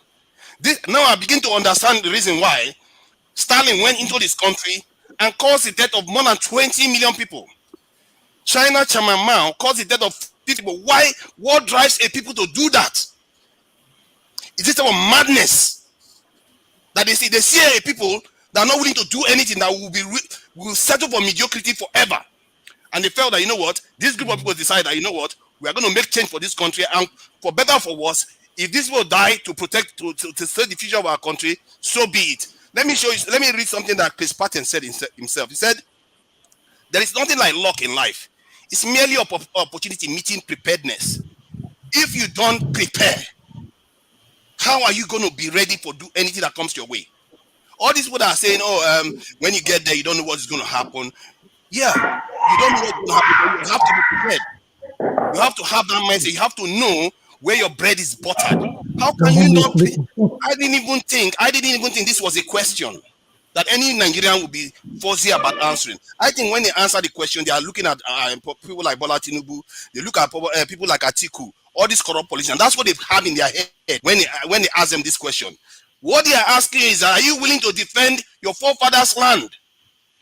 Are you willing to defend your women? Are you willing to defend your children? If you're not willing to do that, I can tell you, you are not a man. That is the primary duty of a man. If you like confuse it anyhow you want to confuse it, run around it. Let me quote you another quote that Chris Patton made. He said, a real man will never let his fear of death overpower his honor, his sense of duty to his country, and his innate manhood. I'm using this quote from that same man that is a Nigerian decided that they are going to bring this quote to say that we shouldn't defend our people. That same man said this. He's a general. Your innate manhood. Even animals know that. Male lions know that. Even he goes that. That is your job to do, and you leave it for other people to go and do for you. You run to another woman's husband to come and save us. Any people that forfeit their survival to any other group have forfeited their right to survive. It's that simple. And I stop blaming your leaders because you are one of them. Our people are one of them. This panel has clearly showed it, that our people are resistant because they make every excuse not to do the right thing. They will pretend as if they hate corruption. In reality, they are just cowards. They are not willing to go and do the hard work on the ground. If I go right now to Nigeria and I die there, so be it. Am I not going to die? In the end, I'm going to die. I wasn't here 4 years ago, but I'm here today to thinking like this. Maybe tomorrow, some of all these people are going to be there tomorrow. I wish our Nigerians start thinking, because that's how we take our country back. That's how our lives will get better. There is no other way. There is no other way. Simply, if you go to Oyinbo man country to go and defend them, you are just going to be poor and be enslaved forever. That's if you survive it in the end. So I'm just saying this so that we realize what we are calling on ourselves. Some of the things we do ourselves. I don't like to blame our politicians. I like to take responsibility, and I like to try to see through their own eyes. We like to point fingers, but we don't like to take responsibility. When good people don't do anything, you will get these rubbish leaders. And some of all these panelists, they are highly educated people, they are highly competent people, but the only thing they lack is their knowledge of heritage. Their knowledge that they need to defend their heritage. Do or die. Thank you. Thank you. These are great moments on TV. I enjoyed it. I wanted to ask Adeni a question. But we should give to Niger Commander-in-Chief. The military chap wanted to, because he said something about taking over and then what to expect. Okay, he's here. Okay, he's back in. Let him come in. Niyi, my question. Niyi, welcome back. My question to you is, you were saying something about taking over that what is it called? No leader. In fact, even if you bring anybody, it's not likely to make a change. What I want to know is that, because this is the election will take place on February 19th next year. What I want to ask you, Niyi, if you are the person campaigning now to take over from Buhari and you happen to be elected, what do you think is the first thing you need to do to be able to survive? Because you've written a constitution. That's why I'm asking you that question. I don't know whether he heard me. Now let's see. He's muted now. Let's see if he. Okay. Yeah, Niyi. You heard me now? Yes, you can. Yeah. You can go ahead. Hello? Yeah, we can hear you. Go ahead, Niyi. Yeah. Okay. You see, anybody with credibility will not come and take part with this system. Like I said, look at it from 1999. Look at how the failure started. We started going down. After 8 years of General Abasojo, people came and complained, we, the military, we don't go to school. They brought professors from total disaster. Another set of people, they say, okay, bring another general to come and be in charge. Another 8 years, disaster. That is to tell you that it is not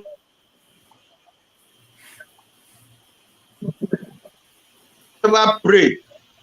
Are you hearing me? Oh God. Yeah, Hello? we can hear you. Although you're breaking up, we can hear you. Go ahead. Okay. Okay. I say if you look at it from 1999, it has been downward turns. From General Obasanjo 8 years, it was total fiasco. They say, okay, we in the military, we don't go to school, bring educated people. They brought the professor, the teachers from university, Yaradua and Jonathan. Another 8 years of disaster. They said, okay, bring another ex-military to do another 8 years of disaster. So if you look at it now, it's now clear, it is obvious that it is not a matter of individuals now. It is the system that has been designed to fail. The system, they are creating absolute maximum ruler that nobody can question. So me, I don't pray to be in this type of system. If you give me the presidency of this country today, I will reject because I know I'm going to fail.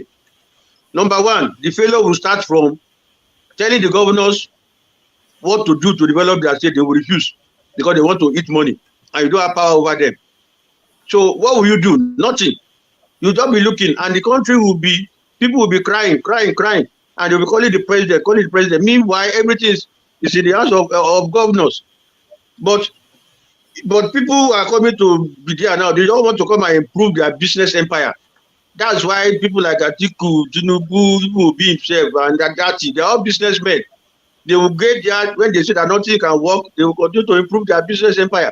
So it is better we just focus on a better system that will be able to put these politicians in check, limit their powers. Don't just come to office and take over the job of all the institutions of government as if people are in the institutions they are down, they don't know anything again. You are now the only one that have sense to fix things that are bad. You have to give them direction. Look, all of them, they are coming to say they will sell refineries, they will sell this, sell that. It's not a matter of going to sell. It's going to offer the right leadership to make people who don't want to work to do their work. That is what they call leadership. Sorry, Niyi. So, but we are left with about 3 months between November, December, January, February for election. I know you won't accept the power if given to you, but are you saying that they should alter the system? When you say the system, are you talking of constitution? Because I know you've written a constitution. Are you saying that between now till February, is that what we are suggesting? We should also that to be able to control the system. That's what I'm suggesting. That's what I'm suggesting. Yeah, thank you, CM. That's what I'm suggesting. That's why I've come up with this condition. Let us alter the system that is operating now and get a system that it is very cheap to handle. This presidential is too expensive for us. Like, for example, we don't need bicameral house. What are those people doing in that house of assembly? We need just a single house. And that single house will be the one that will provide the prime minister or the ministers. So we manage, we reduce the cost of even running the government. But if you continue like this, you need a president need to get about 40 ministers. The House of Assembly is there with all their aides. They are getting millions, billions every month. The country won't have any money to do any other developmental program again. So we need to change the system that will make sure that the government officials, we are spending less money to manage them. And then the whole chunk of money will go to the institutions for development, especially at the local government level. That is where the people are, not even at the federal level. Federal should not be to come out with policies. Local government will be the one to implement. Regional government will supervise them and ensure that they are implementing the government policy. That is all. Before you know, within 1 year, 2 years, Nigeria will be competing with countries like countries in Western Europe. All right. Thank you, Adeni. We are rounding up. No, CM, no. That's CM, no. Sorry. And we're rounding up. Jude, you want? That's your final chance. Yeah, final chance to say something. Go ahead. I didn't call you, but if you want to, you can speak. No, stay just 1 minute. Yes, Mr. Adeni, thank you so much. Yes, there are so many things, like you're saying, change, including the constitution of Nigeria, which is a total junk. It's part of what is causing Nigeria to be what it is today. Okay, and then again, in that change, someone like me, in that change, I would want a situation, whatever change we are going to have, to ensure that no military personnel whatsoever will come out on the street and be brutalizing any civilian. Anybody that does that, both military and the police, the way they brutalize and treat Nigerians like piece of shit, that aches me a lot. And I don't know why they get away with this evil. And yet, people will want me to come out and be acknowledging the military, like here in America. I've been in America for almost 20 years. I've never seen one day a military officer on the street terrorizing or brutalizing or even common insulting anybody. If anything, they're always there to help people, to help any civilian, whatever thing they're going through. But in Nigerian case, every military personnel in Nigeria, even an ordinary recruit of yesterday, is a demigod. They want everybody to bow down for them. This is a third world syndrome, and in fact, something that somebody like me, if I should be in authority, any military leader that is soldiers or whatever that are behaving are found wanting in that, I will use that military leader as an example so that those under him will learn how to treat, will learn how to behave. They have no business being on the street terrorizing people, terrorizing Nigeria. Their business is to defend the national integrity. They have no business arresting. You see them even treating the police officers, even caning police officers. What an absurdity. We live in a crazy society. No wonder they call Nigeria a zoo. Nigeria is indeed a zoo. Zoo is even worse than Nigeria. It's even better than Nigeria. The things that happen in that country, and people wink at it. People get away with it. I don't understand. You see a military person caning a police officer, even if I don't like police officer too, because of the way they treat Nigerians. This is rubbish. All right, Joe, thank you. Hold on, guys. Ovie, I've not heard from you. Welcome back. Yeah. Well, I'm on corner, man. Sorry, I'm here to respond to your order. Forget T-Mark. We pass up. I but I think the question is that can I die for Nigeria, right? Is that the question, right? That's where we started, but we're running up now. Yeah, you can. Yeah, You can but in summary, people like us, we don't they serve from day one. As a kid, I served for Shrine, my community Shrine, right? As a teenager, we agree when I agree, compete for Nigeria. As an adult, I was a civil defense officer. And now I'm an NNPP Kankari member. Am I not serving enough? Is that not dying for Nigeria? I be forefathers. Today UK they rake. So use that language, they use that airport village. They rake, they buga. Go join there. No be here that they do baba. Party, you know, join. Officer, you know you are not interested in joining. You just the order. We should go and die. We should go and die. We should go and die. It's very easy to them our comfort home to the to the precise solution. I said it before. The easiest thing to do in any community, any society, is to criticize and to protest. That's all. Anybody can do that. The PhD holder, Agbero, for anybody can do that. But until we take a desperate measure and put those our criticism into action by ourselves, by empowering those at home, economically first, because they're going to need to chop. Until we start doing that in our various community, we never start. So that's my summary what on I'm that part. doing, Mr. This thing that I'm not doing anything. You see, you just make unsubstantiated claims. I don't. You see, why do you make it about me? You should confront the point that I'm making. Accusing. Look, I'm not saying you are not doing anything. You have to show me what are you doing. Let us join you in doing it. When you hide what you are doing and criticize in public, what do you expect I'm not people to criticizing. say? I am stating what should be done. What is the difference? Oh, so I should tell you what you want to hear. I should Action, tell my you brother. not to defend your people. Action. Your grandfather complain, your papa complain, you are complaining. Action. Even if I'm taking action, I still have to say what I mean to do. You will be saying this the day we know you on this platform. You haven't done anything that. Well, what do you want me to do? To go and commit suicide bombing? What are you talking about? I am doing the stop. What I'm saying, I am doing it. I'm not going to sit here and encourage people to flood out of Nigeria without planning for people to come back to the country. You have to have a certain mindset. I read it just now.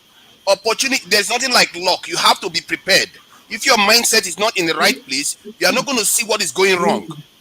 Forefathers, at this point, show us your plan, your preparation. Lay it down for us. We will join you. I'm pretty sure everybody, or not just on this part, but those who are listening will also join you. All I right. understand what you are saying, but you didn't I didn't say anything about having an organization. That I'm saying that we should be loyal to our own heritage. How is that stop speaking for wrong? us. At this point, it's not we. Now we they put us for trouble. What are you doing? That's it. I am doing the same thing. I'm doing what I'm saying. All right. It's not So hold on, guys. Publicly, but I'm doing what I'm saying. Yeah, I'm hoping that along the way, Ovie and everybody, let me just say this on the side. I've had a lot of people say things today. I think for people to come up here, spend 4 hours, 6 hours for they are contributing. There are some people in America, in Britain, that do not even read Nigerian news. They don't care what's going on. I have people like that. They don't know what's going on. They don't care. It doesn't matter what you are saying. They have people in Nigeria. So there is, I think we have to appreciate that. That's one.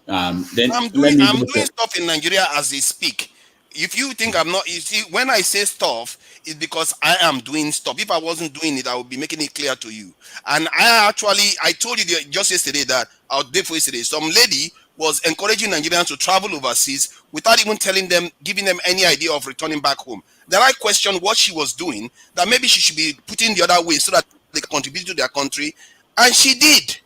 Even if she disagreed with my criticism, she went on to do that. It tells you that sometimes when good people sit down and say, oh, let's just complain, you actually go and encourage people to do the right thing. Like I'm trying to encourage you to do the right thing by your country. Tunanja, there's a reason whoever suggests that people should be jackparing, for lack of word of it, there's a reason why he said that. That is where you should be going to the roots. Why is this man even saying that? Oh, there's no job and these people are getting killed by the day. Is that a fact or no? So how do you wish that God? That's the problem. We already know that. That's what I suggested.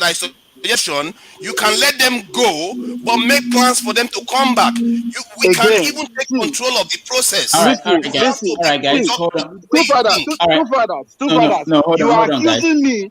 You are accusing me of focusing on you as the character that is delivering the message. That's exactly the same thing you are doing to the pastor who's saying the same thing. Okay, that's the hold same on, thing guys. you are doing. I'm not talking about a pastor. It's not. I have to mute you guys. Hold on, please. Let me hear from Kolata. Kolata, go ahead. I have to go. I want to ask Adeniyi a question, then I go. Okay, go ahead. Yeah, please. Mr. Adeniyi, thank you for coming. You are an army officer. I want you to clear some doubts in my mind. The war in Libya, people have almost blamed the war for the insurgency in Nigeria. Libya, when Libya collapsed, I want to know how the arms got to Nigeria, because on the eastern side of Libya, they have borders with Egypt. No arms entered Egypt. They have borders with Sudan. No arms entered Sudan. They have borders with Chad. No arms entered Chad. They have borders with Algeria. No arms entered Algeria. They have borders with Tunisia. No arms entered Tunisia. Between Nigeria and Libya, there's a country called Niger. The insurgency, I don't think they have insurgency there. How did the arms get out of Libya without crossing any of these borders to Nigeria? Please, I think you are the right man to answer the question. Thank you, sir. Very good. Well, we have from social media, we've been hearing a lot of things about how those Fulani bandits, how they came in. You know, before elections, the rumor about who will win, who will not win, who will make the country ungovernable, and all those things. Even there was a time some citizens were kidnapped in Niger State, Mina area. When they were released, one of the released captives said that the terrorists, the bandits were telling them that they brought them to Nigeria and abandoned them. So those who did that, I think we are not children here. we from +1, +2, we know those who did that. So that's the way, for me, that's the way I look at it, that the weapons came into Nigeria. So people brought them for their nefarious the point activity, I'm for making their is, own personal interest. sir, the point I'm making is Yeah. this: why did the weapons not go to Egypt, Sudan, Chad, Yes. Niger, Algeria, and Tunisia? Why Nigeria? James, that's not How did the factual. weapons get into Nigeria? I just said it now. James, Some people brought them for their own personal Which interest. route did they pass? Is it by air or by sea? James, your premise is wrong. There's It's insurgency in Chad. by road. There's It's by road insurgency in now. Niger. We have more than we have. You say what? Okay. All right. Adeni, thank you. Don't worry. Let's hear from Kulata. We have Go ahead, about James, 4,000 kilometer land borders in Nigeria. 4,000 kilometers, and all these places they are porous, so people can easily come in and go out. I've worked in many border areas. Hello. Okay. I worked in many in a lot of border areas. Yes. All right. Can you guys All hear right. me? Yeah. Okay, Kulata, go ahead. Can you hear me? Can you hear me? Yeah, we can hear you. We can hear you. Yeah, go ahead. Oh, okay. First thing, I wasn't even going to talk about it. James, what the statement you make is not factual. There's insurgency in Niger. There's insurgency in Chad. Northern Chad is terrible. Mali is terrible. Even France is there. The entire West Africa is in chaos, and it's not true. you can trace it back to. It is true. true. You can go and read. I know you read. You can go and read it. You can go and read it when you leave the show. We don't have to argue. We don't have to argue about it. Just go and check on it. There's insurgency across Mali, Niger, Chad. There's insurgency there, and there's armed proliferation over there. Okay, James, can you let him speak, please? Okay. There's arms proliferation across the entire West Africa, and it started with Obama and Britain's misguided war against Gaddafi and not having a good plan to manage life after Gaddafi. So it's not just contained to Nigeria; it's everywhere. That's why you have the likes of France messing around in Mali, in Burkina Faso, in all these areas. So let's not pretend that it's only Nigeria. There's arms proliferation. And since that war started, Obama mismanaged that war. I knew it was going to get to Nigeria. I've been praying to God. But of course, it happened. It eventually happened. But the reason I joined is not because of this. What James just said was just wrong to me, so I had to step in. To Nigeria, you can see that righteous indignation is easy. You can stand on the soapbox and say, I want this, I want that, I want this. But you have Adeni now, a real soldier that can tell you what obtains. So I hope you use this opportunity, maybe an after show, to kind of like see if a lot of idealism you have is obtainable in the kind of society we have in Nigeria. A very heterogeneous, corrupt, I don't even know, whatever. I mean, a good way to describe Nigeria is one picture I saw in Niger Delta. There's the pipeline, stolen pipeline, and an army barracks or something right beside it. If you look at that picture, that is Nigeria for you. That is the best way to describe Nigeria. Our asset stolen right in front of our military. They are protecting it. So with all this idealism, die for the country, do this, do that, Britain for war, civil war, blah, blah, blah. That is the situation. This is a real soldier. Find out what obtains. I agree. I will speak to him if he's going to honor us with his presence in the after show. I agree with that. All right. So rounding up, let me come to Rohan. You have round up. Okay. I've heard all what you guys have been saying. They are quite on point, and I also want to allude to what Kulata said.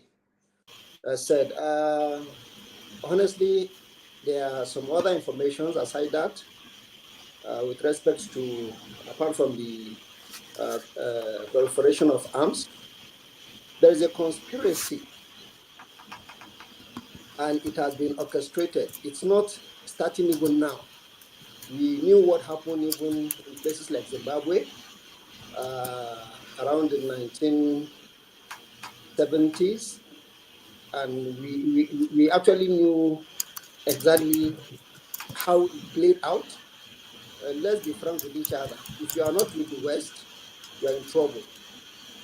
And the role we people that were sent as explorers to various parts of the world, these people represented their country, and then they felt these people were actually they will actually go to other countries, discover who they are, how the terrains are, what are the resources, and come back with a feedback. And then while they now re-strategize, and then go back and then see how they can control these places that have this kind of abundance of resources. And that which they actually succeeded. For example, you have the issue of somebody that discovered a river that's been there for centuries that we've also knew about. And somebody came and said he was the one that discovered the river in Nigeria.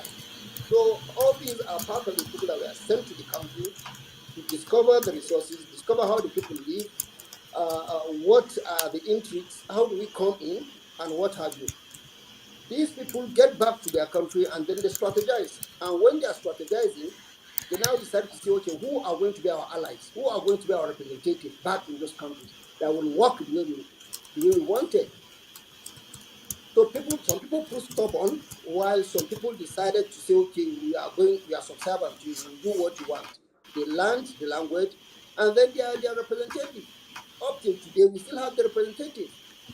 And they are cutting across every country where they ruled. We could talk about our own case of Nigeria. We have them in the north, we have them in the south, we have them in the east, and we have them in the west. And that is why the state is still the way it is, serving the purpose of those that came. And those that came and those that are actually on ground are of the same like mind. And that is why they can synchronize with each other. If you could call them rogues, would have fine. The rogues came from the other part of the world. They decided to come into the country. They wanted people to work with them. And then they also get the same rogue in those countries. And they are ruling.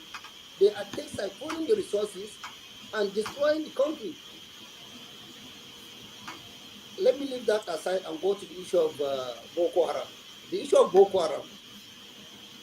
One of the information that has been released a bit, it's a design.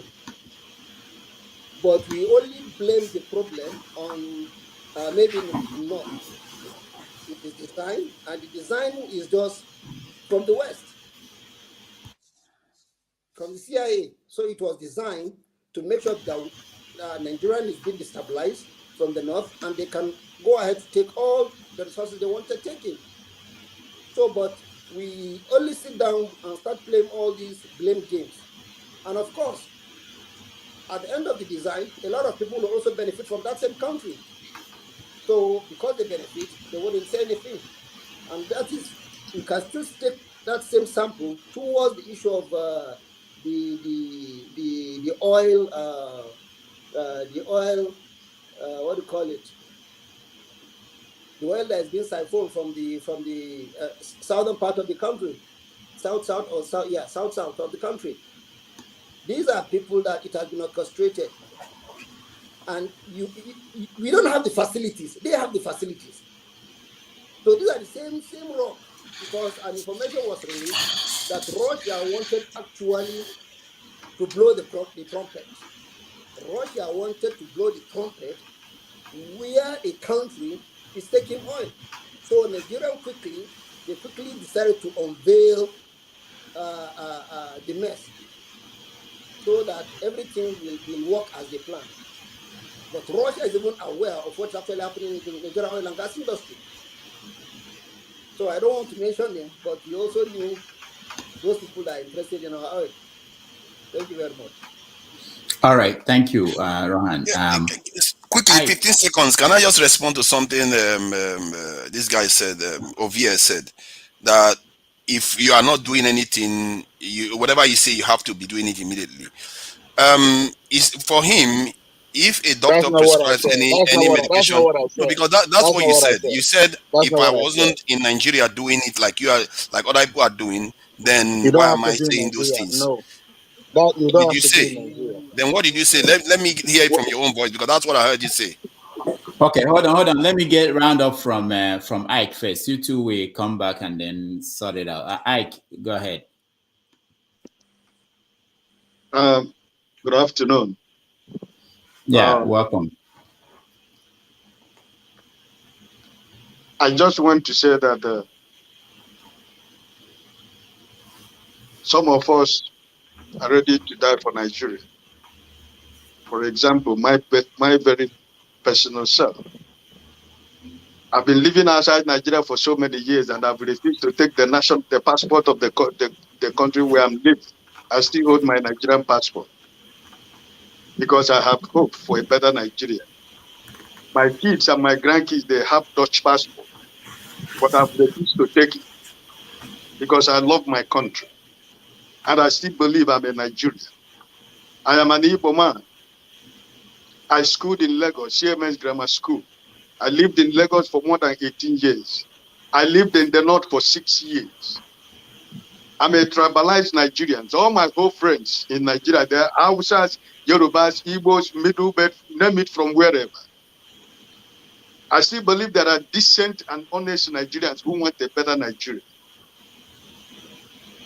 And for ever so many years that I've been living outside, I want to let you know that I've been fighting to defend Nigeria anywhere, at the airport, anywhere in the world. Because if you live in the West, you travel, you see how they treat Nigerians with Nigerian passport. All of us are condemned criminals anywhere in the world once you show your green passport. But I've never stopped. I know how many times I've lost my flight because of trying to defend Nigerians with Nigerian passport at the port of entry in many parts of the developed world in Europe. Why am I doing it? Because I still believe in that country called Nigeria. I lived in Mali for 13 years.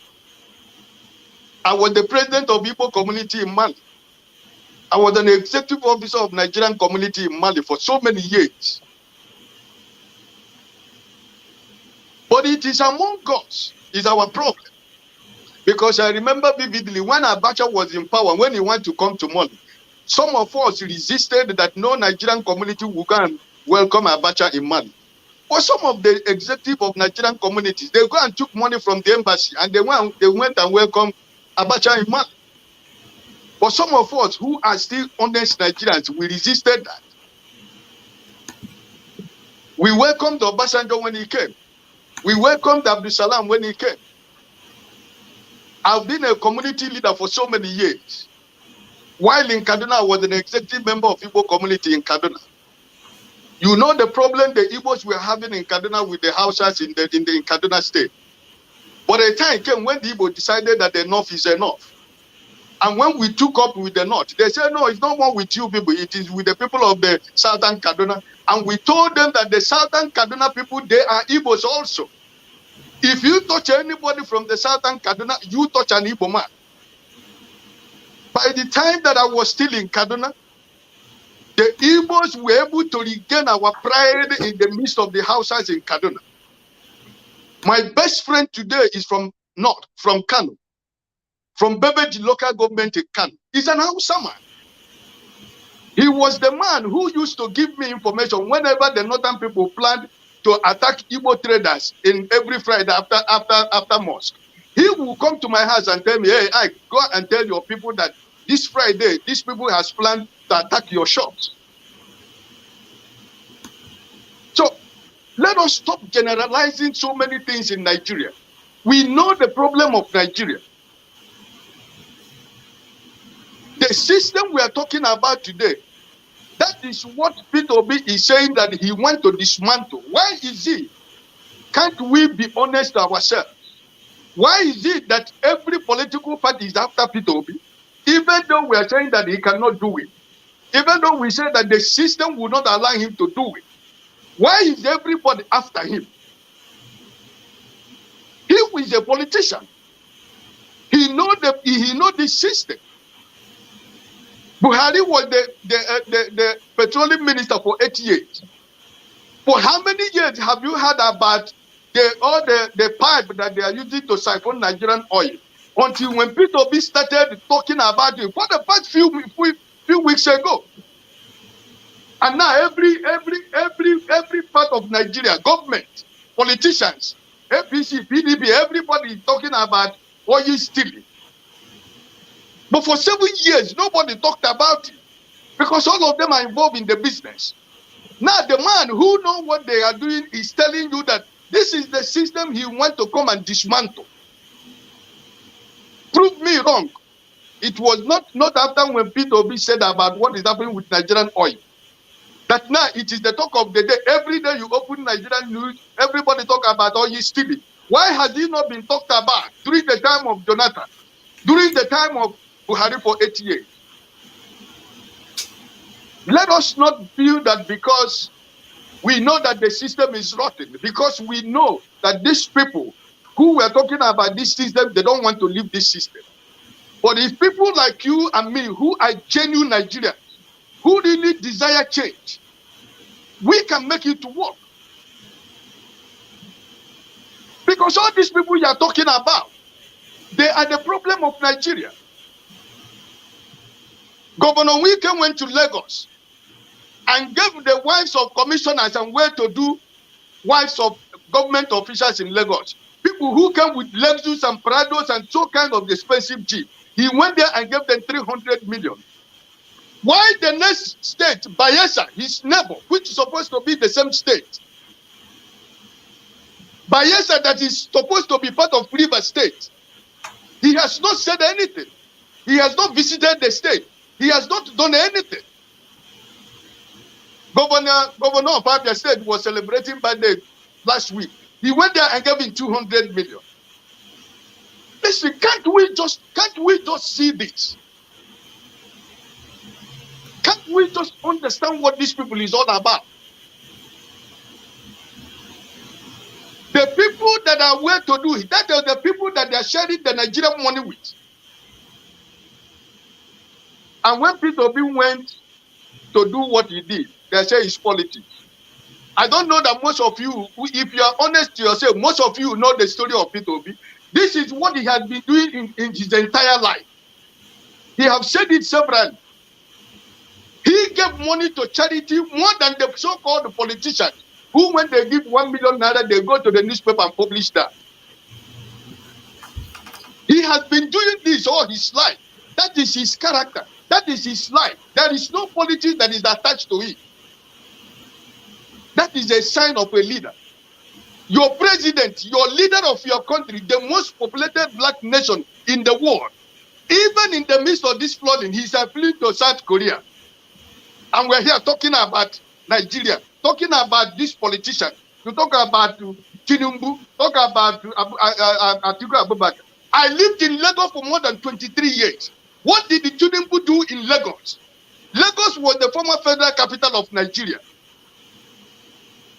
Every institution was established by the federal government of Nigeria in Lagos. Why should we forget so soon what Jakonde did in Lagos State? Jakonde, what is it called? Tinubu succeeded in siphoning the economy of Lagos and making it his own personal property. And somebody will come here and say, what Tinubu did in Lagos. What did he do in Lagos? You are telling somebody who doesn't know Lagos. I schooled in Lagos. For 23 years I lived in Lagos. I did business in Lagos. I was a student in Lagos. I know every nooks and crannies of Lagos. So please, let us tell ourselves the truth. Let us forget about this politics of tribalism and ethnicity and religion that these people are trying to force us to play. If you are a genuine Nigerian who is living outside this country, and your conscience is not telling you truly, that there is something that Peter Obi and Dati can do if they will, I am telling you that you are not an honest Nigerian. There is something that you have in your mind. Showore was supposed to be there. But what is his problem right now? Because he felt that Peter Obi came and take his glory. And now he's after Peter Obi. Does it make any sense? They can work together. People like Showore are the people who are supposed to be the head of EFCC. But what is he doing now? He's after Peter Obi. Because he felt that he has taken everything he's supposed to get. But because he was playing politics with an activism, he should have been able to separate politics and activism. Not that two of them doesn't work. So let us be on. Listen, by December, I'm going to be 60 years. I'm not just talking, but by December, I will be 60 years. My kids has never gone to Nigeria because I said they will never go. Am I happy that I am still living outside by the age of 60 years? I need to go home to Nigeria to retire at my old age. But which Nigeria are you going to? The same family, the people who are wishing you to come, they are the same people that is going to organize the people that are going to kidnap you to get money. The same people you send money, you train their children to the university level. You give them money to do something for you in the village, they will eat the money, squander the money, tell you so many stories. Because they believe we are plucking money on the tree. I know some of you today, you are using your friends instead of your family, brothers and uncles to do something for you in your village. Because that's the reality. The same your family people who want you to come home, they are the same people who want you dead. But this is what we want to change. I cannot risk the life of my children and my grandkids to go to Nigeria in the name of emotions and feeling, oh, we want to go to Nigeria. No! I've been traveling all over the world. One of the countries that I refuse to go is America. Where I'm living is 2 hours to Miami. But I refuse to go to America because the same thing that the black people in America are suffering is the same thing we suffer in Nigeria. I don't want to glory in what they think that they have achieved. When the black man in America has no say, when the black man is treated like an animal. So please, I am begging us, let us stop this politics. Let us face the fact. We cannot say, I cannot defend Nigeria. I defend Nigeria because I know that I love my country.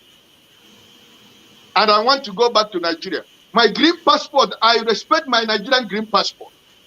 Irrespective of what those people in Nigeria are doing. Because I still believe that it's a better future for this country. But this is the greatest opportunity that I know that Nigeria have come closer of achieving that. Finally, before I stop, I want to tell CM, sometimes you get angry and you oversay so many things. I follow you. All of us are in many platforms together. Peter Obi is not a saint. Peter Obi is not spirit. Peter Obi will not know anything. But he's a man that adapts to change. He's a man that listens. He's a man that takes correction. He's a man that wants to hear what you want to tell him or her. He's a man that is ready to say, listen, Nigeria, I am sorry. He has shown it in so many areas. So please, sometimes try to mellow your emotions. He cannot be right all the time. There are times he might be speaking. Maybe you are not a politician, but maybe you have knowledge of how people are supposed to run an affair. But he's a politician also. You should also understand that. Politicians have their language. It is some of us who are not politicians that will stay by the side and pinpoint those things. Pass that information through the proper channel that he can be able to hear and understand the feelings of the people. You are an intelligent young man. You have vast knowledge about what is going on in Nigeria and outside Nigeria, just like some of us. But please try to lower your emotions. Because I know that Peter Obi knows what he's doing. He can never be perfect. But we can only help him. And that's Baba Ahmed to achieve this. Because these people are real genuine Nigerians who we want to hand over this country to. We are living outside here. I know personally what I am doing, encouraging my family and friends in Nigeria to get their PVC. I know what each and every one of us are trying to do to make sure that our people participate in the election. So please, I am begging all of us, let us keep it up. Nigeria, I know, is going to be a better country. And the man who was talking about Mali, listen, I lived in Mali for 13 years. Anybody who tells you that there is no insurgency in Mali, that person is not supposed to come to the public platform and say anything. Because I lived in Mali. You go to Mopti, you go to Gao, you go to Timbuktu. Mali right now, only Bamako, from Segu to Bamako capital, is the only place that is safe in Mali. So if you tell me you don't know that there is insurgency in Mali and Burkina Faso, look at what is going on in Burkina Faso. The last military coup, a boy of about 24 or 34 years, the president of Burkina Faso. They have driven away the French people and welcomed the Russian people in Burkina Faso. This is West Africa. But what is it? Buhari is using the Nigerian wealth, financing the country of Niger and Chad, because that is where his generation comes from. And we all put blind eyes to it as if we don't know what is going on.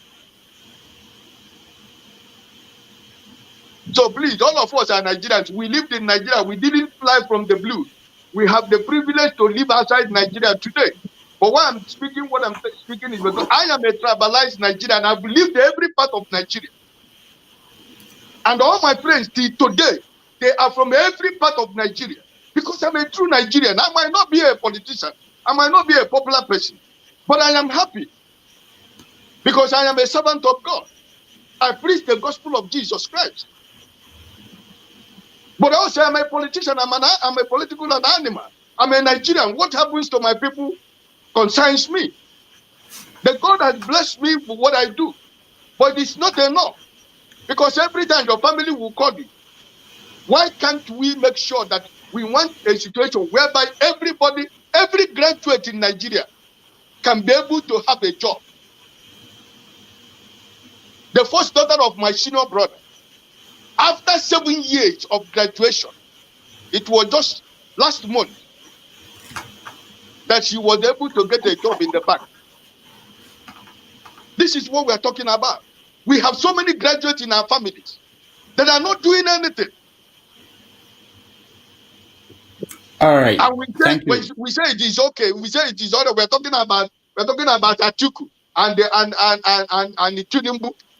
And Nigerians that are eating with their mouth are going after these people. To say that I'm APC, to say that I am PDP. What is the difference between PDP and APC? It's just like a coin. You turn it the other side, it's PDP. You turn it the other side, it's APC. They're the same thing. All right. Thank you, Ike. We really appreciate your contribution. On that note, I want to thank everybody. Oh, all right. Hold on. I have to get Bumi. She's been Bumi, welcome. Yeah, so I'm here can to I address that point previously with No. Please. Who is saying I'm here to? Oh, Pansat is there. Okay. Yes, sir. Oh yeah. Okay. See, I didn't see your picture. I forgot. Okay. Pansat, and I just want Pansat and Bumi to make comment, and we have to go. It's over 5 hours. We should do 4 hours on Sundays. Go ahead, Pansat. Thank you. Good to see you, Miss Bumi and Ike Alamefule. Your honor is shining right on your forehead. I'm so happy that nobody interrupted you as you disperse that wisdom and that Igbo green that we have, the chin. Everybody could see that you're true Nigerian. You don't have to say that. Patriotism, as the question, the pose that we have here, it's trying to imply that patriotism is to the government or to APC or the president or the army, even Niyi, who is here. Our patriotism is feeling of love, devotion, and sense of attachment to one's country, our country. That the Southeasterners, Igbos, before Oyibo decided to destroy Africa, when Nnamdi Azikiwe and so many other people from that section of the country were merely helped by other parts of the country to bring independence to that country and remove Britain from there. You know? So, but the rhetoric has gone to where we can't even claim our country as our country. Now, I know time is very limited. And by the way, Rudolph, we have to thank you for what you're doing and you stay here so long. Unfortunately, you get the place crowded with people who have no business being on a platform. Maybe they be in the chat room like I stay in the chat room sometimes. A lot of people come up here for what? You're going to have to try to narrow it down if you want to cut the time down. You're not going to cut out the main thing for chaff. You have to bear that in mind. So let me say, when we come up on these platforms, there's nobody lays a foundation. If you say you're a lawyer, if you're a doctor, you have to lay a foundation. Who are you? What research did you do in some of the things that you're contributing on the air, right? So discussion takes many forms. Some are a meeting.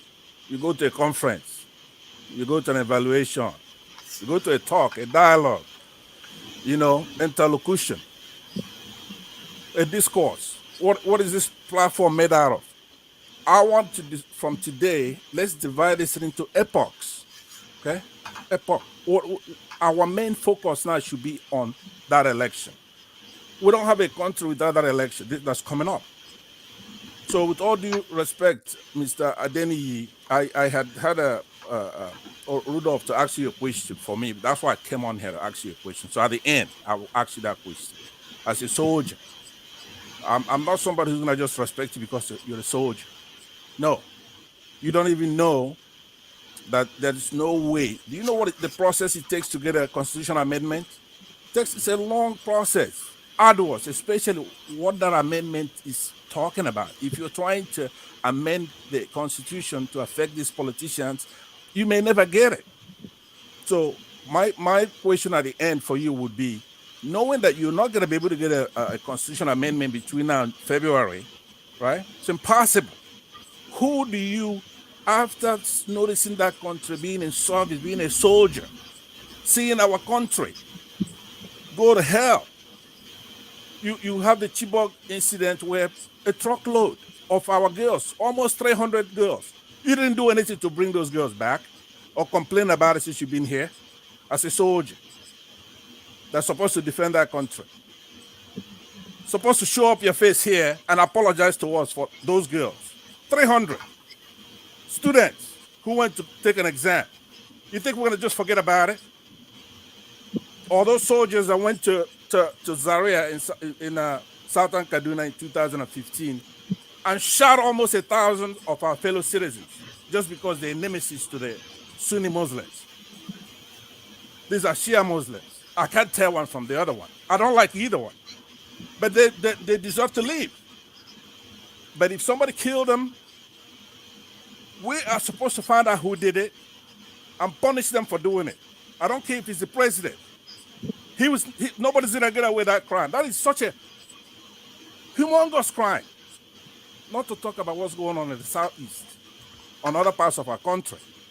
So no, patriotism is not respect for your government, it's the love for your country. So if you take a look at this APC administration, because Mr. Niyi, you're gonna have to be answering these things when you appear on a platform. This administration has failed in all fronts. In the last 6 years, worsening insecurity and mass killing of citizens, intrinsic corruption, even beyond that of Jonathan, mismanagement of our national economy, so that's unrelated assault on our national diversity. The country is in shreds.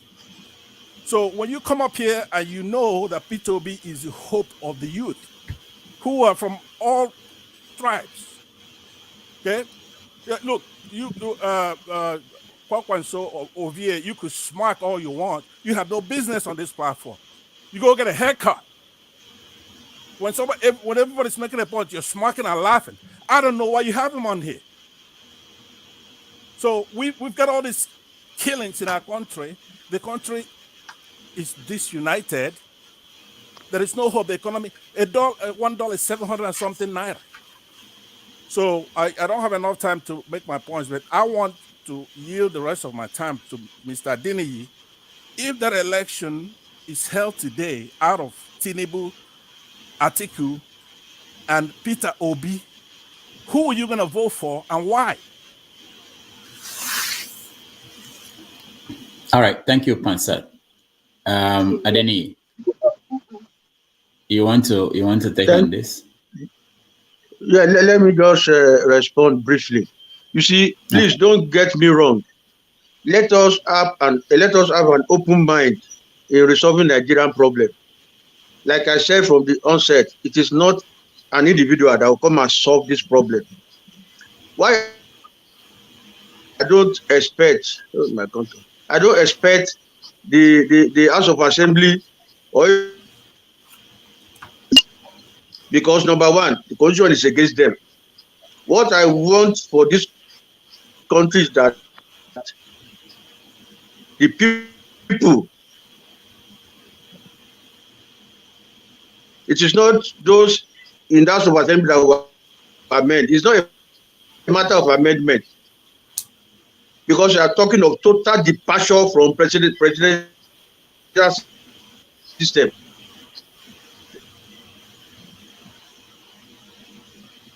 Wasting money, wasting resources, spending money.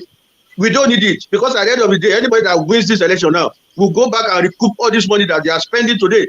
So we want to stop this money politics. This idea of spending money, bribing people, primary election, that paying billions. Hold on. We know that Tinubu will do that. We know that Atiku will do that. What about Peter Obi? Why do you say that? Yeah, tell me why you say that. Yeah. Is he not spending money too? He's spending money. He's moving up and down the country. Is he not spending money also? Is he just going to waste money like that after he has won the election? What people that have helped him? He will be settling there with contract and all these things. Let us put an end to this system that is inherently. That's the whole point. Go ahead, Adeni. Why do you say that? There's corruption in the system already. If anybody that is going to be part of this system, you cannot let me see. I'm a strategist. I thank God for the country. The country has trained me to that strategic level. I'm talking like a strategic leader. I don't just solve problem. Listen. I don't solve problem on the surface. I go deep to the foundation. Oh, see, Peter Obi and the other Dati, they are all businessmen. See the deputy, the vice president to Peter. All right. Okay, so we have to stop it there. Let's hear from Bumi, and then we have to call it a day. Bumi, your turn. Good evening, everybody. I am gonna say something maybe that might be out of topic, but I just want to address that. I think we know that the politics in Nigeria, the politicians and the government, they hold a huge they are a huge aspect in the problems of Nigeria. But in another way, I also want to address that the people too themselves are also kind of a problem. And that's why, for example, and I want to pick something that Brenner Boy said. He said something about like how the Nigerian problem surpassed Jesus. Now in this case, let's say Peter Obi is Jesus. But the problem is way bigger than Peter Obi. Like Peter Obi might be a good man, Peter Obi might have good ambition for the country. But if the other 2 million people don't want to change the country, Peter Obi can do so little for it. And it goes, and I feel like we're looking at the problem from the top, and we have to look at it from the foundation. And that's why I always say you need to start like small. For example, start in your own state, start in your own town, start in your own your village. We obviously know certain people who are a problem in our society. We do not speak about it. And we let all those people continue from those small places and they grow and they get bigger into the government seats and all that. And that's why I think that getting a new president is not the big solution to Nigeria. Like I still say we should vote for Peter Obi or whoever we think is best for the we should, but it starts with us. Like we need to start bringing those change because I can give a good example. I can give a good example. I know a friend who plays football, and I was recently talking to him, and he told me that he hasn't been paid for 6 months. Obviously, me being someone from Europe, I'm like, what do you mean you haven't been paid for 6 months? Go and fight them or quit. And he told me it's not that easy. And I told him, gather all your teammates. I think you're like 40. And like, if 40 of you say we are not playing today, they will have to pay you. He went and only 12 people came out. 12 people can do so little. So they saw it was only 12. Or they have other players. They only need 10, 11 players to play football. So if only 12 people want change, that can go. So that's not really going to change anything. And that's why they told them the solution they gave them was they have to even pay money to even leave the team. They can't even leave. So they even bribed them again. Those people that wanted change, they made it impossible for them to even acquire change. And that's Nigerian problem. We might want change for Nigeria, but there are 200 million people out there who are okay in this situation or who do not realize that you continue taking little things affects the future again. For example, policemen that will take money from the citizen. I'm like, you're taking money now for the future, but tomorrow you're destroying the economy. Bag of rice was what 30,000 how many months ago? Now it's 48K. People don't realize that the little things maybe it might not be that amount, but people don't realize just those little things keep on contributing to the country and keep on making it fail. And we only look at the big picture about Tinubu of it's like start with your governor. We all know how many governors that are corrupt right now, and we don't do anything, and we're only focusing on the president. It's like we need to start small. We need to start with your family, your town, and slowly we'll be able to create this change because nobody is united. And we need to start bringing them united, and slowly we'll be able to fight for Nigeria. Because if I want to die for Nigeria, they'll just kill me like that. But I need at least 1 million people who will fight for me, and a change will be created. That's just what I want to say. Thank you. Thank you so much, Bumi. Thank you so much for joining us. I want to appreciate everybody who joined us today. It's been a long day and very interesting, and I really valued your time. I want to say that next Saturday we will have Dele Farotimi, who was supposed to be here today. He will join us on Saturday. We start at 11 New York time, 4 p.m. Nigerian time. He will join us an hour after we start. Also, next Sunday, we have Professor Nimi Wariboko. So I appreciate all your time. Jude, thank you so much for being here. Forefathers, thank you so much for being here. CM, thank you so much. Ike, thank you so much. Rohan, thank you so much. Kwankwaso Ovie, thank you so much.